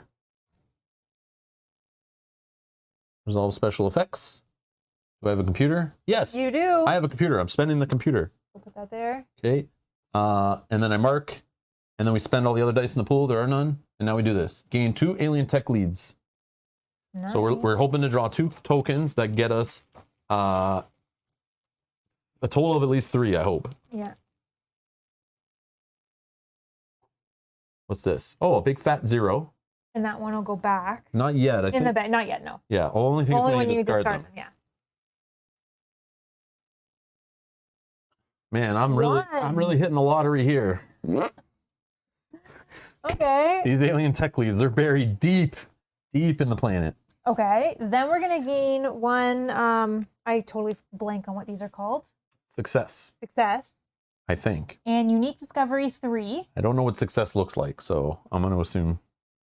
Those go on our board somewhere. Right here. Oh, right here. Yep.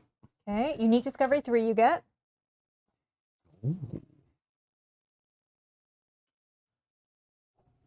This is what I play the game for, to flip cards. Show me the goodies. Loot! So we found Scorched Records. Planetary exploration, which I think that means during that phase, which we're in right now, right? Yep. When you gain this card, each crew member draws 1 card. Yeah. Love it. Look at you. So this goes like, same thing. I'm going to just throw it here, but it goes like, actually I can push this up. This doesn't need to be here. I don't want these right now. It should be on the 6. This goes here. Okay. Okay, so I draw a card. All right, what do we got? Oh, another hemostatic dressing. I'm probably not saying that right, but reroll 1 injury die. No, I'm good. Okay, and then we're replacing How many do you have in your discard? 2 still. Can you tell them really want to just get upgraded? I don't really care if we complete our mission. I just need to upgrade our stuff. I know. But I think we need to complete the mission so we survive and get to do that. I don't know, but. Okay, and then we're going to replace this with card P112. Resupply depot. The crystalline arm extending far into space can be supplied directly from the Vanguard if we're desperate enough to order an emergency drop. So you do a special action on this to do a dice check with no danger die for an emergency supply drop. You discard 1 success to perform the action though. Whoa. Not a fan. But it does get you supplies if we want to keep pushing it on the planet, which makes super sense. Like you're getting more supplies, which leads to more resting and refreshing dice, which means to getting more done. So if you want to stay on the planet longer, push our luck. Maybe we need this. Maybe we need this to actually get done what we need. I don't know. I don't know. I don't know. But if not, if you don't do this properly, I think you gain the supplies, and then I think this kind of exhausts the location. So either you try to gain them and you miss, and you replace it and exhaust it, and you can't do it again. Yeah, it's like a one-time. Yeah, I don't know. I don't know how important that is. I don't know. Again, in the tutorial, you play with unlimited supplies, so you get no concept of how important they are? Yeah, and how many turns you can push out of them and stuff like that. I don't know. I don't know the value of a success token versus like 3 supplies, right? Like, is that a good trade? Is that the currency going forward? Is that like nice to us because early in the campaign? Are extra turns needed? Because if we get extra supplies and we never use them, I'll be upset later when like we don't have enough success tokens to like do our upgrade, you know, or 100%. something. Like that's what I'm worried about. And we're going to lose an upgrade based on our situation as well. So we having more. What does this mean on the bottom here? It's like whatever one comes first, right? Like what are these? Oh no, if we can do that, yeah. What? Then we get to spend 3. If we have 3, hold on. I think it's Is either this like one, 2 right? ways to do this? So like I'm trying for this, but this might happen? Yeah. I think so. I think like it's either or, right? Because maybe you can't get the successes. So maybe we don't need to have. I don't know. I don't know. I read this upgrade card stuff, but it's like, again, and in the tutorial, I think it was just worrying about this. That's why. Yeah, because the other one says anytime, if once we have it, flip this card in. Oh, you need both. Oh, we need both. Oh no, you need both. Yes, says George too. Oh, okay, okay. Wow. Okay. Oh, okay, okay. That was one or the other, but Okay, so Flip this card if each crew member has at least 7 in their section cards. So we're rushing this, but it might not time up with this. So there's a chance we cycle back through our deck and we still don't have these yet to do it. Is that correct? I wish this was clearer. That's like, yeah, there should be just the big word "and" right there or something. And then this is an "or," right? Based on your rank.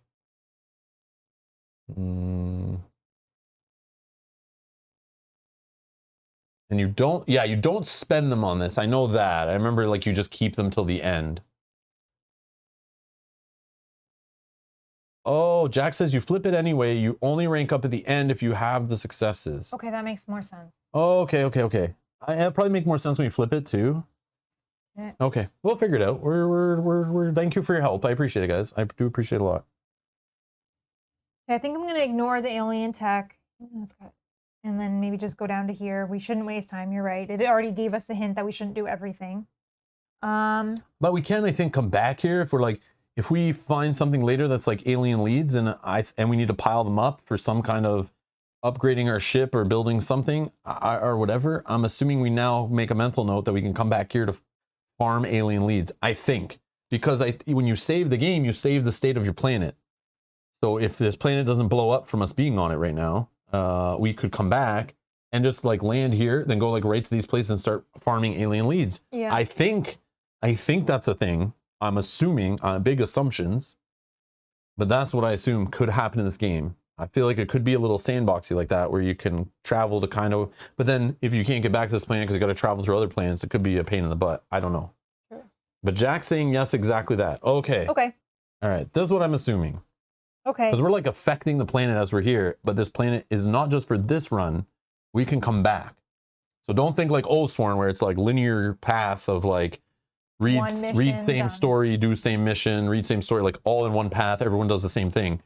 This is the same for everybody, but they might have not gone this direction. Maybe they go this direction. Then we permanently change the planet and we could leave right now. Like we could go back and say, let's just lift off. Let's get out of here. And then we come back later and do more. I'm pretty sure. Yeah, I'm pretty sure as well.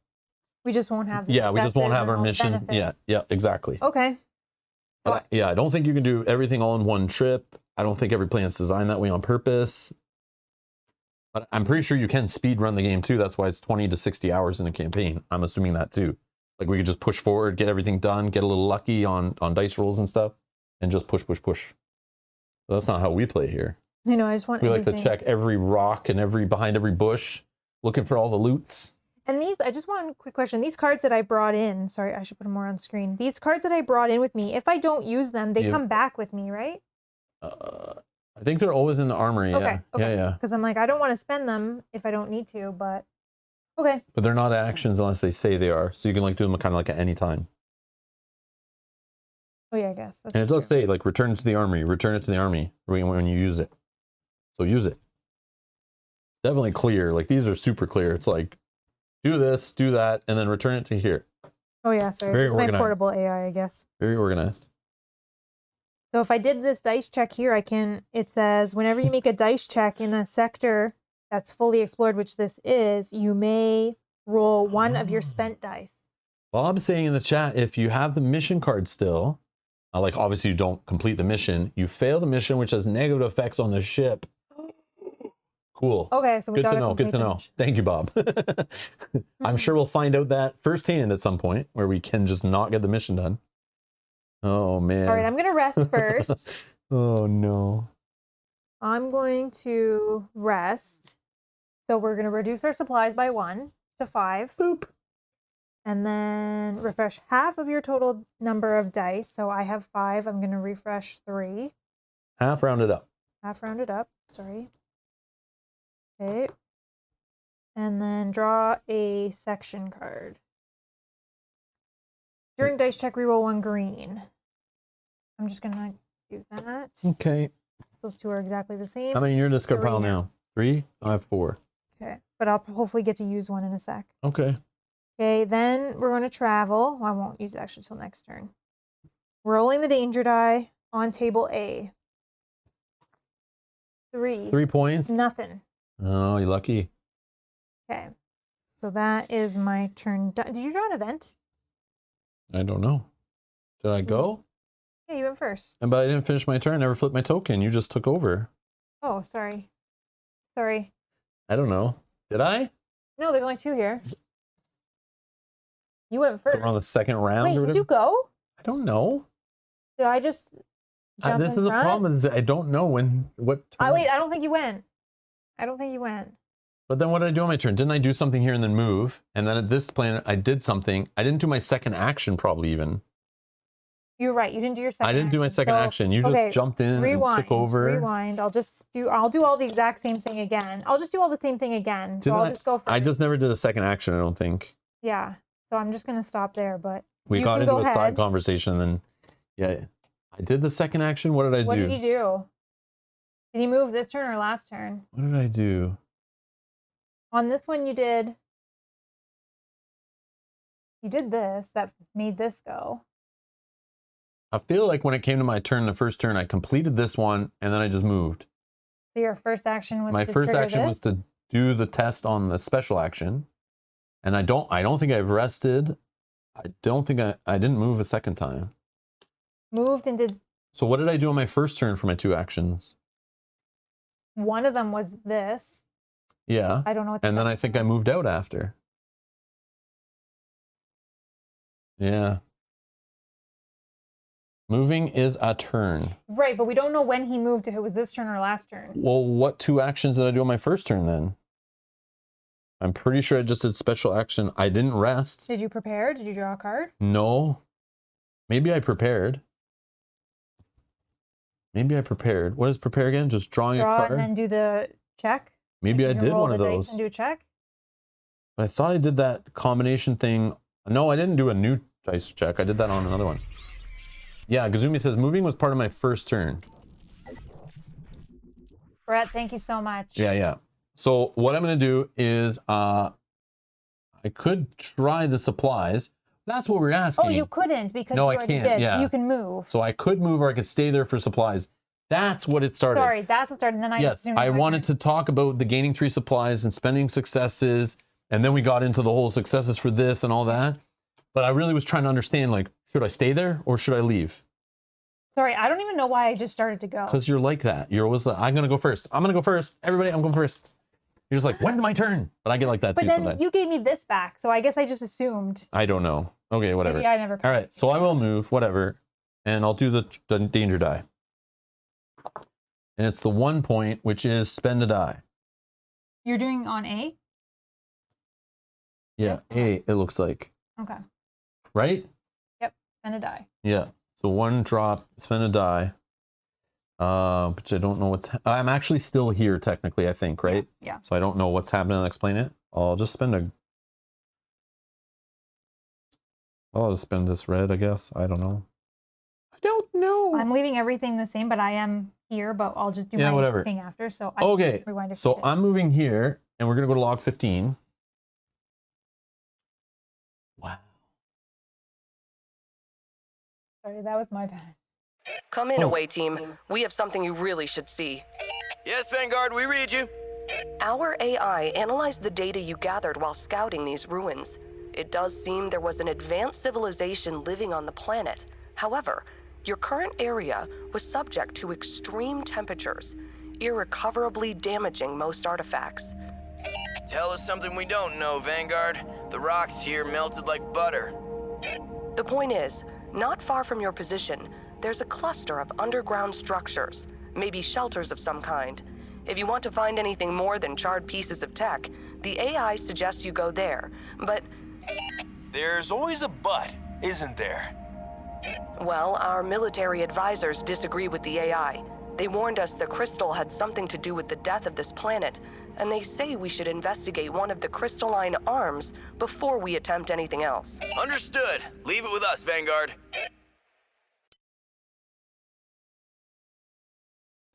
So what we completely did wrong there was this was from us putting P10 down on this one, right? So this, I didn't click continue or next or whatever. So that was a continuation entry from this card being revealed. Because I just assumed when that happened, I just go to the next thing, but I never finished the log. Now we need to find mission card M23. Place it face up on an empty outline on the right side of the planet board and read it. But that's weird because this is... It's not done. It's going to be another one. So we have multiple missions. So I didn't even know optional missions were a thing. This is awesome. Vanguard's AI thinks the ruined shelters are our best chance of learning more about the denizens of this world. However, military advisors believe we must focus on the crystal instead. So there's some push and pull here. Objective. So this is about learning more. Objective. Learn more about the crystal in Sector 2 and or learn more about the people of this world in Sector 3. Completion. When you have unique discovery 2 and 3, discard this mission to gain a success. I see. So what I'm pushing for based on what we know, I want these so bad, is just an optional mission. Like we don't even need to do them. Which we're going to anyways. So I still would have 100% did what I did and gone the way I did. But yes, that was just more advanced. That's so funny. So then now... it says you now have 2 missions, one marked as optional. You don't need to complete optional missions, but they can often be profitable or allow you to see events and locations you wouldn't see otherwise. Okay, then it went back to the... I need to not... We need to wait till it goes the to problem here. is I keep putting it away and then we do the next steps and I need to bring it back up, but I didn't realize there was more after that.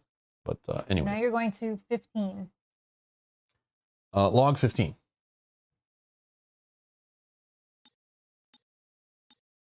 The scans were correct. There are several interesting sites in this sector.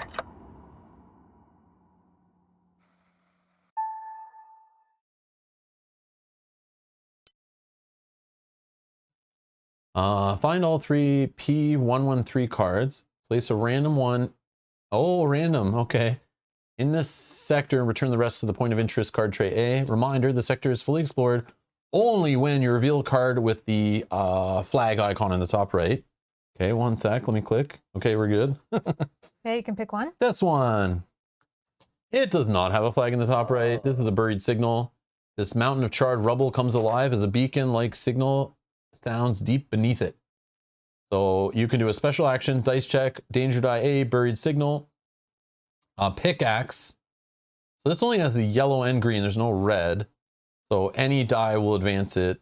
Doesn't matter. And then pickaxe will get you the alien tech leads and still advance it. But no arrow going down to the green. So there's 2 tracks. So that's kind of neat. It's like 2 tracks. One's yellow, one's green. So you kind of want both of them to go, which is cool. This goes here. Oh, this is the place we need to win at. Yeah, or do our main mission. Oh, that's so cool. So we'll be digging. This will change to something else. Hopefully it's the flag. Probably not. And then we need to do another thing to flip it. Try to get the flag again. Okay, I'll meet you there. Very neat. And to leave here, I can either go back this way or I can go this way and spend 2 dice. But that doesn't give us anything yet. Something might tell us to put something there. Oh yeah, it's freaking blank. Yeah. You don't... It might be this, or it could be when you finalize that. I don't know. Weird. Okay, so now I'm done my turn, right? Yes. Sorry. Now I'm drawing an event card. Oh no. Yeah, there's a match there. The middle one matches. Yeah. Secret tunnels. This all sounds good. You may spend... Oh, I have to discard sacrifice a die, right? To move to a chosen connected sector. No. Or roll against the C danger table to move to a chosen connected sector. Oh. But I may. They're both you may. I don't have to do any of these, right? Oh, nice. Okay, that's Right? not bad. You may. If I read you may in a board game and it's not letting me ignore it, they did something wrong. So I'm going to ignore it. So these are all not horrible. After that first one, I thought like this is going to be a rough playthrough. Yeah. But nothing's even advanced the time track yet. No, because we've been on the locations where we need to be. But maybe... Huh. I don't know. Okay. Okay, so then on my turn, first action, rest, second action, travel. I rolled the die. It was all good. Flip this. I will draw an event. It'll be this one. Which, no, I don't think I have these. Nope. No. So if no icons match, discard this card and progress all time tracks by 1. So put a little cube on there. Okay. Oh no, we're running out of time. Go. Okay, now flip these back and we'll decide who goes first. I still think you go first. What happens if this goes back, you're saying? Right, to continue this, because potentially I need to do, if I need to do I something don't know. I don't want to come back up there. I don't know. Or unless I get this to get rid of that. Yes, you want to do that. Okay, let me go first then. But why does it matter that you go first to do it? It doesn't. It's just you want to go first so bad. No, I don't. And unless something I'm doing is super important, you still go first? No. Is that what you're telling I was me? saying you should go first, but then I could get this and then move. No, it's all good. I don't care. But go, you go. Ricardo says this game could be called Where No One Has Gone Before. LOL. Yes. It's the yes. Okay. Okay, you start. Sure. So I got a buried signal here. I could do a special check, roll the danger die against table A. I'm looking for pickaxes to do the awesome one. Do I rest first? Get these dice back and then go crazy on it to try to get it done in one turn kind of thing? Not a bad idea. Or is it bad to do that? Because there's no accident problem here. There's no bad thing. Just a danger die. But the more times I take, the more danger dice I roll. I don't Oh, know. Jamie is right. It says she is recon, so she can pick everything. Yeah. I can I pick was myself. thinking about that. I just can't remember which ones get to choose which. But I don't either. all right, I'm gonna spend Okay. and refresh. Or doing a rest, right? Yep. And let me just double check resting. I think order doesn't matter. But I reduce the supply tracks on my laner by 1. If there's no supplies, you can't rest. Use exertion instead. Refresh half your total number of dice available and in spent pool rounded up. Draw 1 section card from my deck. During a dice check, re-roll a red. That might be good. Yeah, I'm going to do that and get rid of this. So I have now 5 in my discard pile. Hurry up, Mel. 3. Okay, and then now my second action, I'll do that check, which is danger die.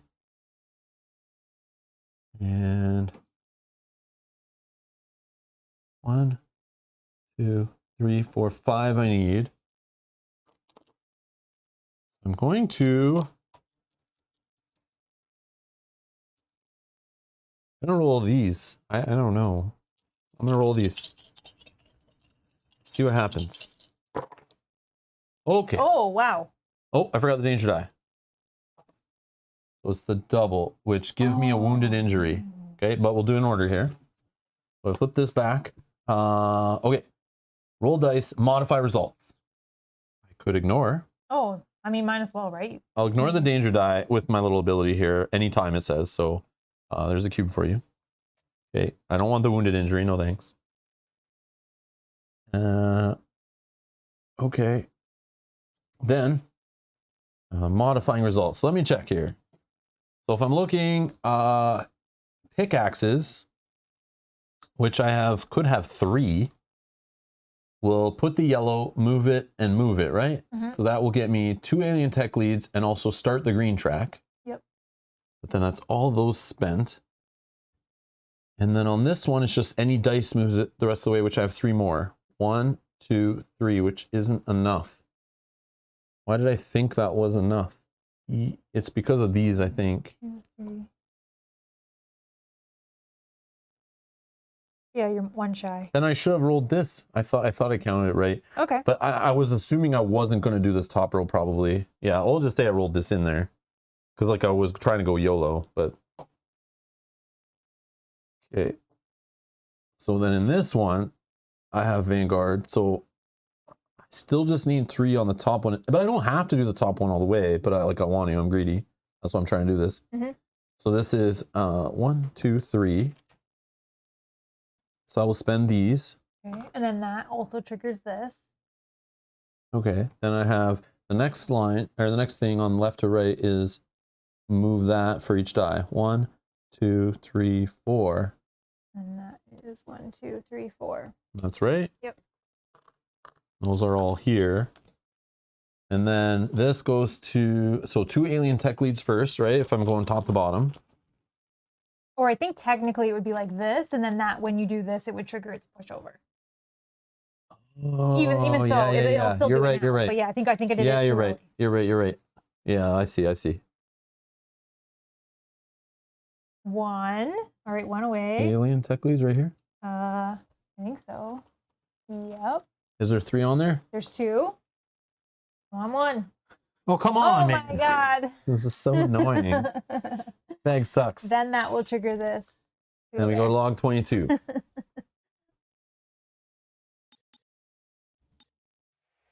Vanguard, we are close to the signal source. Proceed with caution, away team. Our advisors have several conflicting opinions as to what this thing may be. Some insist it is a trap, made to... We've got it. It's a satellite? Any ideas, Vanguard? It could have fallen from the sky. No, it's buried too deep. It seems the end of this planet was rather explosive. This piece of the crust must have impacted the satellite in the wake of the explosion. Good find, away team. Grab what you can and continue the mission. So Sajat's mentioning there that you can choose, like I think you draw all the tokens at once and then you put them on one at a time. I remember reading that. So then, like, if you hit 3, you spend them and then you can put the leftover on. That way, I think if I was to draw like 2 3s there, they don't both go on at the same time and then it spends or whatever. That's true. Because then that would really hurt. I don't even know if there's more than 1 3. I don't know. I don't even know if there is 3 for sure. There is a 3, but I don't there know is? how Okay. many. So gain 1 alien tech discovery, which is not a lead, right? So don't I just draw the card? Yes, so those cards will stay, or the leads will stay on. The leads stay on for sure? Not 100%. I'm not sure if... Or does that fire off like a discard of everything? 39. The leads get discarded, says George. Oh, Okay. boo. All of them? I don't know. That's what he says. I was thinking that might happen.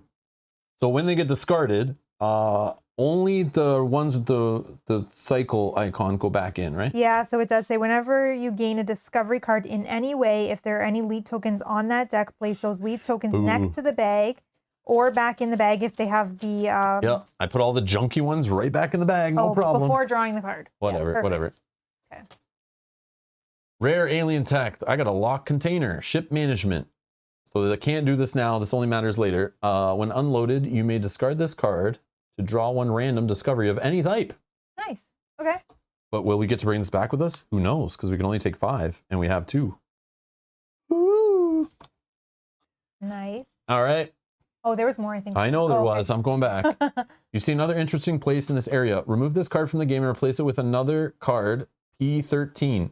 If there are no P13s, P00000, which will be the exhausted card. So I replace. So these are the 2 that are remaining. Now, does this go out of the game? I think so, yeah. So this goes to our little out of game. Because if it went back, we would never get through the loop, right? Right. Okay. We still have 1 left.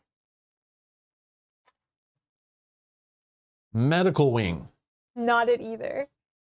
I don't think there is an exhausted one. I think you literally have to go through all 3. The ruined facility contains a bewildering plethora of organic remains and biological hazards. Adequate protection is advised. So the special action here is inspect the remains. If you have... Oh, look at this. This is one of those instant ones. Oh. If you roll, if there is no shield in your roll pool, automatically your dice check ends and you do the red. Which luckily you can convert with your guide to shield. I don't think I'm allowed to convert first, right? Wouldn't it, as soon as I roll, it happens, like before modifying? No, I think you roll your dice, modify the die, check dice combinations, resolve special effects is number 7. Oh, so you can modify before that. Okay. So I do get to modify before this happens. Is that for sure? Well, somebody can correct me Because if then I'm it's wrong, called like but- immediate. So I didn't know how immediate was, but I saw the FAQ had a thing. Oh, you can convert? Okay, perfect. Okay, perfect. Oh yeah, these are gone, sorry. Yeah, because those are called immediate effects, which I saw there's an FAQ entry, and I remember being like, oh, I think I understand how those work. Yeah, okay. But you can use the Vanguard, that's true too. Oh, George says, I think convert works when you spend the die. So you can't use your convert.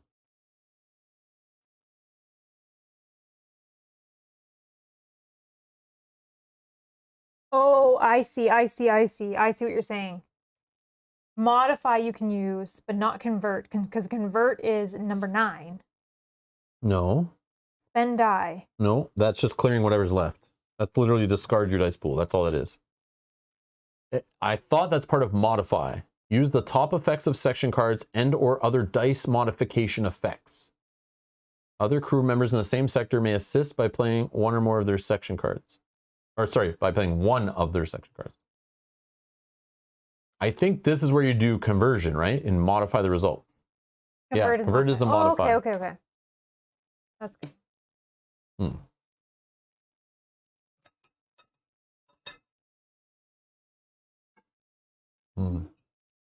But George is saying it was clarified officially. So the rule books are wrong, or convert is when you use some level 2 or level 3 cards. Oh, I know what you're saying. So this ability right here doesn't actually change the die. It lets you spend a die as that. It doesn't actually change the die in your pool. George, I remember reading that. I know what you're talking about. It doesn't change the face of the die. Yeah, it lets you spend it as that result to do an effect, but where would that be? Spend die, which would be 9. No, it would be resolve special effects. In order, resolve any depicted special effects and move any dice to trigger them into the spent pool. So that would be the point where you're like, okay, I'm going to use this basic red and spend it into the pool as a block. I thought special effects are those. Like, I thought that's the special effect. Yeah, sure. It is. Yes. So you can still do that before you do that? No. So then... Because, no, listen, Mel. So this here, in my roll pool, it's a basic. It's not a shield. It doesn't change this here. I don't flip this and make it a shield. There's no such thing. No, I know. On some dice there is, but... So what this is actually doing is saying I can move this to here to count for something as a shield, but it's no longer my pool. I'm not spending to do this. Instant effects are different. So there is no shield in my pool. There never is with this effect. I can't just say that's a shield. I don't know. That's what I think. But George, that's what George is clarifying. It is in the FAQ. Okay. Yeah, I'll show you. No, I get it. I get it. I know, it is super weird. That's why when people, like Yogi was saying, oh, makes so much sense and so straightforward. It's not really. It's not. It is very strange. This feels like sword and sorcery, but maybe that made more sense to me than this does, but probably because of the theme. But it's the same kind of thing when you roll an attack in sword and sorcery, you're like, okay, let's count, and this cancels this, and do this, and it has to happen in this order, and then these dice go through first, and then these dice get dealt with after. Yeah, this is like sword and sorcery dice resolution. But it's just because we're not actually converting the die. Yeah, because George is saying there's cards later that do that, which would make more sense, but we've never seen them yet, so it doesn't make as much sense. Okay. But to George, it makes sense because he's like probably beat the whole game 6 times. So he knows. I get it. George probably play tested the game, made half the game. I don't know what George is doing here. George knows about this game. Rule lawyer George A. He knows. I trust him. All right. There is one. Oh, George, only halfway through. Oh, okay. Halfway through your 3rd time, right? Just kidding.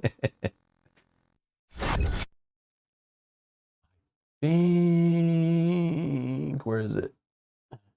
Oh, it's that question I think you're most on. My dice check has an immediate special effect.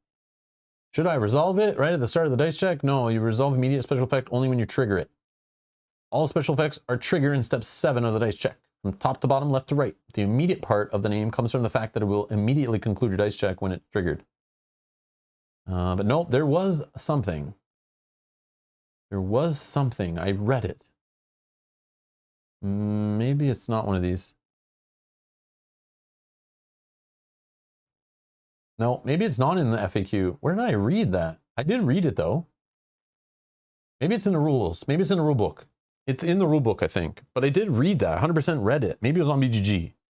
I know I read it somewhere. That was like, you using your convert ability doesn't actually change the result. Yes, You don't all of a sudden like flip the die, because some dice don't even have that. You're just like spending it as that symbol. It's just like converting it while you're spending it kind of idea. If it makes sense. I don't know. Never mind. All right, scratch that side rant. Let's go. Let's continue on. That's your die, though.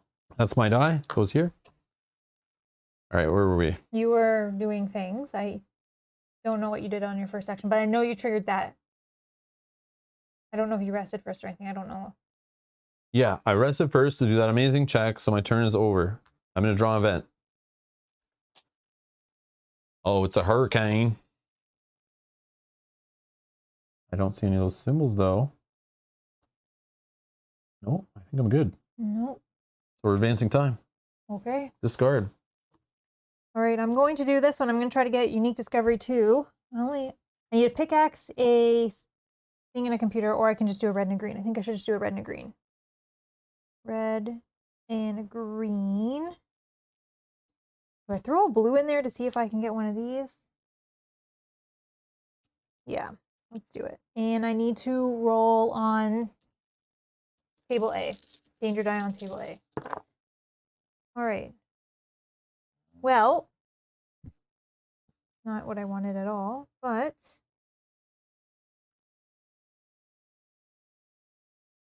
what is this one? Sorry, this is going to give me a wounded injury, but I will. Oh, I can't even do that. Wow. Yeah, you can say this is basic if you need, but Well, I wouldn't because, yeah. Okay, I need these 2 for that. I'm just trying to see if I want to modify anything. I guess I can cancel it. Yeah, okay. So this is going to give me gain a wounded injury, but this is anytime when any crew member in your sector would gain an injury, spend 1 charge to discard it with any injury die instead.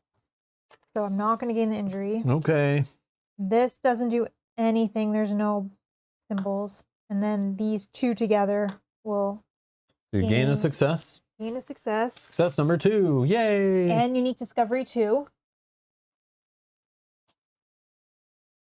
Crystalline shard. Ship management. When unloaded, place research project R05. The scintillating crystal shard in the awaiting envelope. Ooh. Okay. I want to get out of here with that thing. And then replace with P111. One of them? Yeah. Resupply depot. Same thing. Emergency supply drop. I don't know. We're down to 4 supplies left. Do you think we'll get through all we want to do, or should maybe you just try to get us some supplies? I don't know. Can't do that right now because I already did a special action. Yep. I could. You could rest up and get some if you're going to get more supplies. Maybe you're going to draw cards to try to get more in your discard pile so we can get this done. What are you thinking? Or you could move where you spend 2 dice, but that, like, you don't even know if you need to move yet, and you don't want to move and then have to come back. I could prepare. Because that's pretty rough. Oh yeah, preparing, right? Yeah. Which is drawing a card and what? What's the other thing again? Doing some dice combinations. Oh, doing a whole dice check? Yeah. So I could just roll.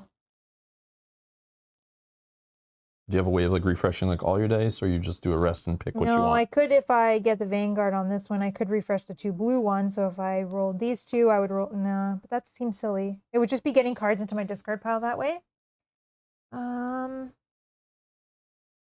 Okay, I could just rest then and do the supplies. All right, I will rest. So I will. Don't forget the optional mission. Yeah. Yeah, we got it. We got it. Yeah, I see. When you have unique discovery 2 and 3, discard this card and gain another success. Yeah. Which means we're good for this, but there was something that spending. These. Spend 1. Oh, that's what it is. Yeah, oh, maybe we don't want to do that. That's then. what I'm saying. So maybe I just move here. I don't know. And spend the 2 die. I don't know. And then rest on this planet. Yeah, I want to do that. I need to know. Because then we can meet at 6 if we need to. I need to know. I'm going to spend 2 die to move here. Go to log 16.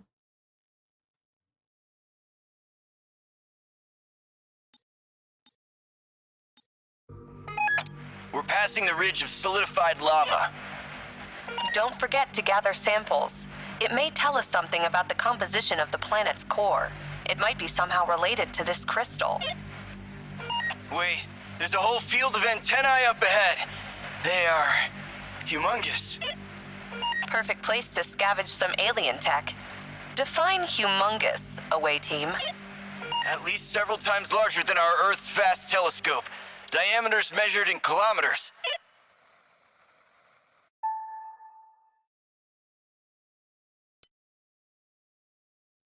All right, place P114 in this sector.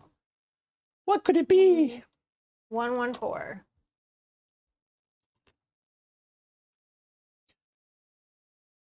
Ultra large array. This forest of enormous antennae indicates this civilization tried to communicate with someone or something. We could study the array. You have science plus computer, gain 2 alien tech leads. And then blue plus any color gains you a success, and you replace it with a 115. I like this little stuff. Okay. All right, and My 2, I'm just gonna do this. okay, event. Card. Do we have Yep. crystal? Have the top one. Oh, you have the spirally thing. Yep. Mesmerize. Spend all dice of a chosen color, at least 1 die, to refresh all dice of another chosen color. Oh, I don't have any dice.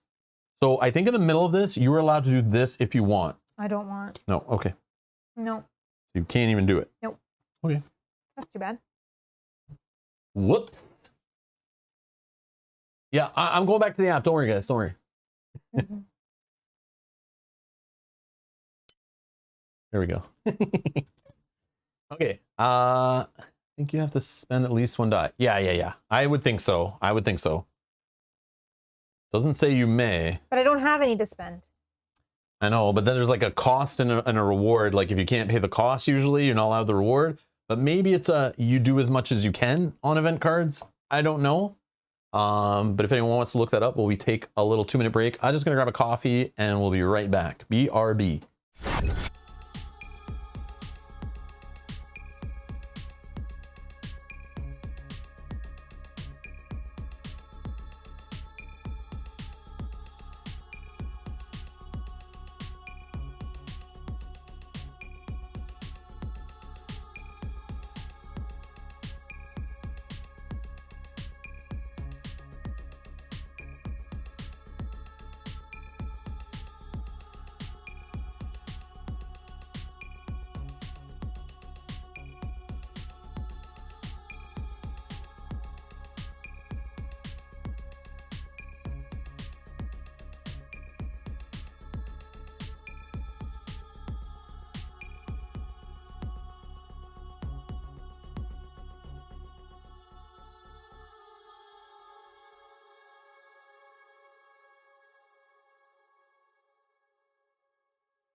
And we're back. Okay. We're both finished our turn. Yes. You did an event. We're flipping this back over. Mm-hmm. Who would start player? I want to say you again to try this again, right? So what I'm going to do is do an adrenaline shot. I think is a good call, right? Roll against the C table to refresh all dice with the danger die, then return this to the armory. Oh, that's good. I don't know. Otherwise, I can start like supply resting. I don't need like all my dice back, but it seems like a good time when like all my dice are here. Might as well. I don't know. So I'm going to do it. And it's a two-prong little thing on, what was it, the C table? Yeah, C, which is nothing. Oh, wow. Right? There's no 2 there, right? There's no 2. Wow. Wow. I like it. All right. So this adrenaline shot's gone to the armory. I'll stab myself with some roids, and then we're going to refresh all these ones to here somewhere. Right? And that's not an action. That's not an action. That's just using an item. Unless it said it's an action, but it didn't, so. Okay. And then I guess I'll do this little check thing here. I'm inspecting the remains. I don't have to roll a danger die for it, which is nice. I don't think I'll get the alien symbol plus a pickaxe, but that would be the best thing. But getting sorry. We were talking about I have to spend a die from my event, remember? Oh, yes, the correction. Yeah, sorry, we meant to go back to that. Thank you. I forgot. So what happens here, if I'm correct from the rules, I know some people are mentioning in chat too, I think, but if you're ever told to spend a die and you don't have any to spend, I think you have to sacrifice one to do it instead, right? Or something like that. I remember reading something about that. We can probably find it. Well, let's see what the chat was saying.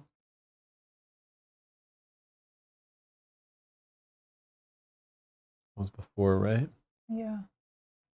Let's see.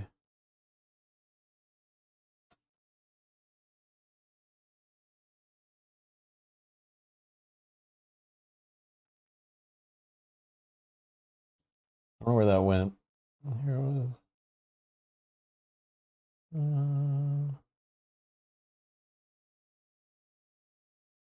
Versus, I think you have to spend at least one dice. Not absurd. Doesn't say you may.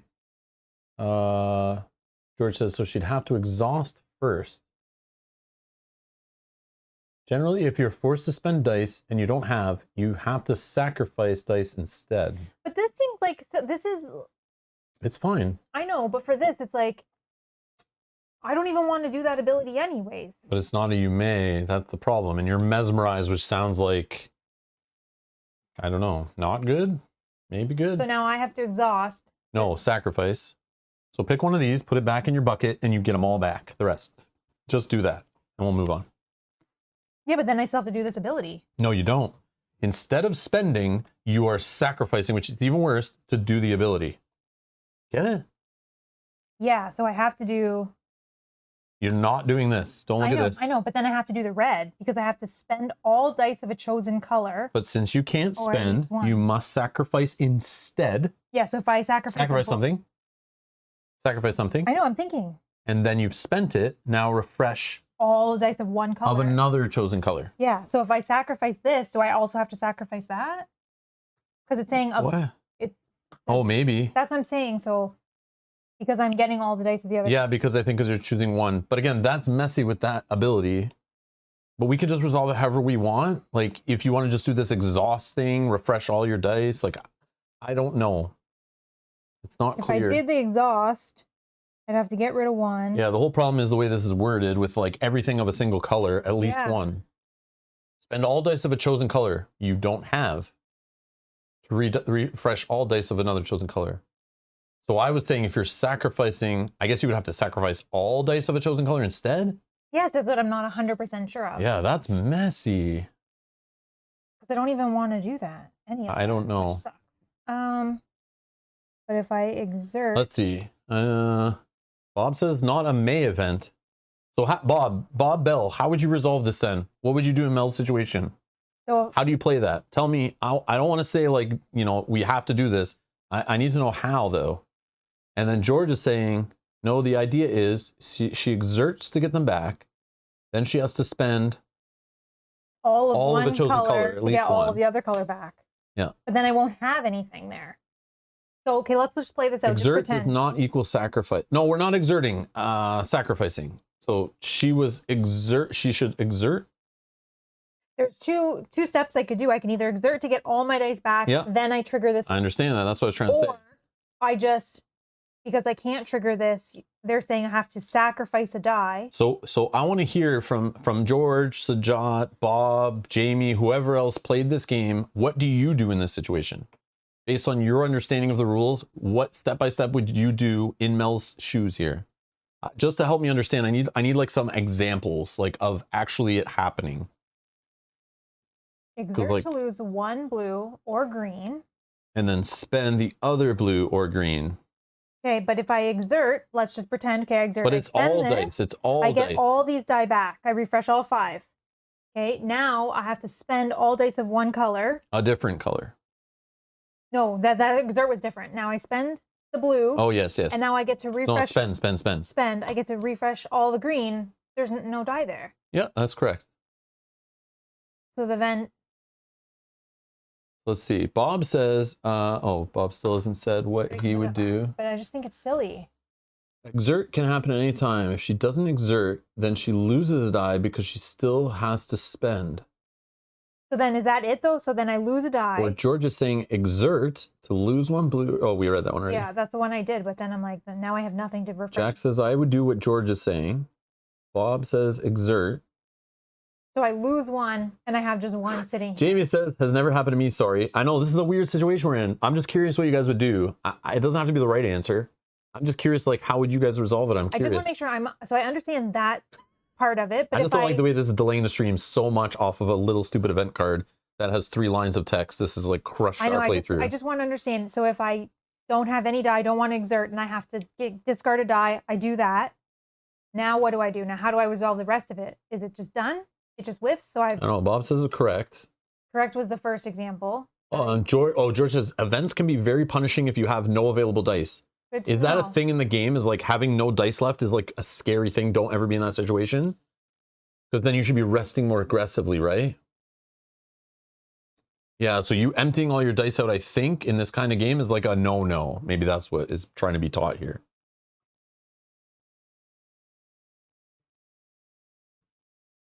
Yeah, so Josh says exert, spend, not gain anything. Done. Yeah, this is not trying to reward you here. No, I know. This is trying to mess you up. So what this is normally trying to do is that you may have saved dice for something you're trying to do, and this says, haha, nice try. Get rid of those dice. Get back these dice you didn't want to spend. Mm-hmm. That's all it's trying to do to you. So this is not trying to help you in any way, just so you know. No, I know that part. So just do whatever and go. Please. Okay, I exert, then I get rid of that. What color am I? And then these all get refreshed. And George says the reason why it is important is that this scenario can happen a lot. Yeah, that you have nothing left and you're forced to spend a die, right? There was some I wish text I about remember that. what I did for my other action on Yeah. the turn. Hold on. There is. Oh, I did this and I traveled. That's what I did. I bet it's in the glossary even. Okay, so I exerted, I got all my die back. Now I have to follow the event, so I have to spend a chosen color. I'll spend red to get all my greens back.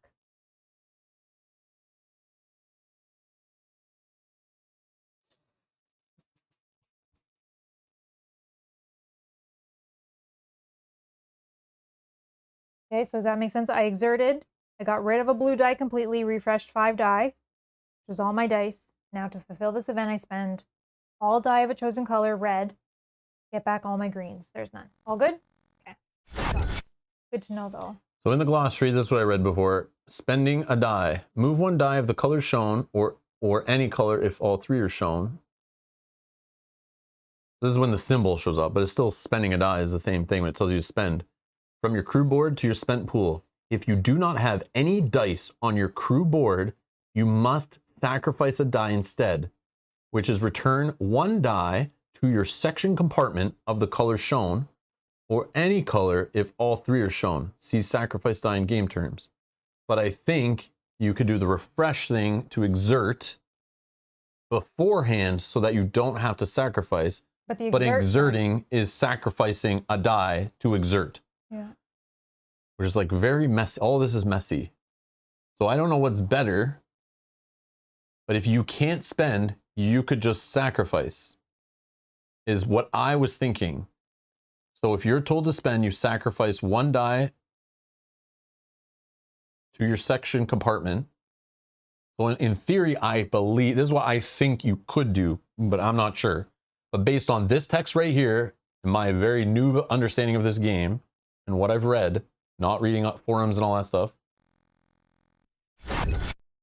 Where am I? You would, if you had all your dice here, you sack whichever one to your bucket. Because this card says to spend all of a color, you can't. So to satisfy that spending, you sacrifice. In my mind, based on rules text templating on many, many other card games I play, which are not this game, I would have satisfied the spend by that sacrifice, because in the back of the book, it just told me there, if I ever need to spend and I can't, I have to sacrifice. Once I've sacrificed, I've now satisfied the spend. Now it will continue on with the text to refresh all dice of another chosen color. So you would get all those dice back of another chosen color of that dice you sacrificed instead. So in that case, that's what I think. You would ignore the second word all, where it says spend all. You wouldn't sacrifice all. I would, but what I would purposely do is choose one that you only had 1 left of that color.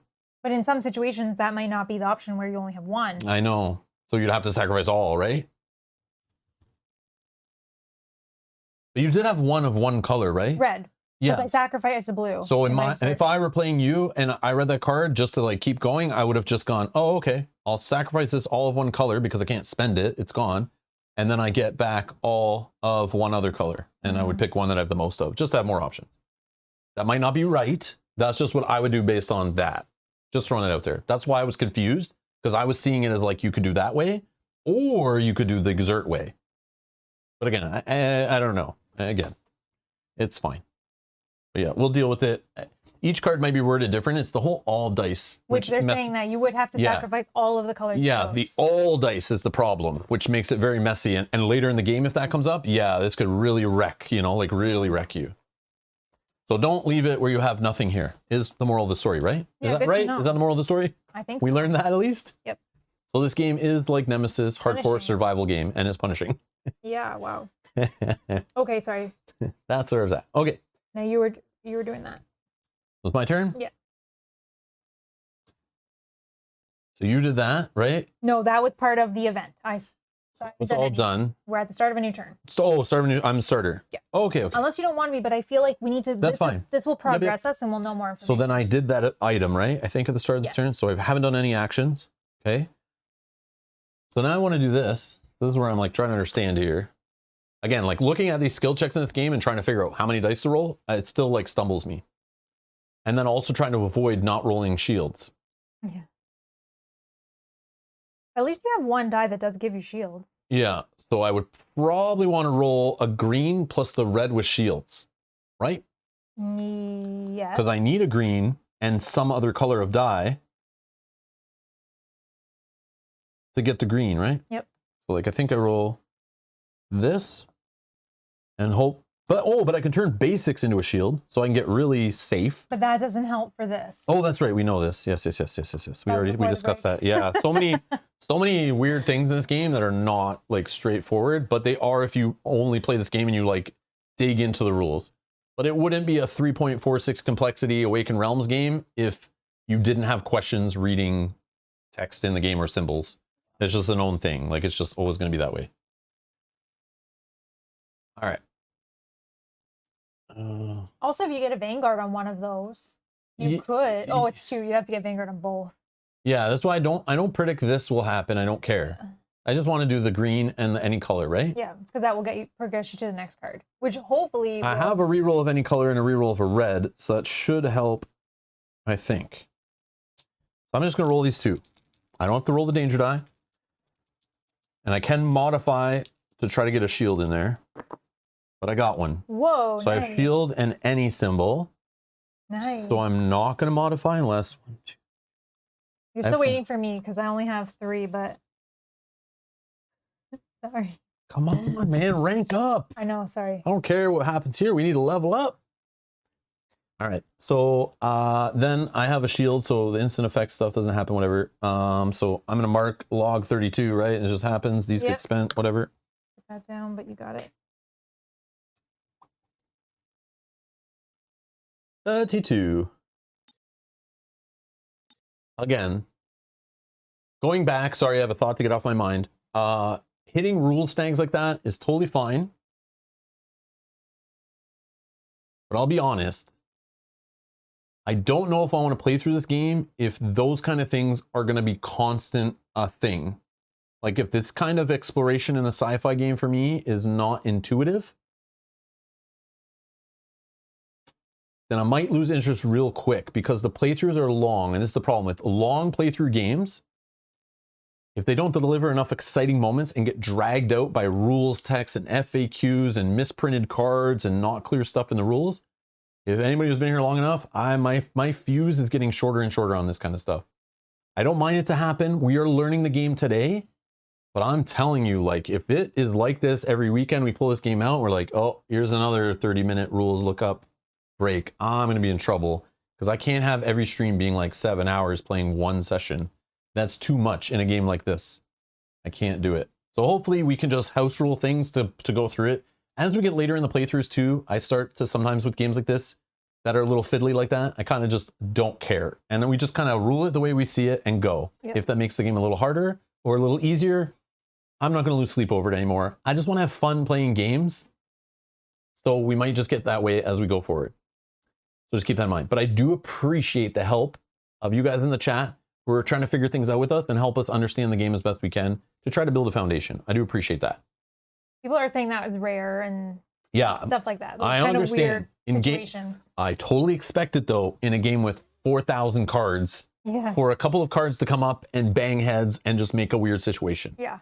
That maybe didn't get caught in playtesting. It happens. Totally okay with that. No problem.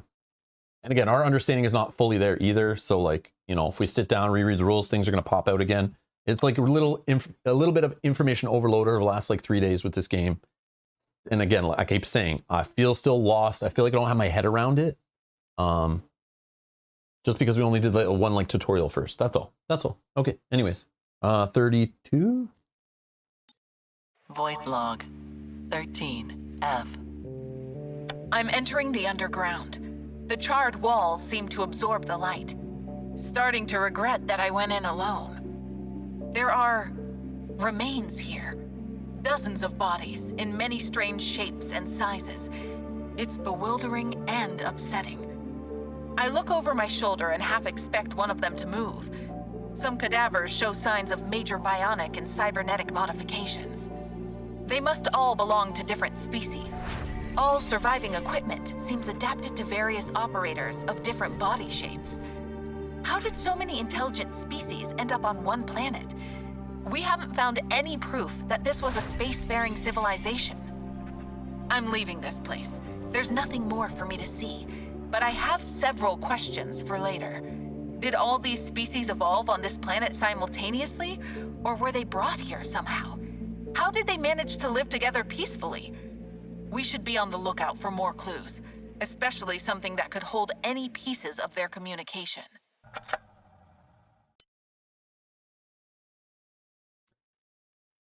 Jackpot Man, thank you so much. Just gifted 5 memberships in the chat there. Make sure you guys thank Jack if you are here. He says, gifted 5 memberships for the viewers who stuck around. Oh, thank you. Jackpot Man, thank you so much for being so kind. You're awesome.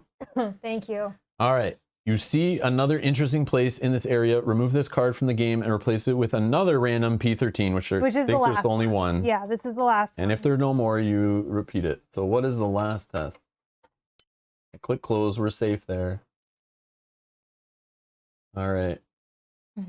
Oh, also, Brett, I don't know if I missed Brett's last super chat. Says, while we self-reflect and look out in space. Thank you, Brett, for that. I think we got it. Did we get that one? I think we got the super chat, but I don't think you read the message. I see. Okay. Yeah. Yeah. That's okay.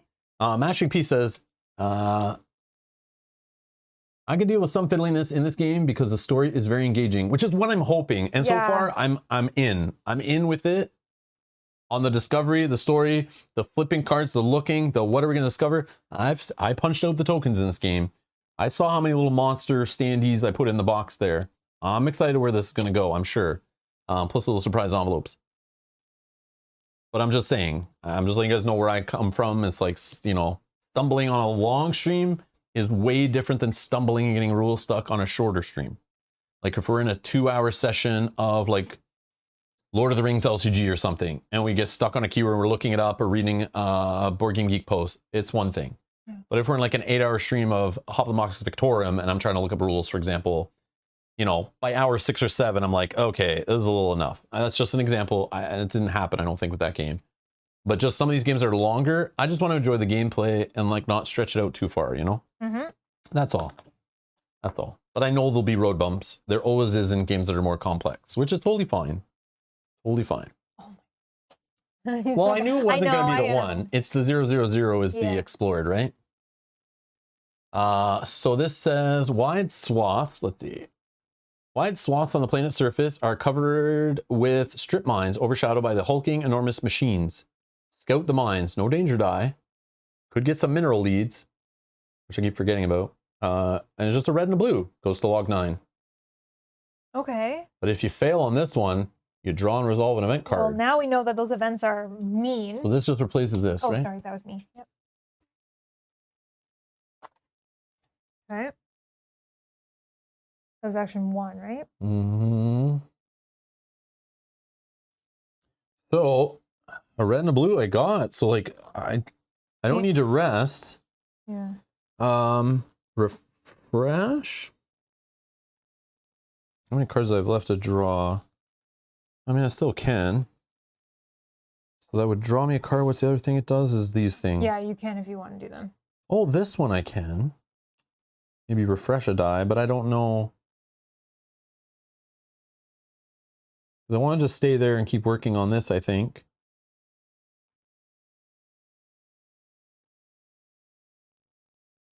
Yeah, I'll just draw. I don't think you have to do the dice check on a prepare, right? Yeah, draw one section card and or make a dice check. Yeah, I don't have to do the dice check part because I don't care. I'm just going to draw this card. What do we get? During a dice check, reroll 1 green dot. Oh, I have the same card. Cool. But I like the reds and any colors more. So this is in my discard pile. Boom. 1, 2, 3, 4, 5, 6. Hurry up, Mel. All right, done. Flip this over. Here's your thing. Draw an event. Be gentle, be gentle, be gentle. No symbols, which means time track goes up to 3. Was that an ambush? Yeah. I don't even want to know. I don't want to know the rest of the card. I just wanted to see that I read that card right. I don't want to read all these horrible events. I'm just gonna, when I see those words ambush, I'm like, PTSD from many other games we play. It's like, no thanks. No, no thanks. Okay. Okay, I'm going to do this. Study the array. Study the array. I need a blue. And 2 of any color will get us a success and replace I that. have these. You can do it. Running out of the dice. Oh, 2 Vanguards and a DNA. Yeah. Mr. DNA. Well, the 2 Vanguards can actually get me that Yes, top one. yes, they can. Yes, we'll do that. So you're going to gain 2 alien tech leads. Here you go. I just want to see if I can. I can use it. Okay, sorry. I just need to see. You're going to do a combination? Well, I don't know if they're in my pool yet. Like, choose a die, modify results, check for dice combinations. Yeah. Oh, so the blue's not in there because this could let me refresh the blue. No. You dice combinations. So you'd spend this to do this dice combination. Which is refresh 2 Oh, blue, no, but yeah, it's they're not in there. I see But what I you're saying. do want to get rid of the I card. see what you're saying. I see what So you're I saying. do want to get rid of the card. So I just don't refresh any blue. It's fine. Are you allowed to do that if you can't do the result? I don't know. I don't know. I'm not sure. Assumed. Every Okay. game is different. Some games force that. Okay, so then I don't think I can do any dice combinations. That's fine. But we will. But can you just alter for fun to get rid of a card like I I was can doing? re-roll a green. Sure, reroll Yeah, this re-roll the one. green. Yeah, sure. Okay, sounds good. Danger That's symbol. fine. But it doesn't do anything, I don't think. Yeah, that's Nope. fine. That still gets rid of the card. Okay. What does this one do? Before or after an action? I can move leads, but we don't have any right now. Move a lead. Well, you're about to. So now spend these And those two. to this do just 2 alien tech leads. Well, that last one's not gone yet, Oh technically. yeah, sorry. I don't think. Nothing. Come on, man. Nothing. So John says she is allowed, but I would keep the card. So I know, pretend but you I'm did trying. it then. I'm trying to. No, I did that one. It's fine. Oh, As long as I okay. got rid of one card. I'm Oh, just okay. trying to get rid of cards. All right, we got nothing. We got nothing there, so that's wonderful. And then we go down, gain a success. Yay! And then replace this card with P15. P115, sorry. P115. Array control room. The mainframe controlling the array is too large to move and extremely complex. You could decipher alien systems. If you have unique discovery 3, you may treat any basic result as a xenology symbol. Yes. And xenology symbols will advance you on this track, which is shorter for the green. But see what the red does? It resets the green track. That is filthy. We probably need to do So it's like you're trying to decipher it, but you just get frustrated and like get back to square one. You're like, I can't read it. I don't know. I can't figure it out. Okay, that was okay. And Okay, then then this this gets is spent. spent. Yeah. That was action 1. Action 2, I will rest, which I can refresh 2 die only. Oh my god, I'm in a bad cycle here. This one. George says a nice trick with those move 1 lead cards is to move the 0 recycle leads to discovery decks that are not common on the planet. So they go out of the rotation. Yeah, so they don't go back in the bag. You're right. I like it. You're right. It's like in Sword and Sorcery where you like hold on crappy loot in your community pool so it doesn't go back in the loot deck when you're searching. Can you spend a supply as well for my rest? Yes, down to And then 3. my card during a dice roll, reroll 1 blue. Okay, well that might help me. Okay, that was my 2 actions. Okay. I will draw an event card. I have dice, so that's good. Yes, I'm at the first one. Oh, the spiral one? Yeah. Oxygen leak, lose 1 supplies, and roll the danger die on table C. Mel? On table C? Oh my god. Lose a die. Spend a die. Spend a die, spend a die. Well, good thing you have some in your little action pool there. In your available dice. I know I rested. Another wonderful event. I know, like what is happening? What is happening? You don't want me to come back to this game. I'm just kidding. Yeah, I'm not going to be able Tune to... in next week for Rob's solo adventures. through ISS Vanguard. I'm like getting punished like crazy. Yeah. Okay. I'm just up here crushing cards, having a fun time. Tons of dice. It's all good. I know. Okay, that's my turn. That's it done. So turns are back available. Okay, flipping. And who's starting? You're starting. Get rid of this. Because I think I might need help here.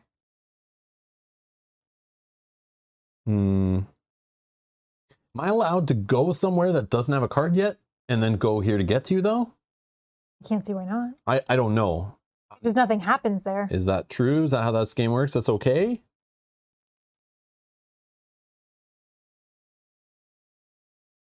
Now, if you want to do the array, you should keep the basic dice. But couldn't I say a Vanguard Yeah, yeah. double is the symbol twice. Yeah, but it's got half the chance of rolling danger too. But danger doesn't do anything bad. But doesn't get your job done in time, and we run out of time.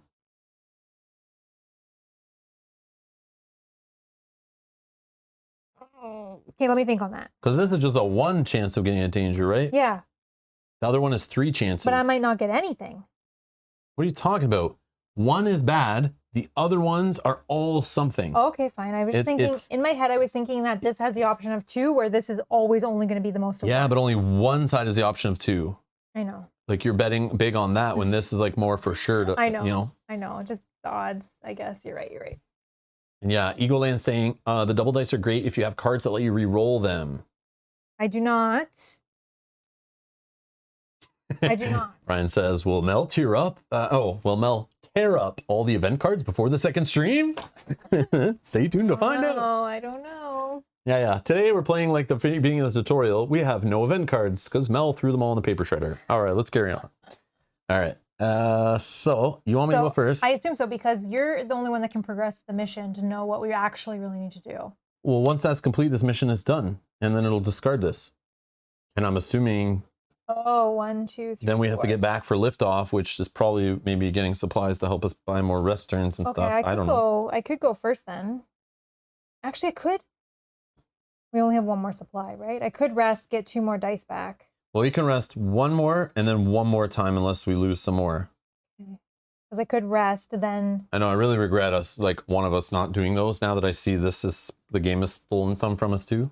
Yeah. I mean, I can just go back, roll the die, and then try to do this thing for 2 dice. And then come back and try to do this. Or we just try to power through this and just try to end it. Assuming that even ends it, I don't even know. I think I would want to go first then, because I want to try to get more cards in my discard pile. Oh yeah, 1, 2, good call, 3, good call. 4, 5, Yeah. 6. Well, I still don't have 7 either. I'm still 1 away, but yeah, go ahead. I can rest first, which would get 1 more in there. Yeah. And then I get 2 more dice back. Then I do this test, hope I use some of these. Yeah. Okay, so I'll spend a supply and I'll rest.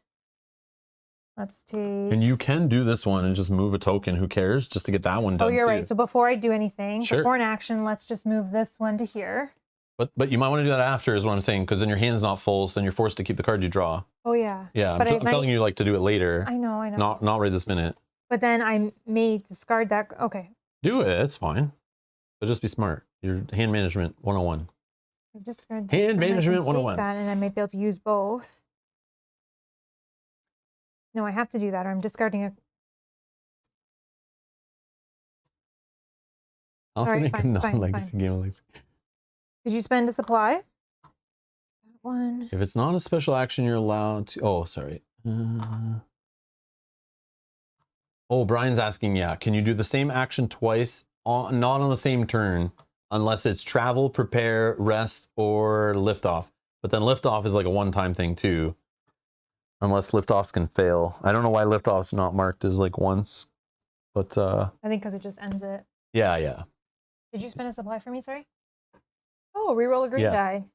Okay, so we're going to discard this. We're not using that. And then hopefully I'll be able to use both of these. 1, 2, 3, 4, 5, 6. If I use both of those, then we got it. You can do it. But I could just roll these 2, which they both have rerolls. Save this for the event that's going to do something bad to me. Okay. But I won't, unless I get a Vanguard on, double Vanguard, I won't be able to. 1, 2. Just progress it a little bit. You can work on it again next turn. It's fine. But then I have to rest again. That's what we got. What do your items even do? Why aren't you using them? Don't they do anything? No, I can. Whenever you make a dice check in a completed sector, you may roll 1 die from your spent pool. Yeah, not helpful. And then this Well, it one, is helpful because you're running out of dice, but you need to actually finish this location to do it, which is like... I'll just keep replacing. And then this one is I can spend a green die. You or another crew member in your sector discards 1 injury die. Return this card. You have to understand too, we didn't get the extra things, which would have probably let us be able to complete everything on the planet. I know. So we're probably not going to do it unless we're super lucky. So understand that like there might be a point to just bail and not keep pushing because you're using up supplies, which will I need any for this on the next card that shows up? There shouldn't be another card. Will I succeed at this? But then you could just discard a die to refresh 5. Yeah, I know. I'm getting to a point where I can't do that. Oh. Well, not really. So 4 dice Yeah, total? but you can only have, you can only do it while you have 4 dice. Like, I'd only be able to do it one time. You can't do it after you only have 3 dice. Oh, Like, there's a point where you you're can't do down it minimum anymore. 3 dice over here, Yeah. or in your board you're allowed to have. Yeah, but then I Oh. just don't know how you get them back. Nice, very nice. There's something about that, but anyways, let's see. Okay, we're gonna keep that. We're going to, well, maybe we reroll it. I don't know. Kenji says 5+ hours and still going. This game must be good. Or, I'll finish the sentence for you, or the game must be just very long. Rerolling the green. Or we're playing very slow and don't know what we're doing. That could also be an option. Just to get the card in my discard, so I have 7. I will reroll this blue, which, okay, that's fine. So I only progress it 1. 1 on here. And then this one, unfortunately, is going to put 1 on here. Also spent, but I have 7 in my discard now. You do? 1, 2, 3, 4, 5, 6, 7. Yeah. Yay! So I have 6. 7. So, and then that's the end of my turn. I'll draw an event card, please. I'm Not there. So time track up by 1. Ooh, okay. Go ahead. My turn. Yeah. I think I'm going to scout the mines. Yeah. Because now if it ends, I have 7. So once you get 7, as long as you can get 1 more in there, we can flip that card.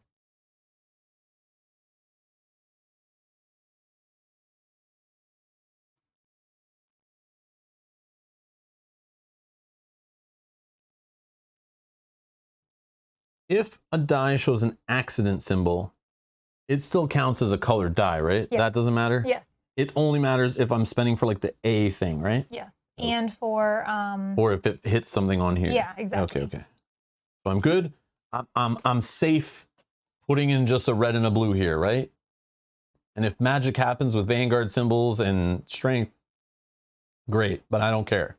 I'm just trying to do this. And you need to be able to spend 1 more card if this does. But I can re-roll a red, any color or a red. Okay. So I might just re-roll for fun. I did that too, and Doesn't matter. Yeah, just to get the 7th card. Okay, here we go. Also, George is saying this is going far better than it did for him, Well, which is crazy because this is going terribly. come on, George. You know, we get lucky here too. You know, we have the help of you guys in the chat too. All right, so I got a basic on the blue and a strength on the red. So I could just re-roll the blue for fun because I need to get a 7th card in my discard pile. So we're going to re-roll the blue, and if we get a Vanguard, a 1 in 6 chance.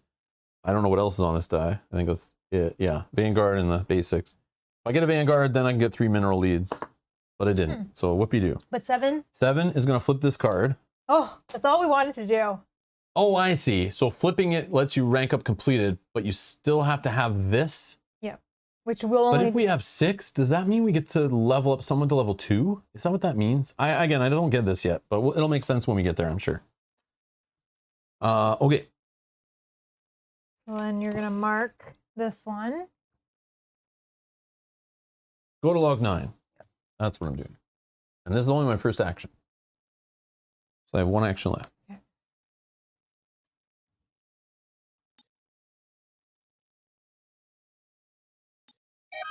Look at this. What were they digging for? Lime. The walls and piles contain mostly calcium oxide and calcium hydroxide. I guess they were making concrete. Enough concrete to fill a small sea.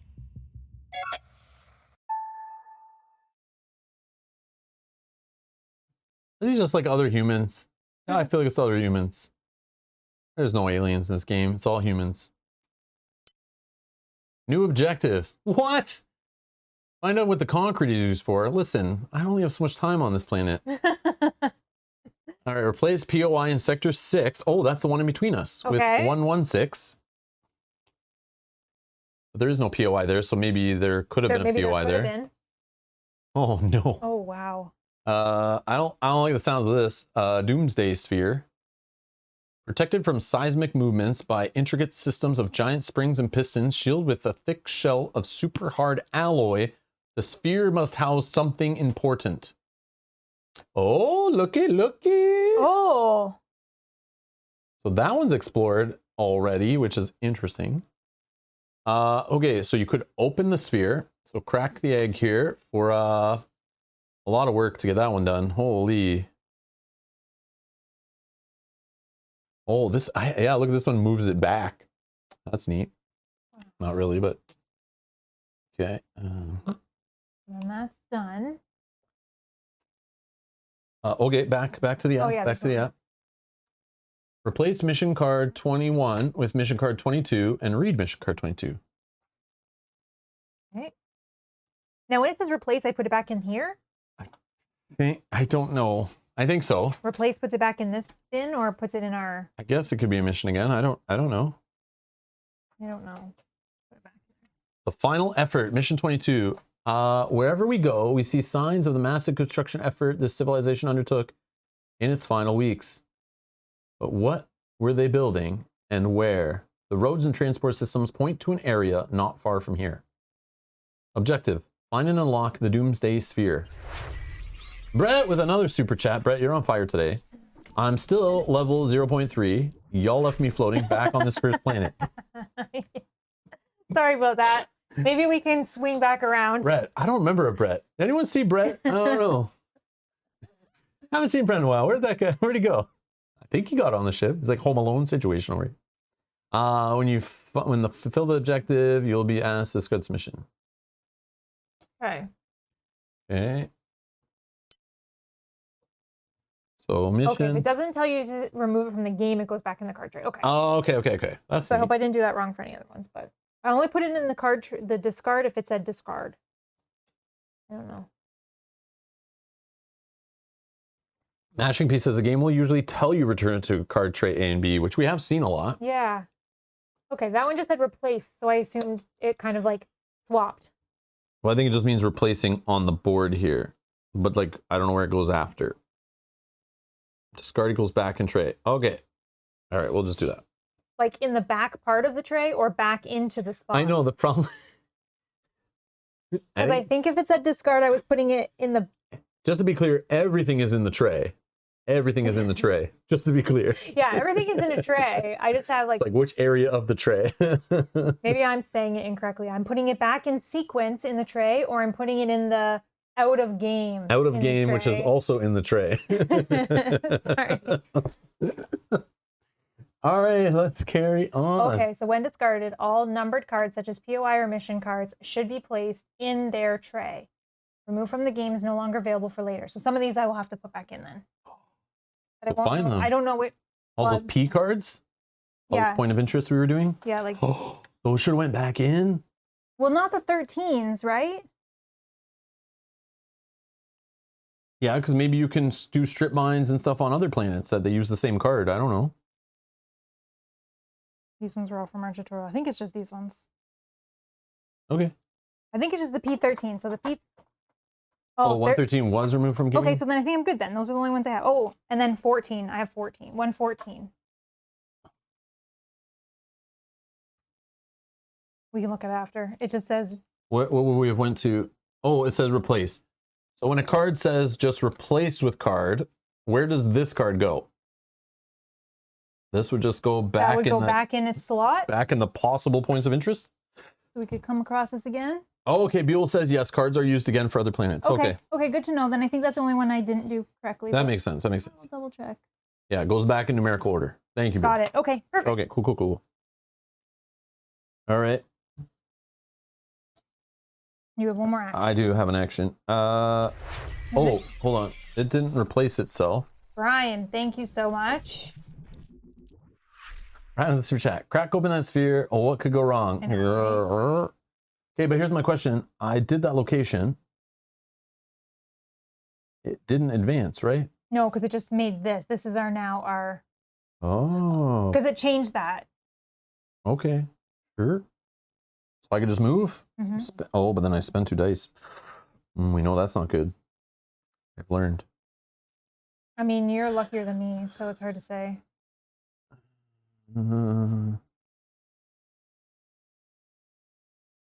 So I want to rest, but that spends our last supply. But can you not exert? Can I not go back here?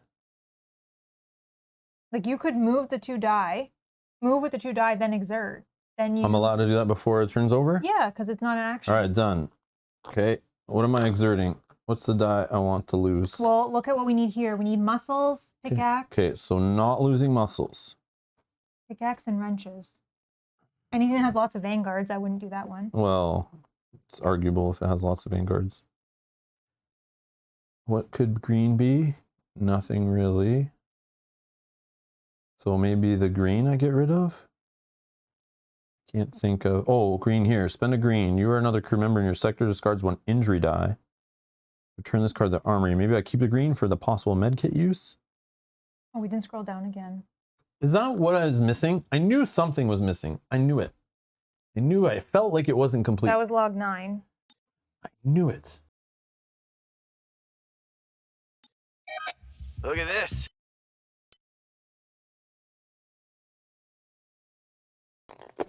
Okay. Yep. All right. Yeah, so this feels like complete, so I closed it. My bad. All right. You discovered another exciting area. Remove this card from the game and replace it with another random P13, but instead we get P00. So this is removed from the game. Okay. This is removed from the game. Yeah, we got to pay more attention to where it tells you like every time. This game is very clear. It's just if you're a little tired and not reading clearly, which I do sometimes. Now we're good to close it. All right, there's a bunch of them. Give me this one. Womp womp. Nothing interesting. Nothing of interest or value remains here. Makes sense. Okay. Womp womp. But it's now one of those flag places where you could do your flag thing that you had or some ability. Lets me roll dice from here when I'm doing skill checks. Oh, cool. No checks there, But that works here, which you'll need. Yeah. I'm sure. Because then I can roll. Yeah, that will work there. Okay. Oh yeah, I'm gonna finish exerting, right? Yep. So I'm gonna get rid of the blue then, right? Blue is nothing for me. Extra weird. I don't know. Unless I have lots of cards that help me reroll blue dice or something. No. I don't know. Sure. The blue. Back to the bucket. To get all these refreshed. I don't know. Sure.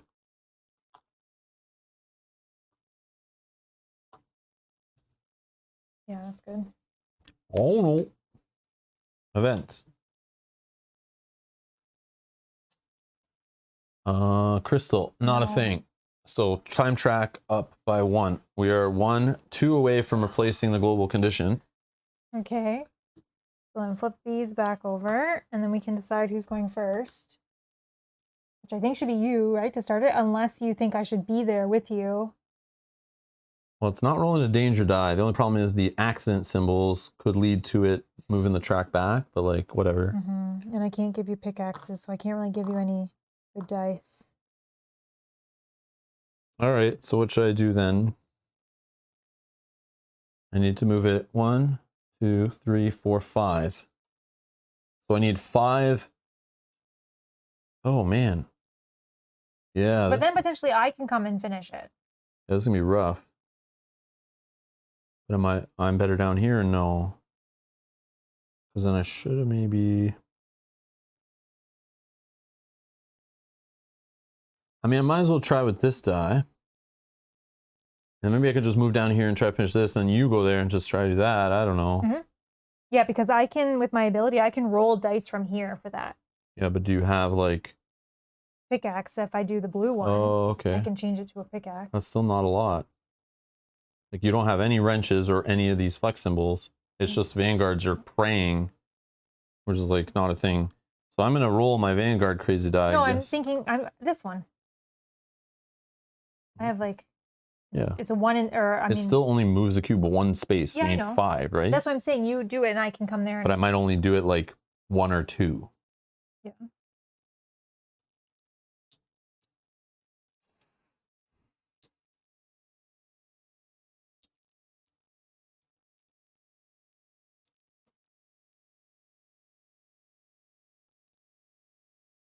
I should probably prepare first, or just rest after. I don't know.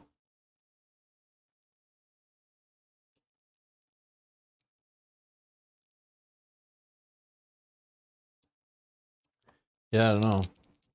What's the main objective? I think it's this one. Yeah, we just got to clear this. We have to do... Yeah, this one's the main objective spot. Yeah. But like, what does this do? Does this help this? I don't know. I don't Or is it know. just some side funny thing that you're doing? I don't know. I want to do it, but I I'll don't know. have to rest if I do that. It might just draw you like an alien card or something. Who knows? Yeah, I don't know. All right, so I'm just doing this one here. All right, so both are accident symbols.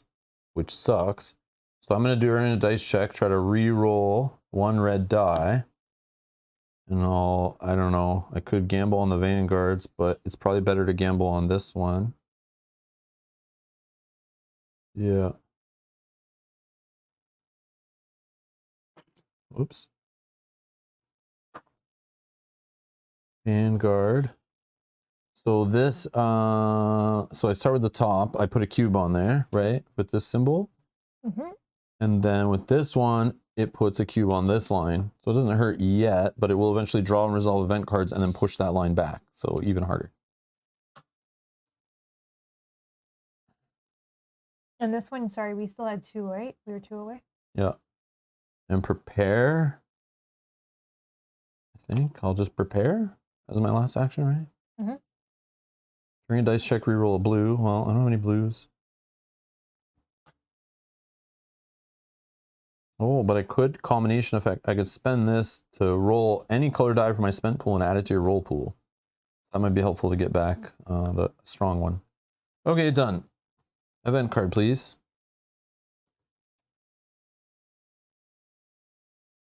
I don't see that symbol, so time track. So they're saying I should go back and get supplies, but I was could thinking just that. go here and I can just roll dice from here instead. Only one time. Yeah, but I mean, are you going back here to do this? No, it doesn't go away. Whenever you make a dice check on a sector, you may roll 1 die from your spent pool. It never goes away. Oh. So I can just keep doing it on that. I thought it was a space. one-time thing, so I'm like, what are you talking about? You might get 1 success. So I don't know if you wanted to go here and try this. I can come up here and just kind of play in there. Instead of drawing a card? Oh, or you do it next turn, you move and you do that. Yeah, whatever. We'll see what happens on your turn. I'll just say I did the draw. Because then I don't need to rest at all. Or I can use that 1 rest. But Mel going and picking up the 3 supplies makes her spend 2 dice. You don't even 4 have times. right now. I'll have to rest, get the dice. I don't think you ever come back though. I'm not sure. And then I go this way? I don't know. You're just getting supplies to help me cycle and get dice back and just crush these 2. I don't know. Yeah, that's what I'm saying. Like they're to help me have more turns, not you. Oh, I guess yeah. I can roll for my discard, my spent, so it's not so bad. All right, let's just keep pushing it and see what happens. Right, We're learning, I right? think I'm gonna go here. I don't know. So I'm gonna roll the danger die on table. If you can tell me what. A. Oh. You have to spend a die. Okay, I guess that's fine. Okay, and then I will. Special action. Special Try to action. open the sphere. I'll use my ability here, and Yep. I need to get a pickaxe, so I need to roll this one. Nice. And you got one. So this goes forward 1. That goes there. Those are my 2 actions. If I have to lose a die at this point, it's fine. I see that same event card again. Holy. That is not a symbol there. So time track. We replace with card G02, please. Let me just pick this card up off the board. Can't get it. Hope it doesn't say we're done. Gamma flashes. The crystalline structure begins to emit sudden gamma flashes. So we should take shelter? ? All dice checks gain the following special effect. Oh, we have to take 2 If you roll double accidents, you roll the danger die on A. And traveling actually is different now, which is, it's a check of its own, right? You either spend a red or a blue to move, I think is what's happening. And if you don't, you have to spend 2 dice. Oh, you do a check right here. So you have to either like roll a red or a blue or lose both dice. Yeah, I guess if you don't have a red. But if you lose both dice, it still has the arrow to move up and you still get to move. So it can be like very punishing. Wow. But we do have more time, but it's like now moving around is horrible. I'll take that because we don't have that. Do we have to get back here? I don't know, Mel. I don't know. I'm with you. I'm playing the same game. I have no clue what's going on. Just let's go. What are we doing? Flipping a card? That was, yeah. Who's starting? I don't think it matters unless I go, because you can let me re-roll this blue die. You're literally gonna just keep spending every turn rolling 1 die on a skill check like that? For now, yeah. That's gonna take there's a time limit. 1, 2, 3 more turns. But if you went back and bought supplies, you could have like refreshed. I couldn't because I would have had to. Anyways, all right, carry on. if you stay with me and I go first. I can put a die in, right? No, well, yeah, but I don't know if you have one, but you can let me re-roll my blue die, which you don't have a blue die to re-roll anyways. Correct. So I'll go first. Sure. I'll roll this in case I get the bad result, which I didn't. So then this goes to here. So you do it 2 more times. That goes there. And then I can rest or I can... Wait, you might need that, right? Need what? The 1 supply we have left? It's your call.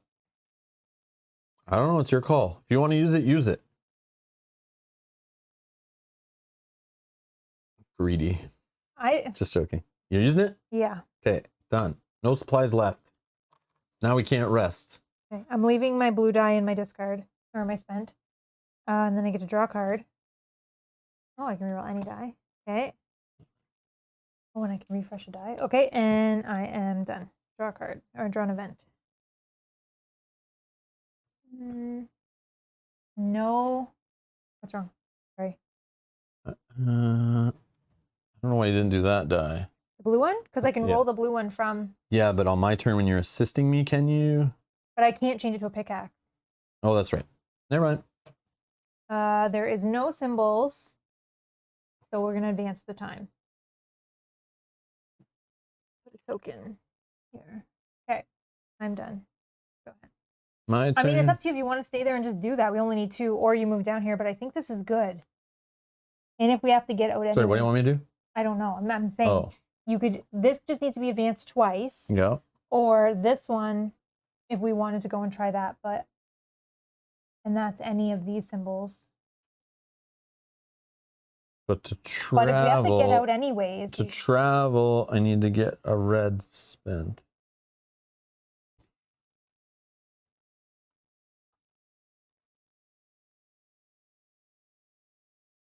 Okay, as per the rules, standard liftoff or evac requires you to be on the landing sector. Yeah. So we have to get back to here. Sure. Okay. So now getting out is like super horrible.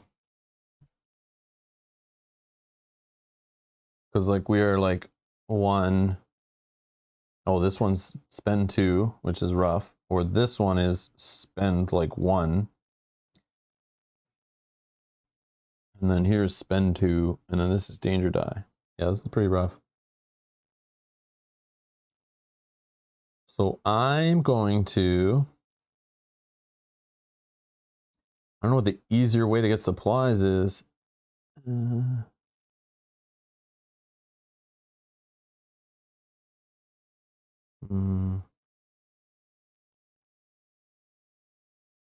But I wouldn't be opposed to you going and doing this if we have to get out anyway. Yeah, no. Okay, so sure. I move there, but to move, like I'm still here. So let's do a move check and see if I can even move. Which I think you do anyway. So I'm going to just roll, I don't know, this red.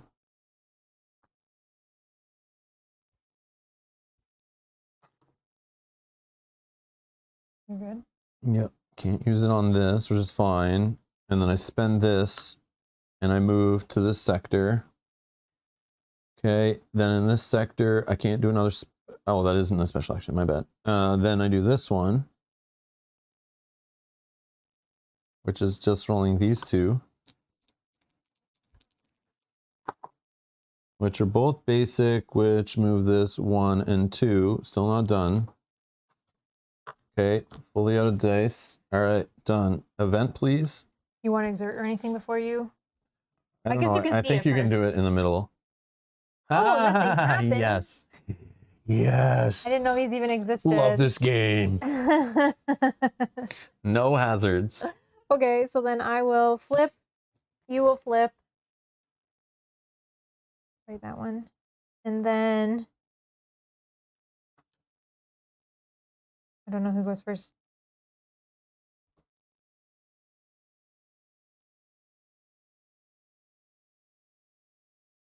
Maybe you?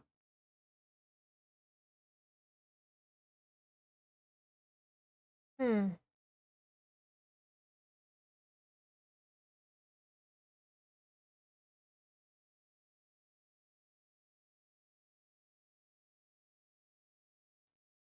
Do you want to start? I don't know.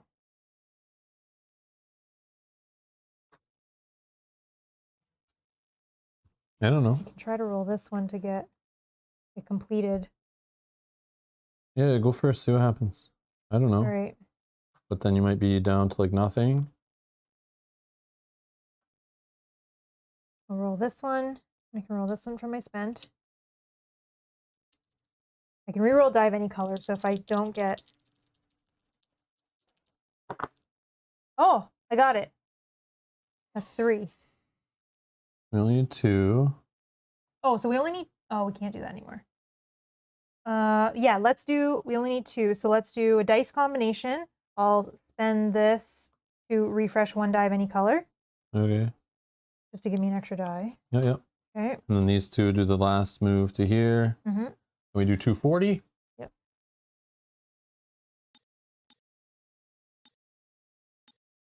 Captain's log.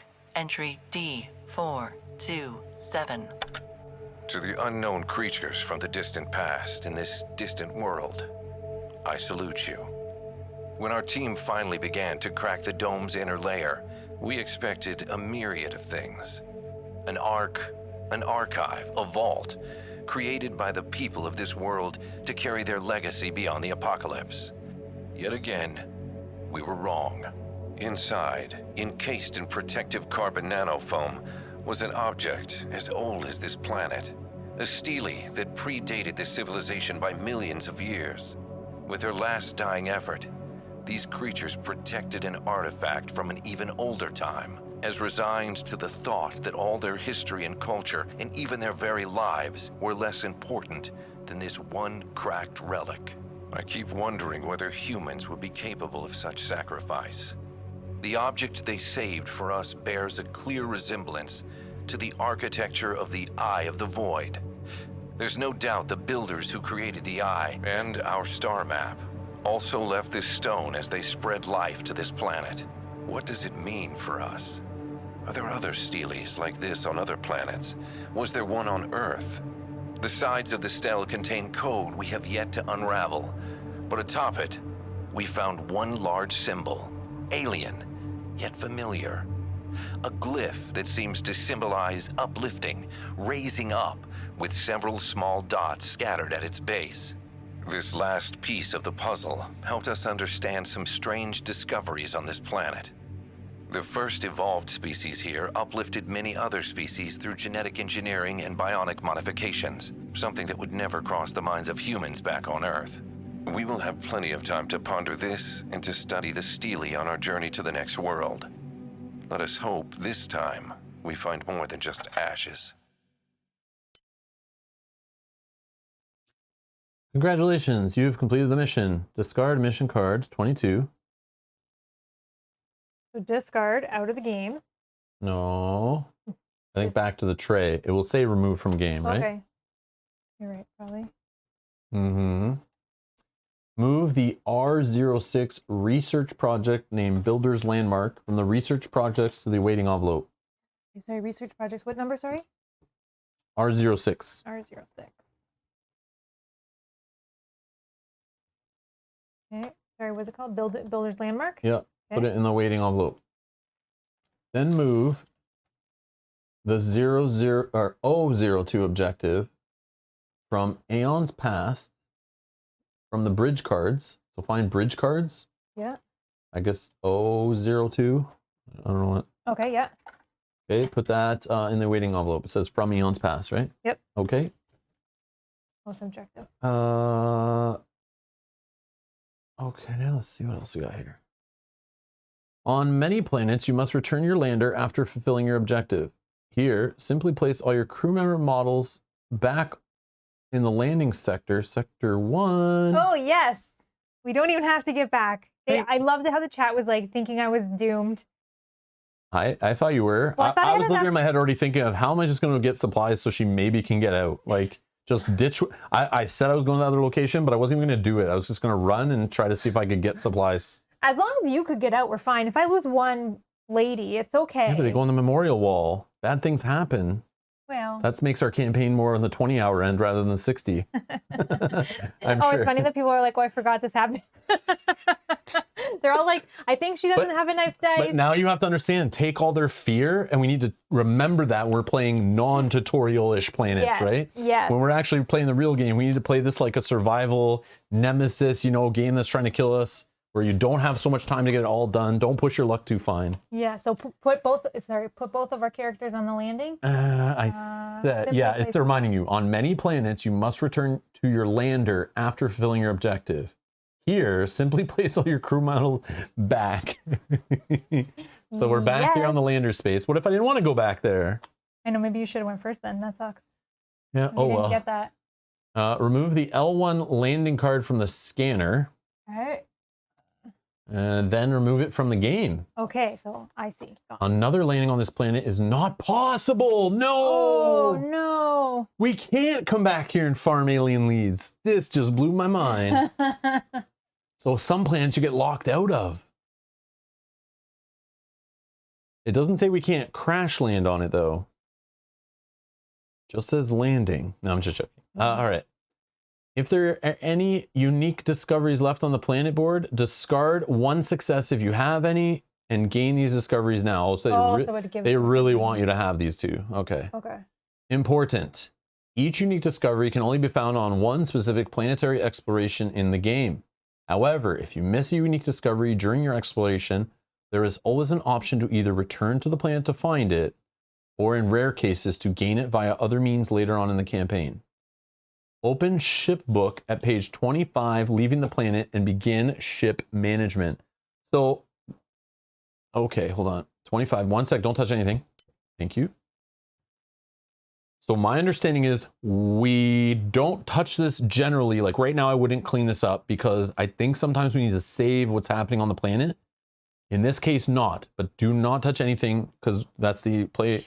The only thing I was going to do was the purple cubes, put the book down because the book is. But that's what I'm saying. I might just hold the book and read what we need to do because we don't have the table space on camera to do this. Like, yeah, I have space, but it's like, I don't want to. All right, so 25 in the book. Yeah, but we gotta be careful because I think it saves the status. I don't know if it saves like where cubes are. I know, I thought it just saved all these cards actually. Does it save where cubes are in the game? It might tell us right here, right now. Planet name, remaining discovery, threat name. All right, here we go. Leaving the planet. Clean up components. Each crew member returns to their section cards and section dice to their section compartment. Okay. It's a lot of sections.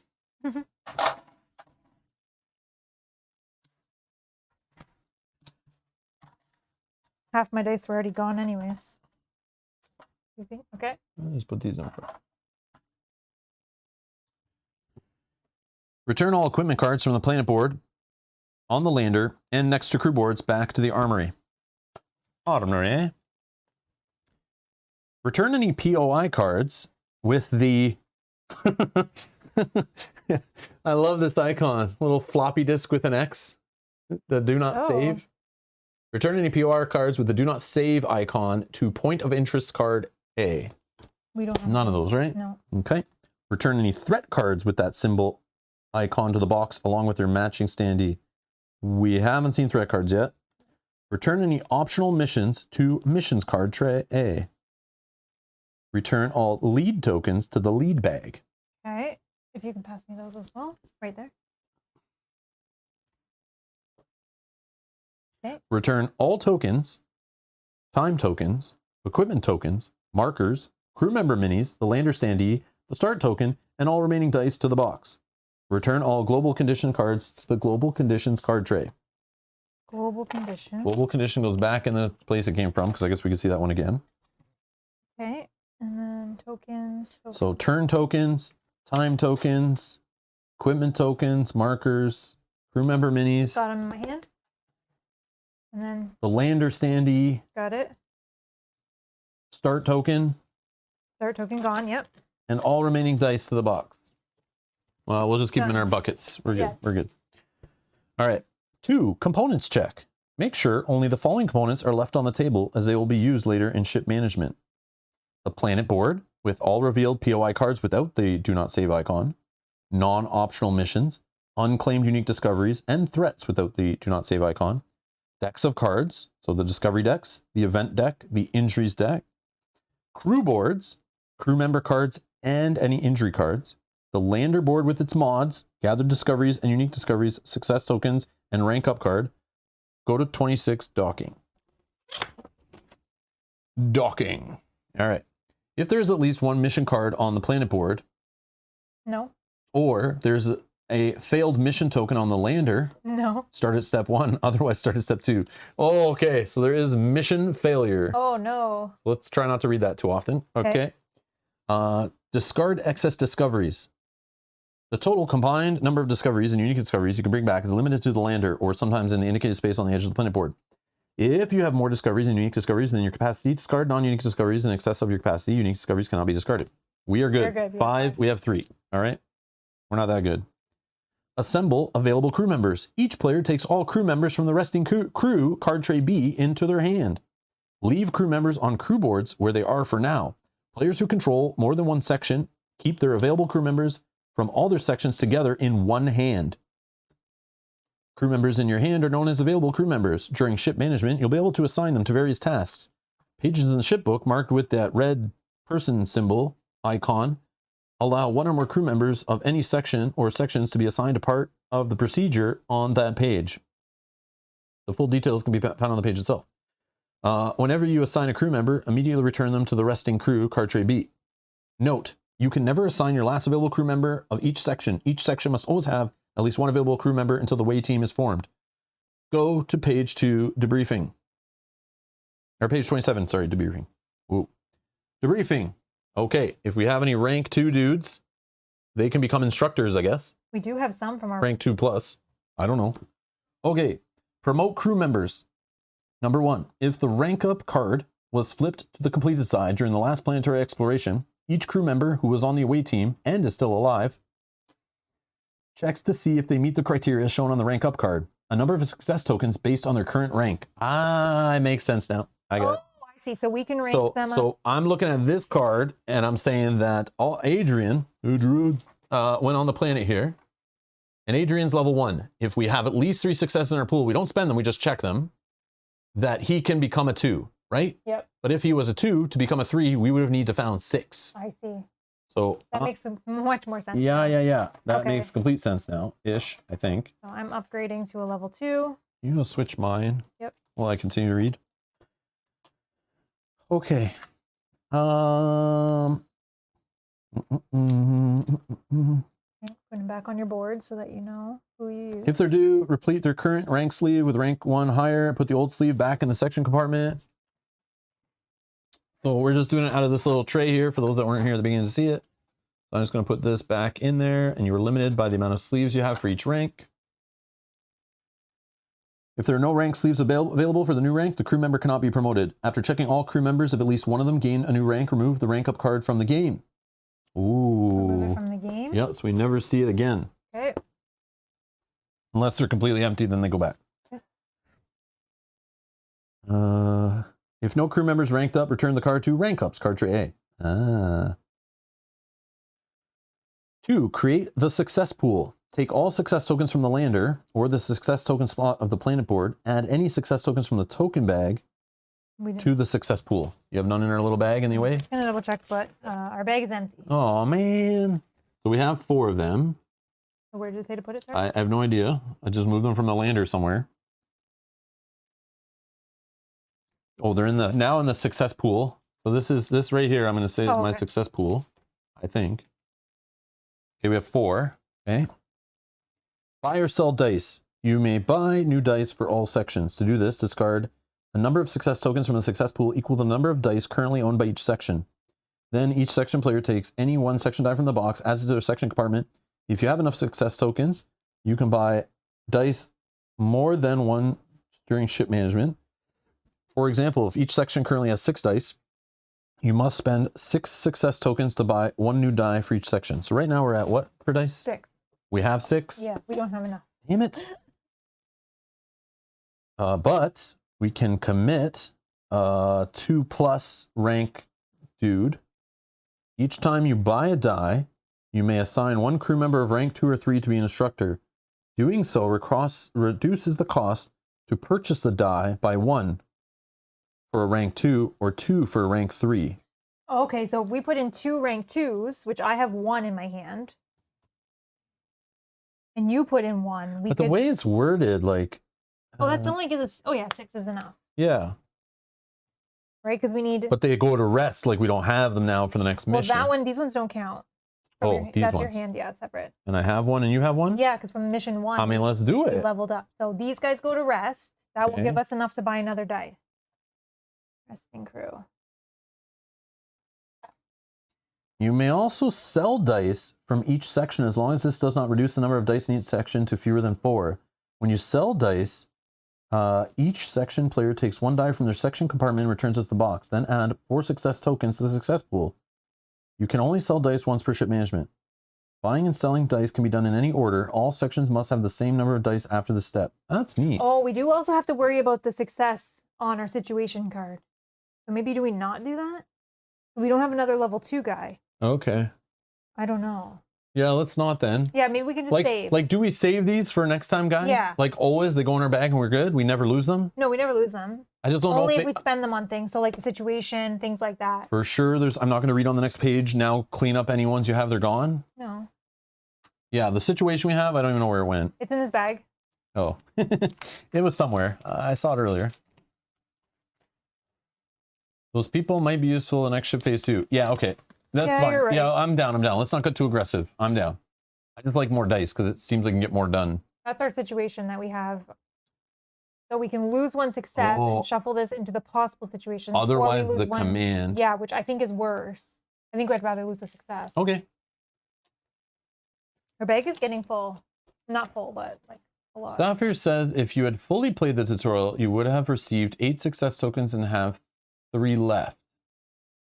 That's what I don't understand. I thought we had some left.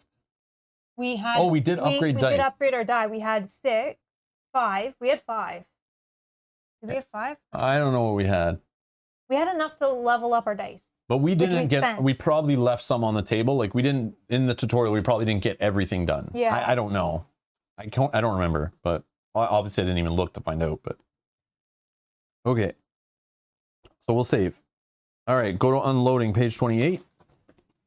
Unloading, what is this? 1. Unload unique discoveries in any order. Resolve the when unloaded effect of any unique discoveries on the lander or in the found discovery slot of the planet board. Then move that card to its corresponding slot on page 29 to 30. So I unique think there was only 1 that had. 2. Yeah, but we already did the 1, I think. Unique discovery. Okay. When unloaded, place research project R05 in the awaiting envelope. Okay, in the And this is unique discovery 2. Oh, they have their own little spot here. This is cute. This is cute. They'll have named slots. Yeah, and I think when something happens when we get the whole row. Oh, that's cool. Yeah. Set collection. Woo! Yeah.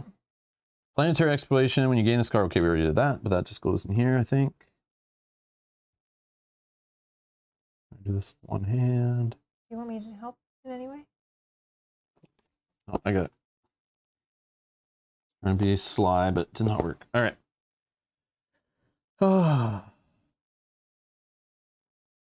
Note, unique discoveries with number 33 and higher are not slotted into the card holder. Return them to the unique discoveries instead. 2. Gain bonus bridge upgrades.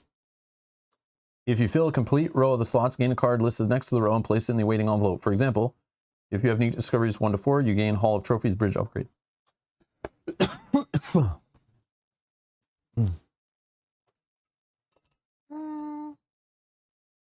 Okay, then we unload other discoveries. In any order, resolve the when revealed effect on any non-unique discoveries on the lander or on the found discovery slot of the planet board.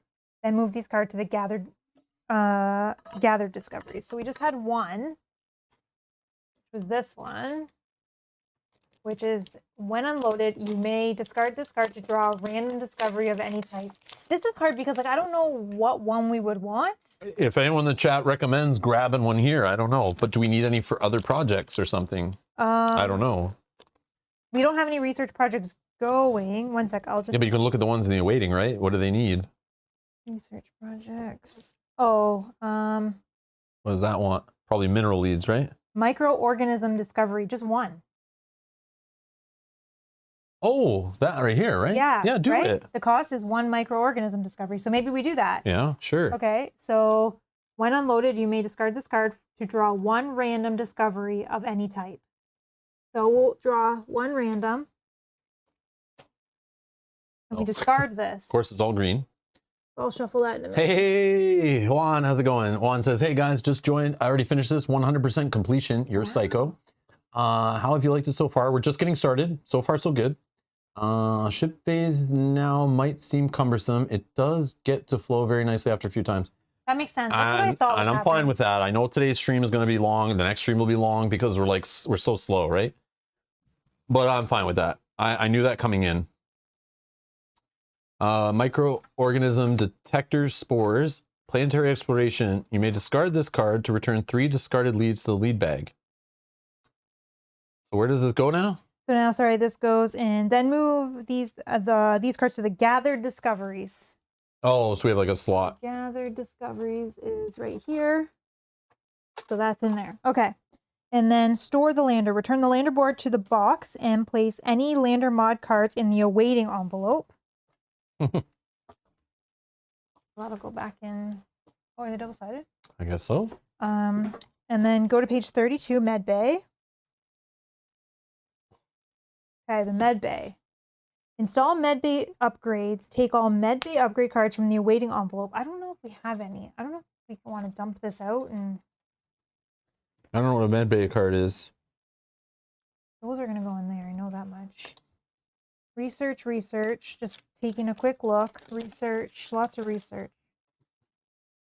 Okay, I'm just going to do it like this so we can kind of just see what we got going on. There's no med bay stuff. Release non-injured crew members. Move any crew members from the away team with no injuries to resting crew. Okay. Resting crew. Go here. And then crew members in medbay recover. Move each crew member currently in the medbay slot, 1 slot to the right. We don't have any. Oh, the medbay. We don't have anybody in our medbay currently. So this cool little thing here, so they go in like slots and slide across like a cube. Like they get better. Kind of like the projects we had, which is kind of funny. I like that. You may assign any available crew members as therapists. Each therapist allows you to move 1 crew member in medbay 1 slot to the right. The slot they move must be empty. Any crew members any crew members who would move from a light injury slot are now fully healed. Oh, crucial. Okay. Critical. Okay. And then injured crew members go to the med bay. We don't have any. Do you want me to read all of this, even though we don't have any? I guess not. No. Okay. And then make survival checks. Each crew member in a critical we don't have. Oh, wow. And then go to page 36, memorial wall. Oh my gosh, I love that. Okay. Memorialized dead crew. Place each dead crew member ones on crew boards that are unsleeved, which we obviously didn't tell you that. Into the lowest numbered empty slot on the crew members section. Oh, we probably can only have so many. Well, there's a memorial wall for security. Please tell me there's a back to it. Oh, there. Oh, what's this one? I don't know. Memorial wall. Each section gains 1 section die. Oh, so it's kind of like, hold on. Security memorial wall. Security may promote 1 rank 1 crew member to rank 2. So when someone dies, this is proper game balance, right? This is like a legacy style where like if you start doing bad, we give you a bump back up, which I can appreciate. Yeah, I like that's that. cool. I like that actually. Into the crew members section. If there are no more slots available for the section, place the crew member into the first available non-section specific slot on page 38. Apply the bonus printed on any slot you fill. Note, if there are no more slots available on page 37 and 38, remove the crew member from the game instead. And then store crew boards. The crew boards should be empty at this point. Place them back in the box. Okay, empty. I'll put them in the box in a second. Whatever. And then go to page 39, save point. Oh my God, we got there. This is the most 6 hours later. This is the most convenient time to end the play session and save your game. Reaching another save point usually takes another 2 to 4 hours. So I guess we're done here. I know. I like the way it says this is the most convenient time, but you could keep going. Yeah. Now, I'm sure if you're playing the solo and you're quick and you know what you're doing, you could probably jam 2 in a day, in an afternoon, probably, right? Probably. But us on stream, with all you distracting us in the chat, you know. Yeah, there was a lot of distractions. I blame you guys why we take so long. No, I'm just kidding. You know we're slow. We're new. But Okay, yeah. so reaching another save point usually takes 2 to 4 hours. If you want to continue playing now, go to page 2 bridge. If you want to save your campaign and continue playing at a later time, follow these steps. Record your current planet board.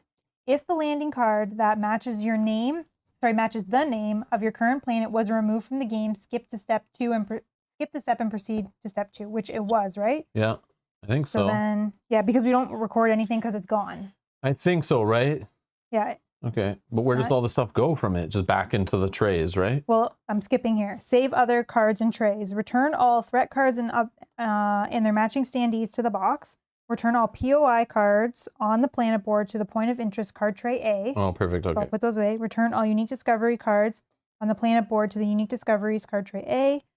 Place all available crew members' cards in players' hands into a waiting envelope. Oh, I so much get it now. So these all go into our waiting. So then at the beginning of the next, when we do that beginning part. Yeah, the last time was modified. They went to the rest for sure. Yes. Okay, so that makes more sense now. Okay.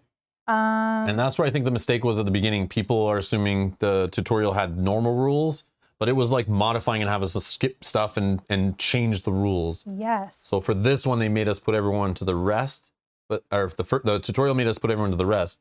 This time, we're actually going to have a mitt full of cards when we go into the ship. Yeah, because I was like, why do we not have it? I think it's because they were trying to keep it super simple the first time. Yeah, place a planetary scanner in the awaiting envelope. So this goes in here as well.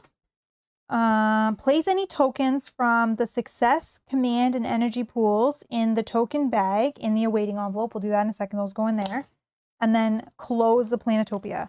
Shuffle any discarded event cards back into the decks, then return the discovery decks from the event decks to card tray A. We can wait till after and you can filter out all the bad ones from the discard pile that we never want to ever see again, like that one that confused us. And then it says, close and store this ship book. Done. Okay. So I'll have to shuffle just these few, but let me put these back.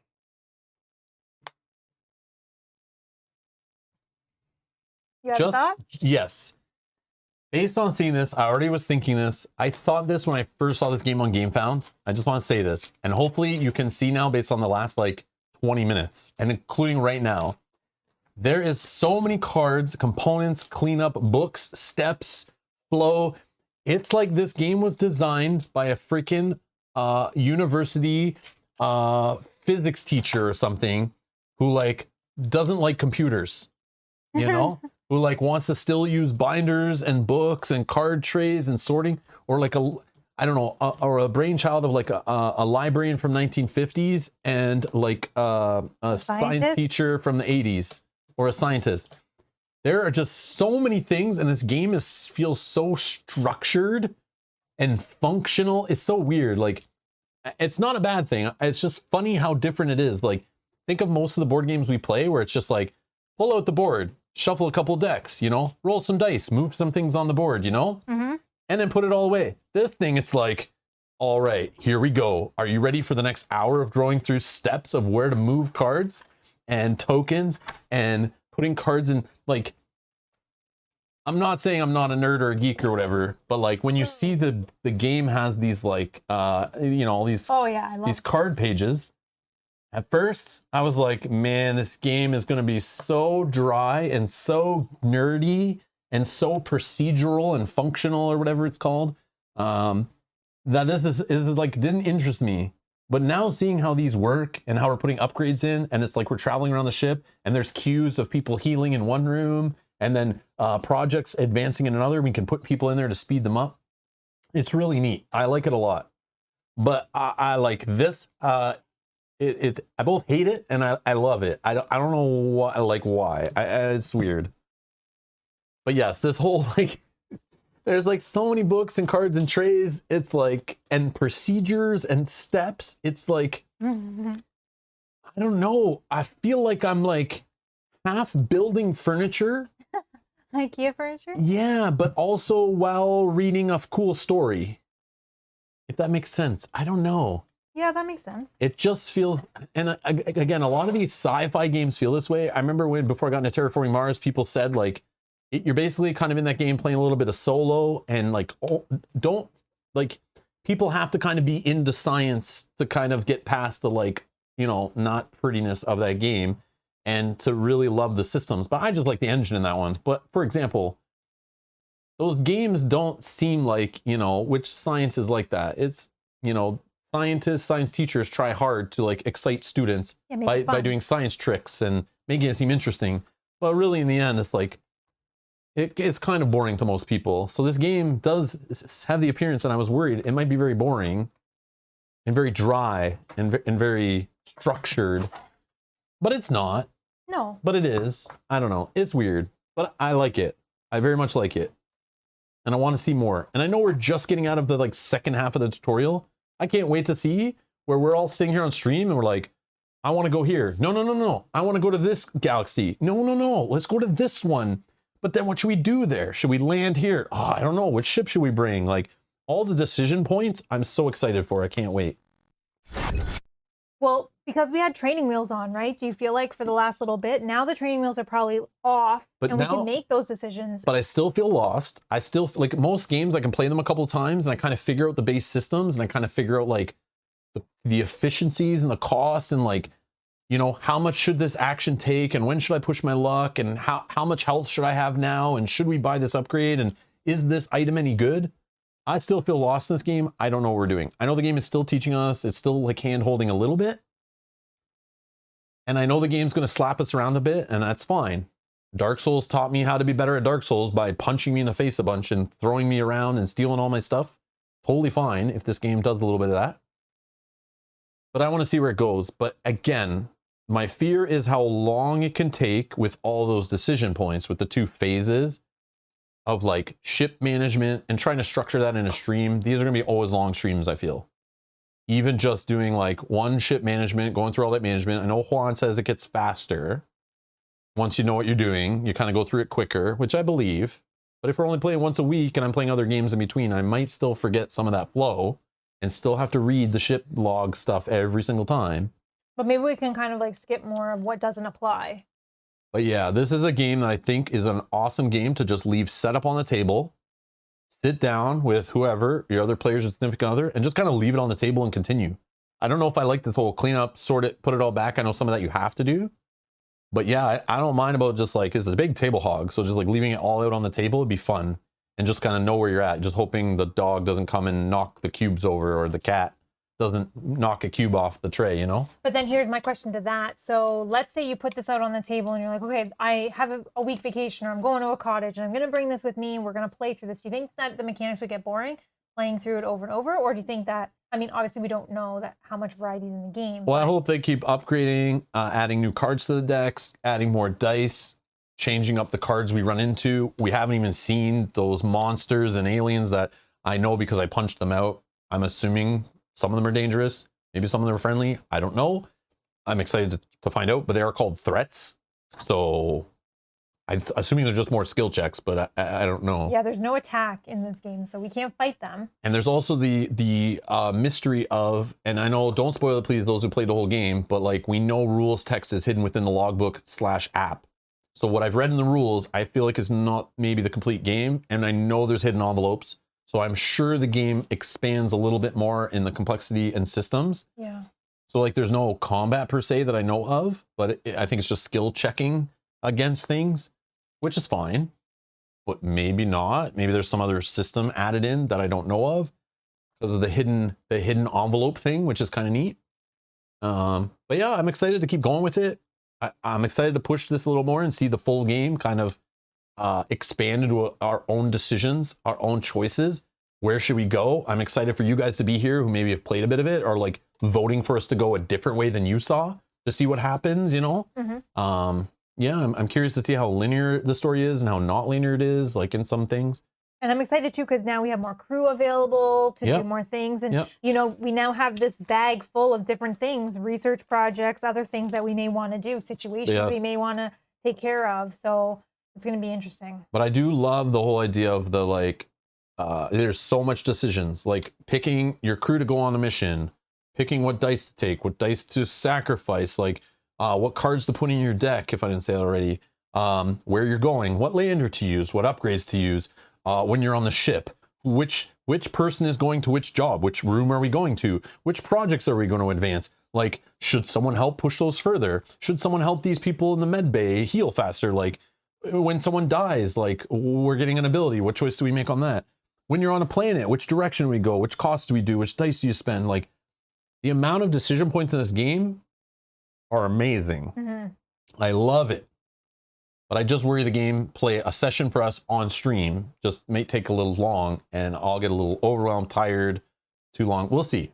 I think next week will be a better judge, right? And again, next week we won't be playing the ship management phase of the previous session, which we did today because we didn't know when the tutorial actually finished, like when a session finished. So we did play a little bit of the game we played off stream. We played at the start of today's stream. So now that we know it literally starts with, you know, getting the ship phase out. Yeah. Which may be around where we did start today. Kind of, yeah. But we also had a little bit preamble as this is the first stream, right? So I think next one will be a little bit. Yeah, absolutely. And we'll try to get into it quicker next time, and the stream might be a little shorter. Yeah.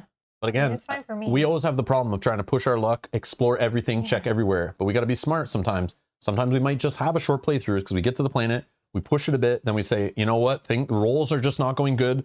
Event cards are just crushing us. Let's step back, get to the lander, and GTFO. Yeah. And we'll come back on the next episode and get back and see what happens. But again, we won't get our missions done, so I don't know what the punishment looks like on failed missions. I don't ever want to find that out. No, but I do want to know. I mean, we probably should know, yeah. I think it's page 25. Michael says, I will make sure to get extra batteries for my iPad for next stream. Doesn't it plug in? I guess if you're the cord's probably not that long. My iPad, I bought like a 10-foot cord, so I can, like, no matter where I am, I can like run a cable to plug it in the wall if I need to. And Brett said he had to up his YouTube screen time 3 times today. That's funny. Okay, so mission failure says return the rank up cards to the rank ups card tray. So obviously you don't get to rank up, even if you got it. Oh. You lower morale 1. Discard the mission failed token from the lander board. If there are any mission cards left on the planet, return them to the mission card tray A, so you can like attempt them again, I guess. Okay. And then you do all the other stuff we did. Okay, so it's not the worst, but there is something that it was saying if you have the penalty. So I don't know what that does. I don't know. Well, I guess we'll find out. Velgo is asking, would you still like it? Would you still like it without the app? I would probably not. There would probably be a lot more bookkeeping, right? Tracking the app and making sure. The problem would be, I know with doing things from a book like that big, I will go to the wrong entry more than I would in an app. For some reason, I just flip to wrong pages, read wrong stuff. That is a thing. Yes, I do punch in the wrong codes in the app. That happens too. Or don't scroll down and do the full instructions. It's easier for you guys to catch that though. Yeah. But I do like on stream the way the app is reading out loud, which I did love yesterday playing off stream on the iPad at the table. The voice acting and the ambiance and the sound effects, like, and even the music playing while the app's just sitting beside you. It's like, I love that stuff. I think it's great. It's not like in your face. It's just, instead of picking up the book, you just grab the tablet, type in the number, and it plays the reading to you. And you don't have to go through my horrible mispronunciations of everything, which is great. And me stumbling over words. So I appreciate that extra, which is not needed. I like how it's an option. I love it. I think the app's great. The app's great. I mean, it could use some work with the interface, obviously, but I mean. Yeah, like even there should be like an arrow or something after the text to show you like keep scrolling. Yeah. But, or just to the right of the text, you tap in and just brings the next text in, like, sideways shifting or scrolling up, Or it shouldn't let you click that until you've scrolled all the way down. Yeah, like those like accepting the legal terms. Yeah, the agreements. Sorry, Rob, you can't click to the next screen until you've fully scrolled down and read everything. We know you didn't finish your instructions. So yeah, that kind of stuff can be corrected. But I'm excited to see where this goes for sure. Yeah, Michael, that does pull me in too. Again, sci-fi theme is like not my favorite. I do like it, but it's not my favorite. But I like the way the game is getting me into it by the, I can understand when they're playing the sound effects and coming across aliens. Like, I just picture all those awesome sci-fi movies I've watched in the past and like kind of put it there. But yeah. See, for me, the story doesn't grab me so much. I'm like, meh. But then I play the game and the puzzle and the ship book of all like when to spend characters and all of that has me excited. Tim with the super chat says Prost. I don't know what that word is. I can look it up. Good game, Rob and Mel. Thank you. Thank you. Thank Is it you like so much, Tim. congratulations kind of word? I don't know. I'm looking it up. I want to know. That'd be my guess. Or it's a swear word. Oh. We'll find out. It's German? Oh, it means cheers. Oh, yeah, I found it. What does Prost mean? Cheers. Cheers to you. Used as a toast when drinking. All right. Cheers. Cheers. Prost. Prost. I've never heard that. The German I've never heard cheers. that either. It's interesting. I've known German people, but I've never, I guess I didn't know them as well as I thought I did. I never heard that. Michael says, excellent work as usual. Thank you. Thank you. I wouldn't say excellent. That's through the eye of the beholder, but I appreciate it. You know, thank you for the support, the kind words. Thank you. I mean, it was fun. Well, almost got us killed. We didn't get extra Almost supply. is the key word. It's the same as salut. I know salut. Thank you guys for the super chats. Thank you for I the do have donations. to say though, do you not feel that, like, yes, it was 6 hours, but it didn't feel like 6. Like, I don't feel like I've been sitting here for 6 hours. Heather. No. Thank Heather. you. Heather's been a producer for 16 months. Thank you for 16 months of support on YouTube, and drops her super chat. That is included monthly for her, I believe. A great stream again. Thank you. Thank you. Heather, thanks for the great support again. Much appreciated. Thank you everyone for hanging out, of course. Thanks to all the people supporting us on Patreon and YouTube. Much appreciated. Thanks for having the channel going. Of course, thank you to Awaken Realms for providing the game that we played today on the channel. I appreciate it. Nice work on that game for sure. So yeah, we will continue playing the game for now. I have scheduled the next stream for next Saturday. So 1 week from today. You can set a reminder for it already. It is linked down below in the video description. There is a playlist where I will put all ISS Vanguard streams going forward. So if you're watching this in the future, there might already be a bunch of videos in there. You can binge through them all, but try to take breaks, please. Trust me. Yeah. But I don't know what else to say. The game is cool so far, but again, I don't want to fully judge it yet until we've kind of like played a bit more, but it's different. It's not something that we normally play, but it is very similar to games we normally play. So it's kind of weird. It's like, I don't know, but it's neat. It's definitely neat. But it is pretty much what I kind of expected when I first saw it on GameFound and the research I did on it then. Yeah, I agree.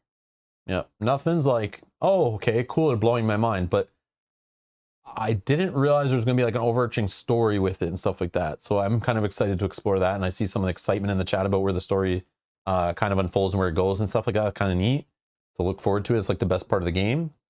I thought this was going to be more of just a sandbox game where you just kind of wander around, kind of like Lands of Galzir, or as I'm assuming the game we're going to eventually play if it shows up, Earthborn Rangers. You know, that kind of like sandbox, do whatever you want. Is there truly an ending? There kind of is, but like you do whatever you want. This game seems like it's the same, probably. Wander around, do what you want, make it as long as you want. I think the 20 to 60 hours is, do you rush right for the ending, or do you wander around and do side quests? Yeah, or do you go back to planets you visited before, things like that. Because the way it's worded, it seems like, I think it said unique discoveries 1 to 30 something. It sounds like those are must have. You will be forced to get them. They will always have to be a thing. But then everything after that just gets cycled back in. So those aren't really story dependent, I think, but we'll see. But yes, thank you all for hanging out with us for over 6 hours, playing and stumbling through our first session on stream of ISS Vanguard. We will be back next weekend with it. Like I said, we are back tomorrow playing Arkham Horror, the living card game. Join us for that. Thank you so much. I'll talk a little bit while you do that, but thank you so much for all the support today, all of the new members, the super chats, the subscriptions. Thank you so much. Thank you. Thank you. It's late for a lot of you guys. Yeah, get to bed. It's getting late. Sorry. Get to bed. But thank you everyone for going through this. I'm glad to finally get this game to the table and play it. It's a big one, and I'm glad we finally got through the rules, got through the game, got it on the table. I was nervous because I didn't feel like I have a control on the game, like my head wrapped around it. But I think it's what it's supposed to be like. I don't know. We'll see. Anyways, thank you all for watching, and we'll see you in the next stream. Bye-bye. Bye.